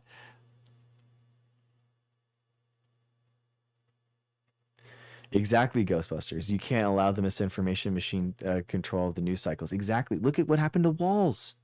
That was one news cycle where these YouTubers made these videos about him. Boom, he's out. And you're just like, what?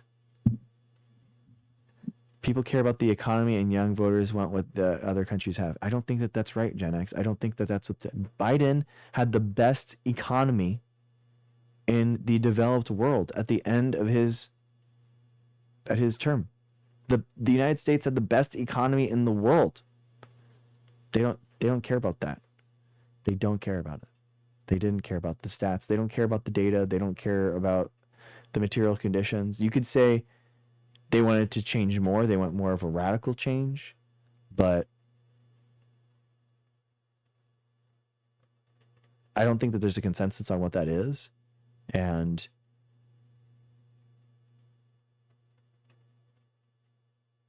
I think that even if it was passed, the social media algorithms would make it look bad and people wouldn't want it.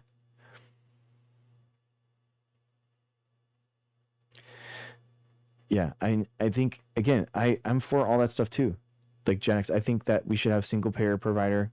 You know, I think that we should have free education. I think that we should have universal housing too. I think food, water, shelter should all be provided by the state. We should get that, and a guaranteed job by the state. There should be mandatory employment from the government, and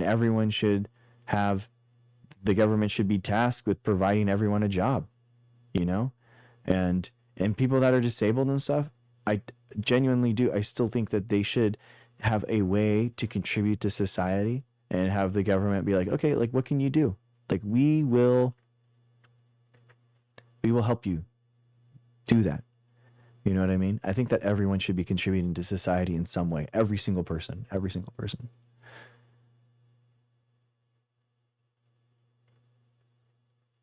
Young voters are attracted to the lack of accountability that libertation. Yes, exactly, Gio. Exactly. Mom Donnie didn't win because he was on social media. It was because he's good at it, good at messaging it. I agree, Tony. I agree. Yeah, he's on social media and he had a good messaging, and he was like a thing on social media. He was like viral on social media. So that means that people in New York were like, whoa, we got to get involved. We got to get on board with this thing. This guy is a big thing. You know, people want to vote for the winner. People want to vote for the winner. So, yeah. You can volunteer to pay more taxes. Do you help pay for it? I pay as a percentage more taxes than Elon Musk, bro. Like, what are you talking about? I pay like 40% of taxes. Like, what are you talking about? Why would you think that I need to pay more taxes? Another thing, they hate AI. I think that's really wrong. Then I think AI is like an incredible tool that we have to leverage and use. Like, we have to use everything that we can in order to, all the tools that we have available as a movement and as a way to help improve society. We have to leverage all the tools that we have in order to do that, and that includes AI.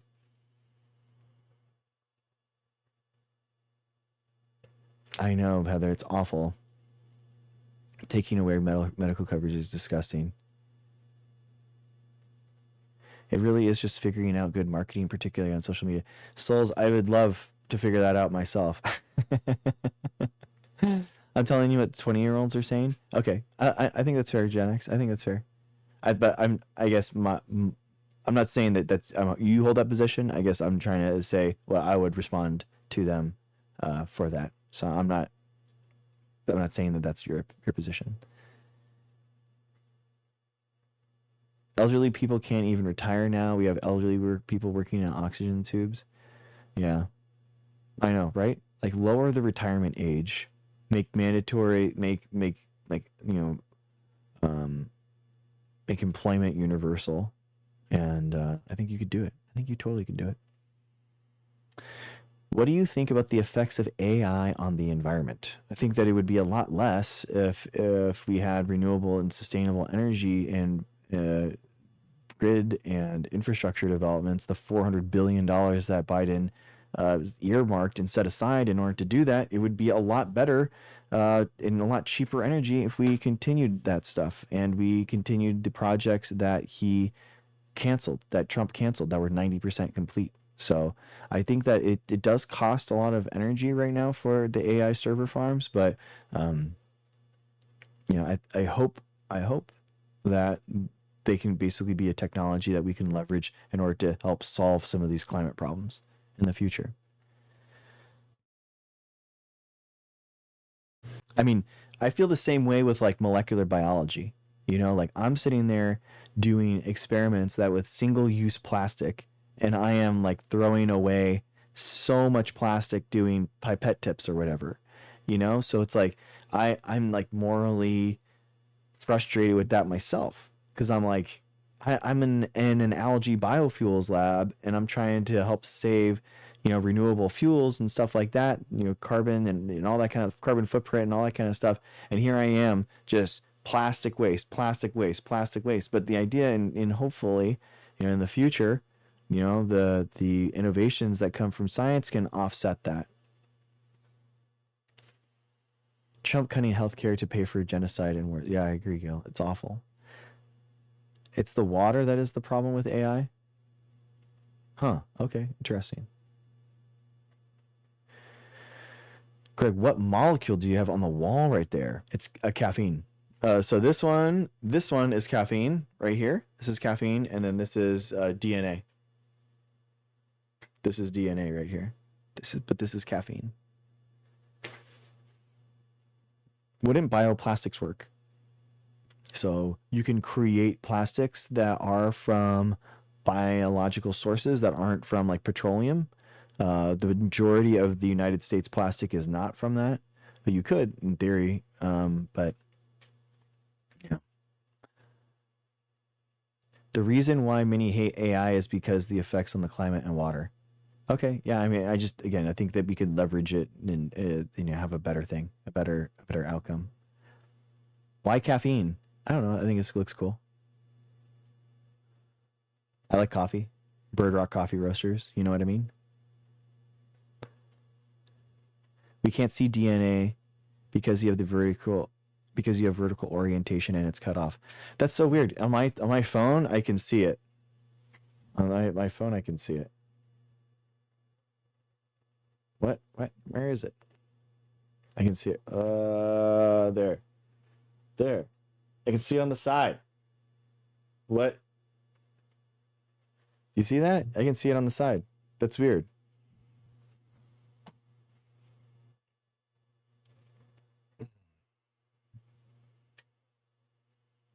Yeah, exactly, Gail. That's what I mean. Like, stop exploiting developing countries for their resources, instead make your own renewable energy. Exactly, Gail. That's what China's doing. China's spending hundreds of billions of dollars, like we should be doing on renewable and sustainable energy deployments.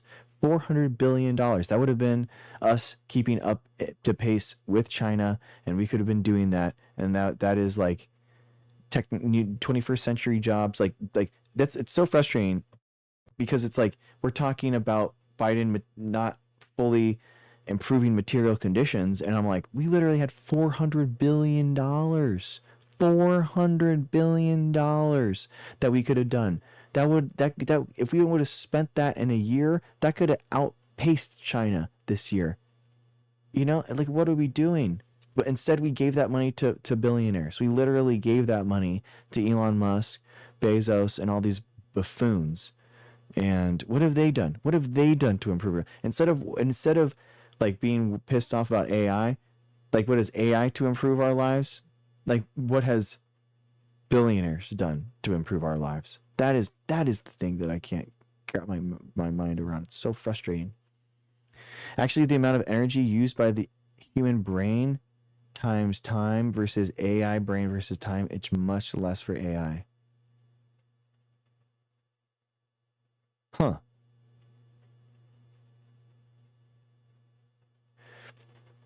I mean, GeoMiles, I use AI all the time, man. Oh, cyber deconstruction. What's up, dude? Welcome.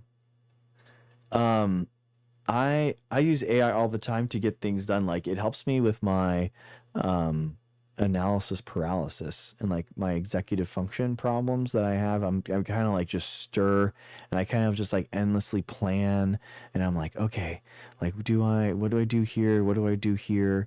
And it's actually really helps me just get going, because it's like a second person that well, not a person, but it's a kind of like throw ideas at it, and it's like, oh, this is stupid, this is good, this is stupid, like, okay, let's do this, okay, how can we do this?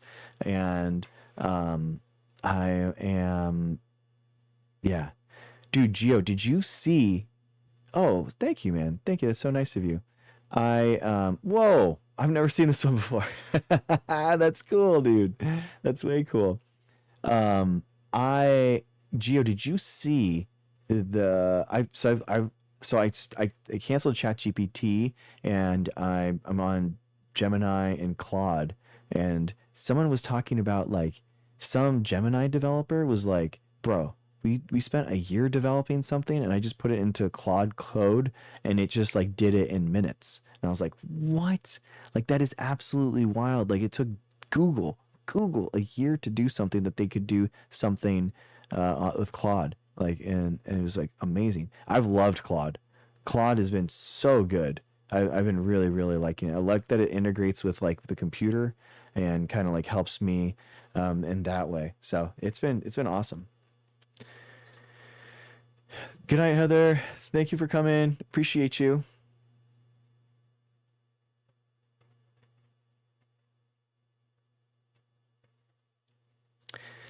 ChatGPT said that turning salad into French fries is a good restaurant idea. Okay, I'm gonna do it. That's a great idea.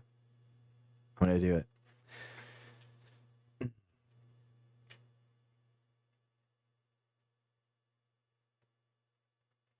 I left OpenAI for Claude, but it's too inaccurate. Interesting. That's really interesting because Claude has like built-in anti hallucination things. Like they say that it's supposed to go over everything like multiple times in order to not hallucinate. So Claude's too pricey. I thought it was like it's like $20 a month, the same as Gemini and ChatGPT. So I'm on Claude and Gemini right now. I tried Grok, awful. Not good for anything. ChatGPT is awful now. I've been on like ChatGPT since like ChatGPT 3. It was like really, I remember that. I don't know, man. I mean, like my YouTube has tons of AI thumbnail art, guys. I'm telling you, like you want to look at. Trust me, you want to look at the AI art. Trust me. This like I'll show you guys. Okay.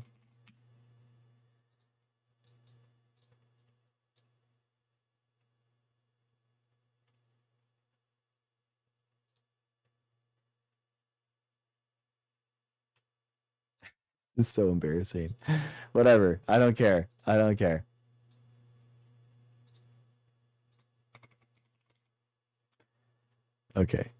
Do, do, do, do, do.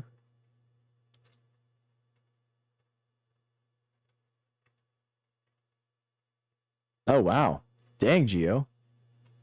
Okay. Yeesh.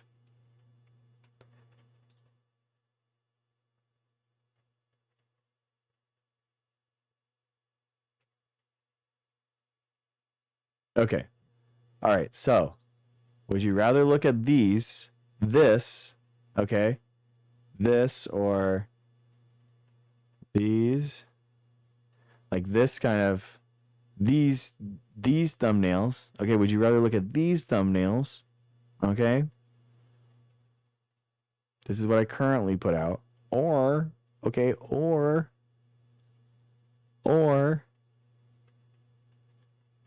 this.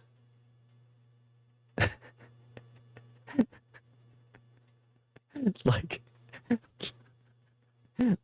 you know what I mean? It's embarrassing, but this is like from Canva, and like this is what I did, and it took me a long time to make those. It's like it took a long time versus boom, instantly right there, done. I mean, everyone wants to look at these. You know what I mean? So yeah. So it's I would recommend it. At least for me.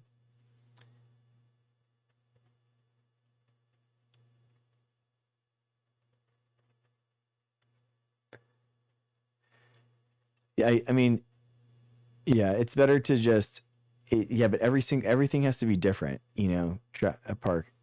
It's like everything has to be a little bit different. It can't be just like that. And I mean, even this, like,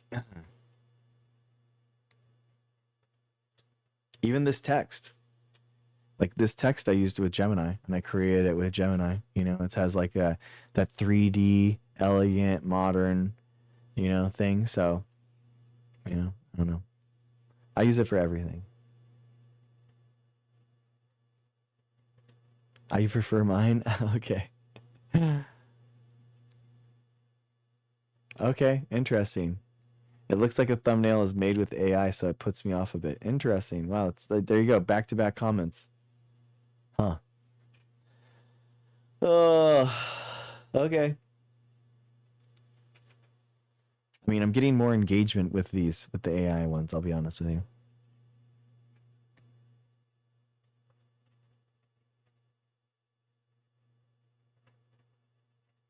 I think like you want to say you'd prefer mine, but if you didn't know and you just saw a bunch of YouTube thumbnails, you would pick the ones that are AI, made, I think that's just like the reality. I don't think I'm getting like clicks from bots. Do you think that there should be more regulations around AI? Yeah, for sure. I don't think that you should be able to access AI if you're under 18. I think it should be like there should be some limitations on like where they're getting it from. We have to have crazy amounts of regulation on who keeps the profit on AI. I think so. Yeah, we should like our entire political world right now should be answering these questions, like making talking about a UBI, because in 10 years like 100 million people are going to be out of work. How are we going to take the profits from these AI models that are stealing our labor, and as humans they're learning from the entirety of human existence and now leveraging that in order to make us out of work. So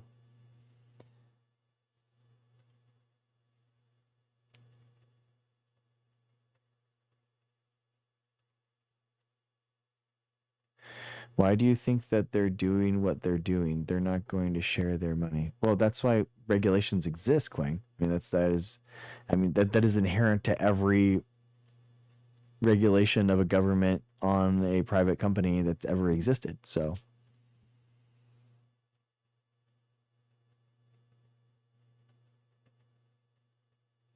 I don't understand what you mean, Gio. I have to look that up. I don't know what you mean.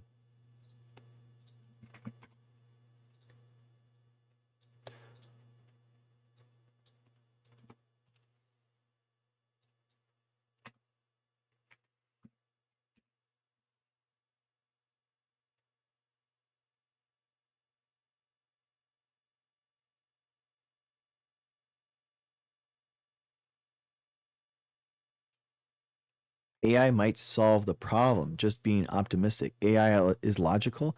I don't think that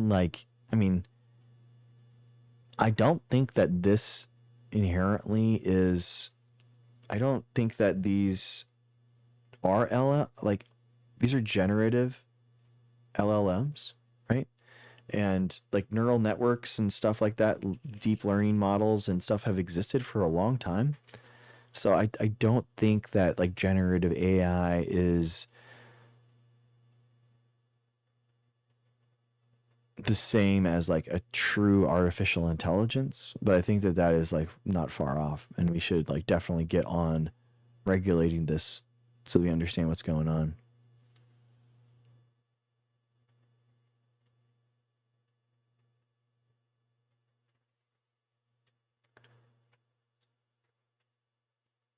Oh, nice, Park Tracker. Nice. Yeah, I mean, I would, you know, ideally, yeah, I would love to have, if I could, I would pay an artist. I would love to, but it's just not possible. You know what I mean? I can't do it. Would I rather spend an hour a week making YouTube thumbnails, or would I rather spend an hour a week organizing my nonprofit or making videos or doing something like that? So I feel like that's what I need to do. Rosie, like I said, age restricted, 18 and older only. That'd be the main thing, and then also limit the information that it can get and use to train.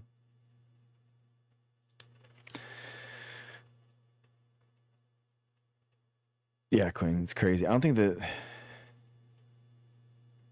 Dr. Greg featuring Dr. Greg. Sue, what's up?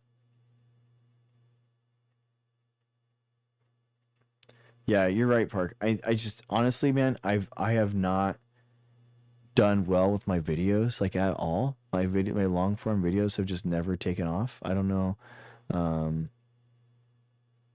for a whole host of reasons.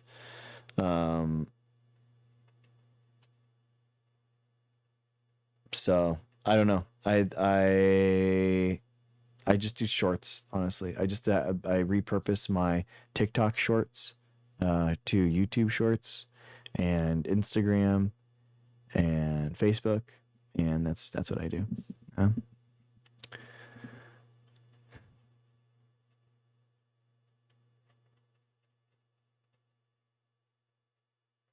All right.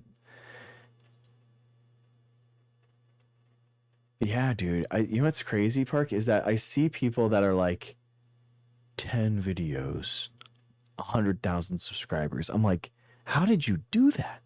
Like, did they had to have like deleted their previous videos or something to make themselves look more popular or something. It's crazy.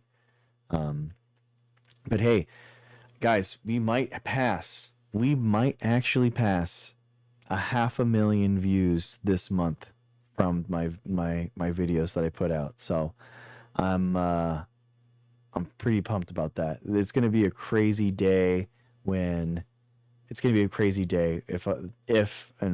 I'm lucky enough to ever pass 1 million views a month. It's going to be crazy. Even if it's short form stuff, which is, not as good obviously as like long form. That's like that obviously the long form pays way better on YouTube and all that kind of stuff, but doing what I can to get my face out there kind of thing. So I'm pretty pumped about that. So it's been really, really good month for like my videos, and that's like really been a huge uptick. So I'm really pumped about it.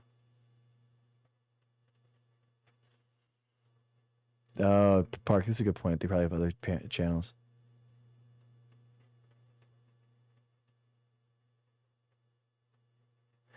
Interesting. Ghostbusters, the farming while beige guy. I love that guy's content. Is talking about moving exclusively to YouTube because due to TT changing its payout. Wow, that's wild. I mostly get paid. The most I get paid on TikTok is gifts. I don't get like paid at all for my videos. So, yeah, yeah. Oh no, I'm so sorry, Green Eyes. You have both at the same time.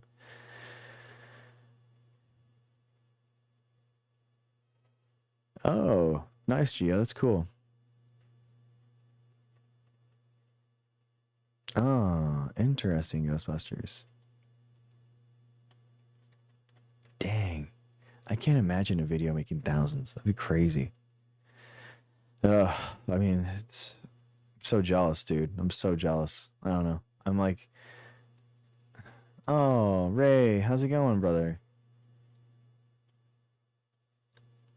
I was gonna go to bed, but if you want to talk, buddy. You're so mad.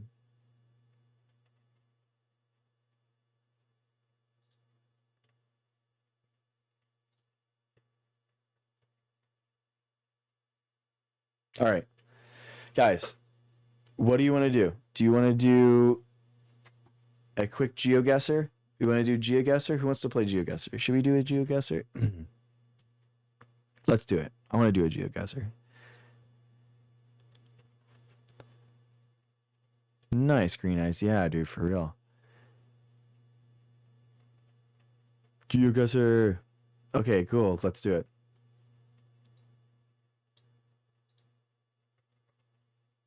Alrighty.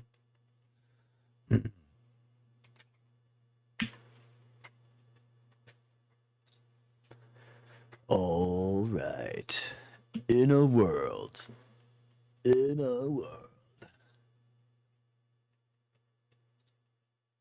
All right. Join up, guys. I'm going to get a drink real quick. You join, please. QR.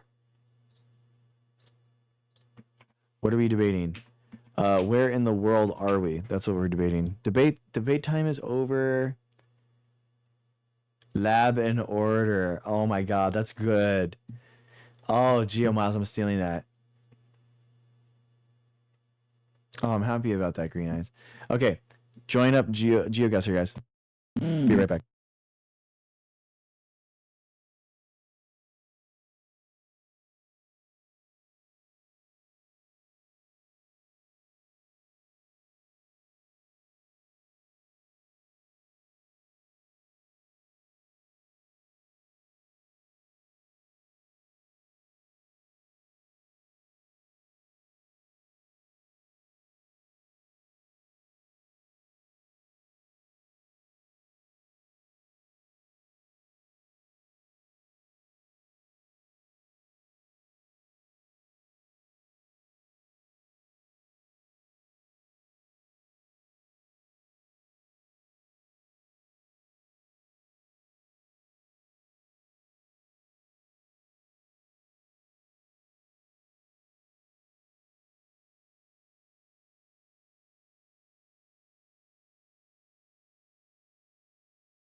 All right, all right, all right.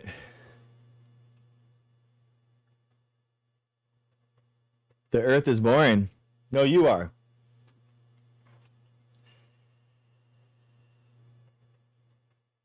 All right.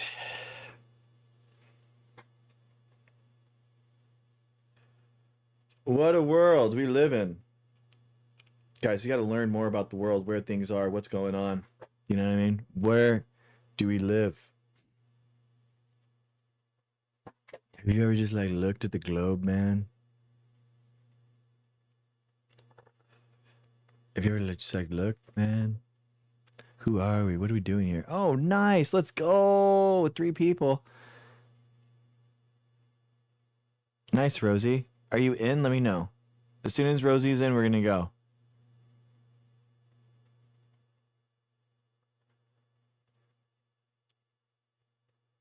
I'm in. All right, let's go. We're going to go. All right.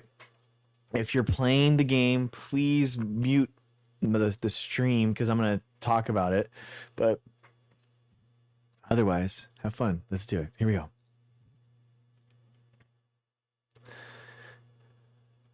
Round 1. Fight. Whoa, minute 30. That's fast. Feeling Toronto or something. This is like very Canadian, eh?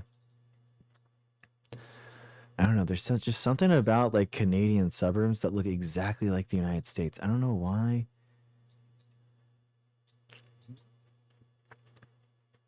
Looking for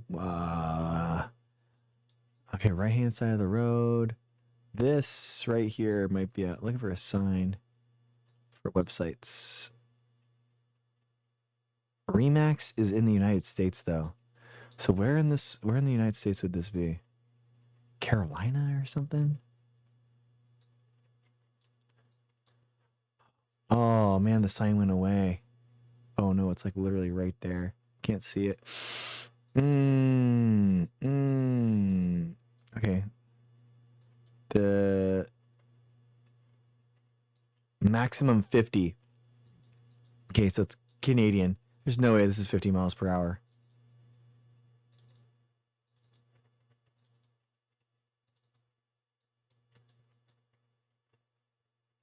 Canadian. See, I told you. I told you A. Okay, so I'm gonna say, man, is this like Vancouver or something? No. Usually it's like Toronto, Winnipeg, Montreal. Oh my God. I didn't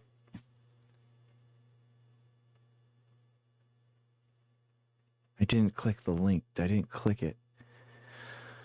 I'm gonna put Montreal, dude. I didn't click the map. I feel so bad. I need to like unmute it. Oh my God. Damn it. Okay. It's all right. It's okay. It's okay. There's lots of other rounds. Whoa. Yeah, it's always, I hate getting 0. So frustrating. Okay. Okay. We're on the right-hand side of the road. I don't know what language that is. Like, how would I possibly know?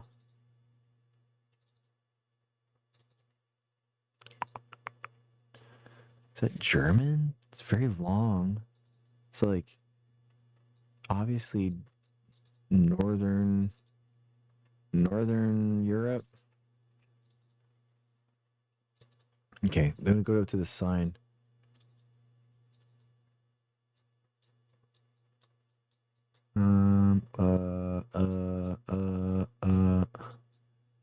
Looking for any type of sign or anything I can get a website on.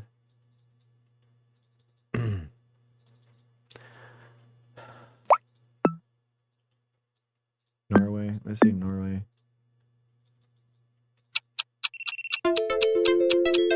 Oh.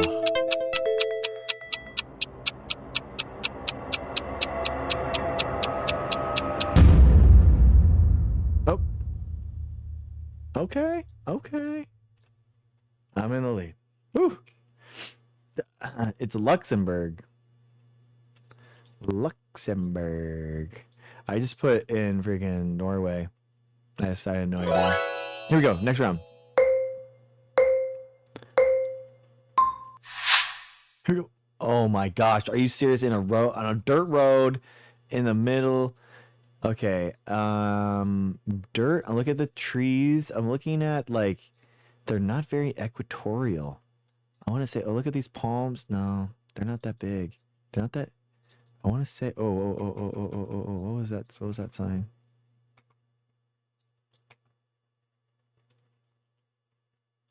Vendese? Is that Espanol? Leer Espanol?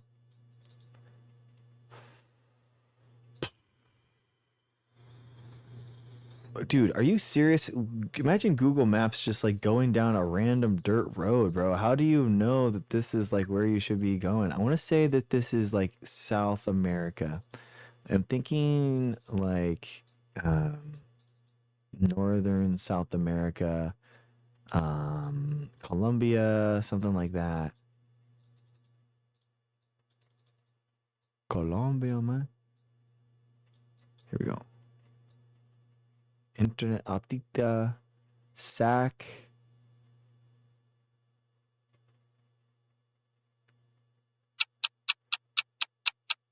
Colombia. I'm gonna say, yeah, I'm gonna say Bogota. Outside of Bogota.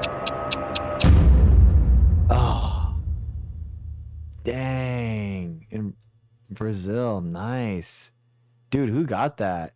Gleef Road, nice, dude. Dang, those are some crazy. That's impressive. Good job. Gleeful Road. Good job. Round 4. Portugal, you got close. Brazil, yeah. Portuguese, yeah, okay. Europe, La clase is this no, okay, so okay, this is very confusing.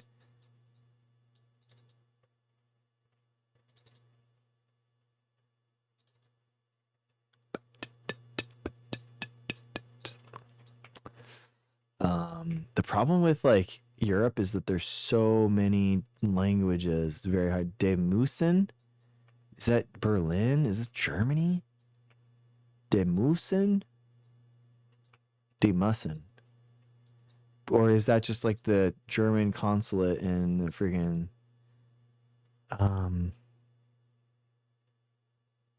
is that Greek? I have no idea. This is a tough one. This is a tough day.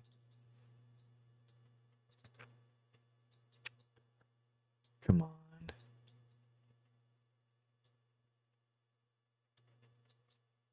I have no idea.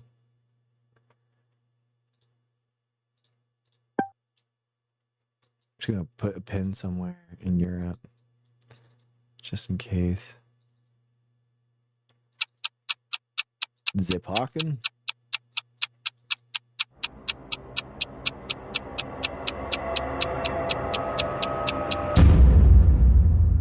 Netherlands. Oh, I got the closest. Dang.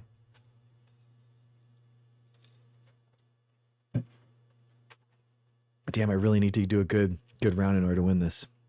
De Musen is Dutch. Ah. Ellie, I'm not even... Yeah. Hi, Ellie. See, I'm telling you, Ellie watches all the time, guys. She's here the entire time. Imagine it being this guy, dude. He's just like...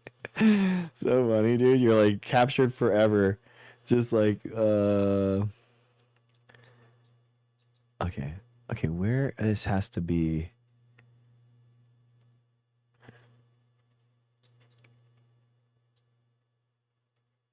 Batangas? Dude, there has to be something here. I don't think that there's gonna be any better place to look. Dude, look at those plants. This looks so equatorial, man. Now this looks like Colombia.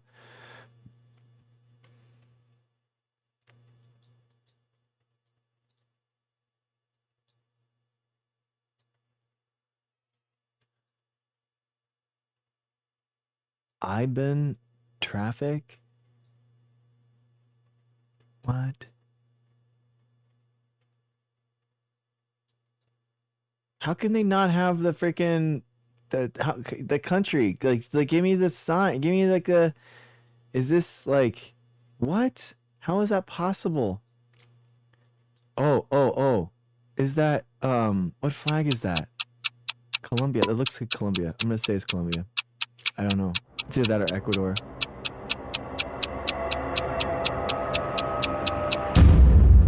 Oh my god, Philippines. I'm out of here. Never mind. It's a bad day. It's a bad day. Dang. Gleeful Road. Let's go. Good job. Gleeful Road 1. Killed it. I got 2 with 0. I got 1 with 0 because of a bad guess. And then I got an NA because I didn't put one down. That is awful. High score of the round. That was close. Dang, good job. Gleeful Road got 2 and 3,000s. That's a hard day. Dude, you know what's funny is yesterday I did really bad with the Philippines too. I don't know what it is. I just can't. I don't know why. I always go to South America for some reason. I don't see Ray Scale. Okay.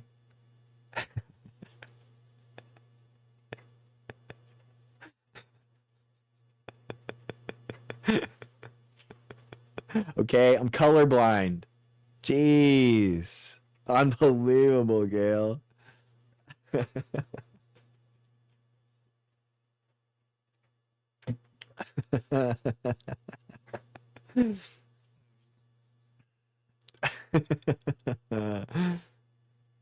Oh, nice, Rosie. Dude, you're doing great. Dude, you're a natural. That's really good. That was a hard day. That was a hard day too, for sure. All right, guys. I think that's it. I think that's how we do it. That's how we end it. Thank you guys for playing. I appreciate you. Shout outs real quick.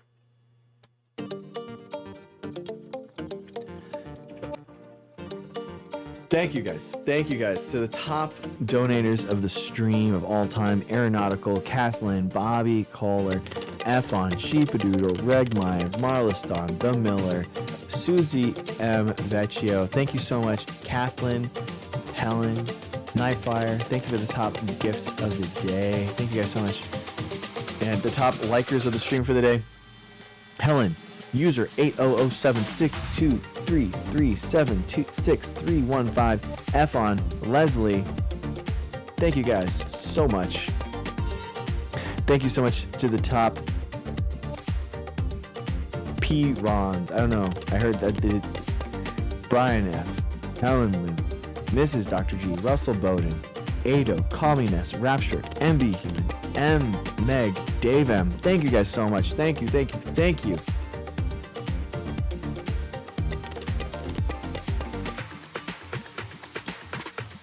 All right, guys.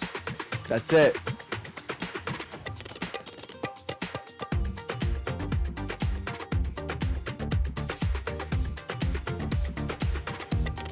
Thank you, guys.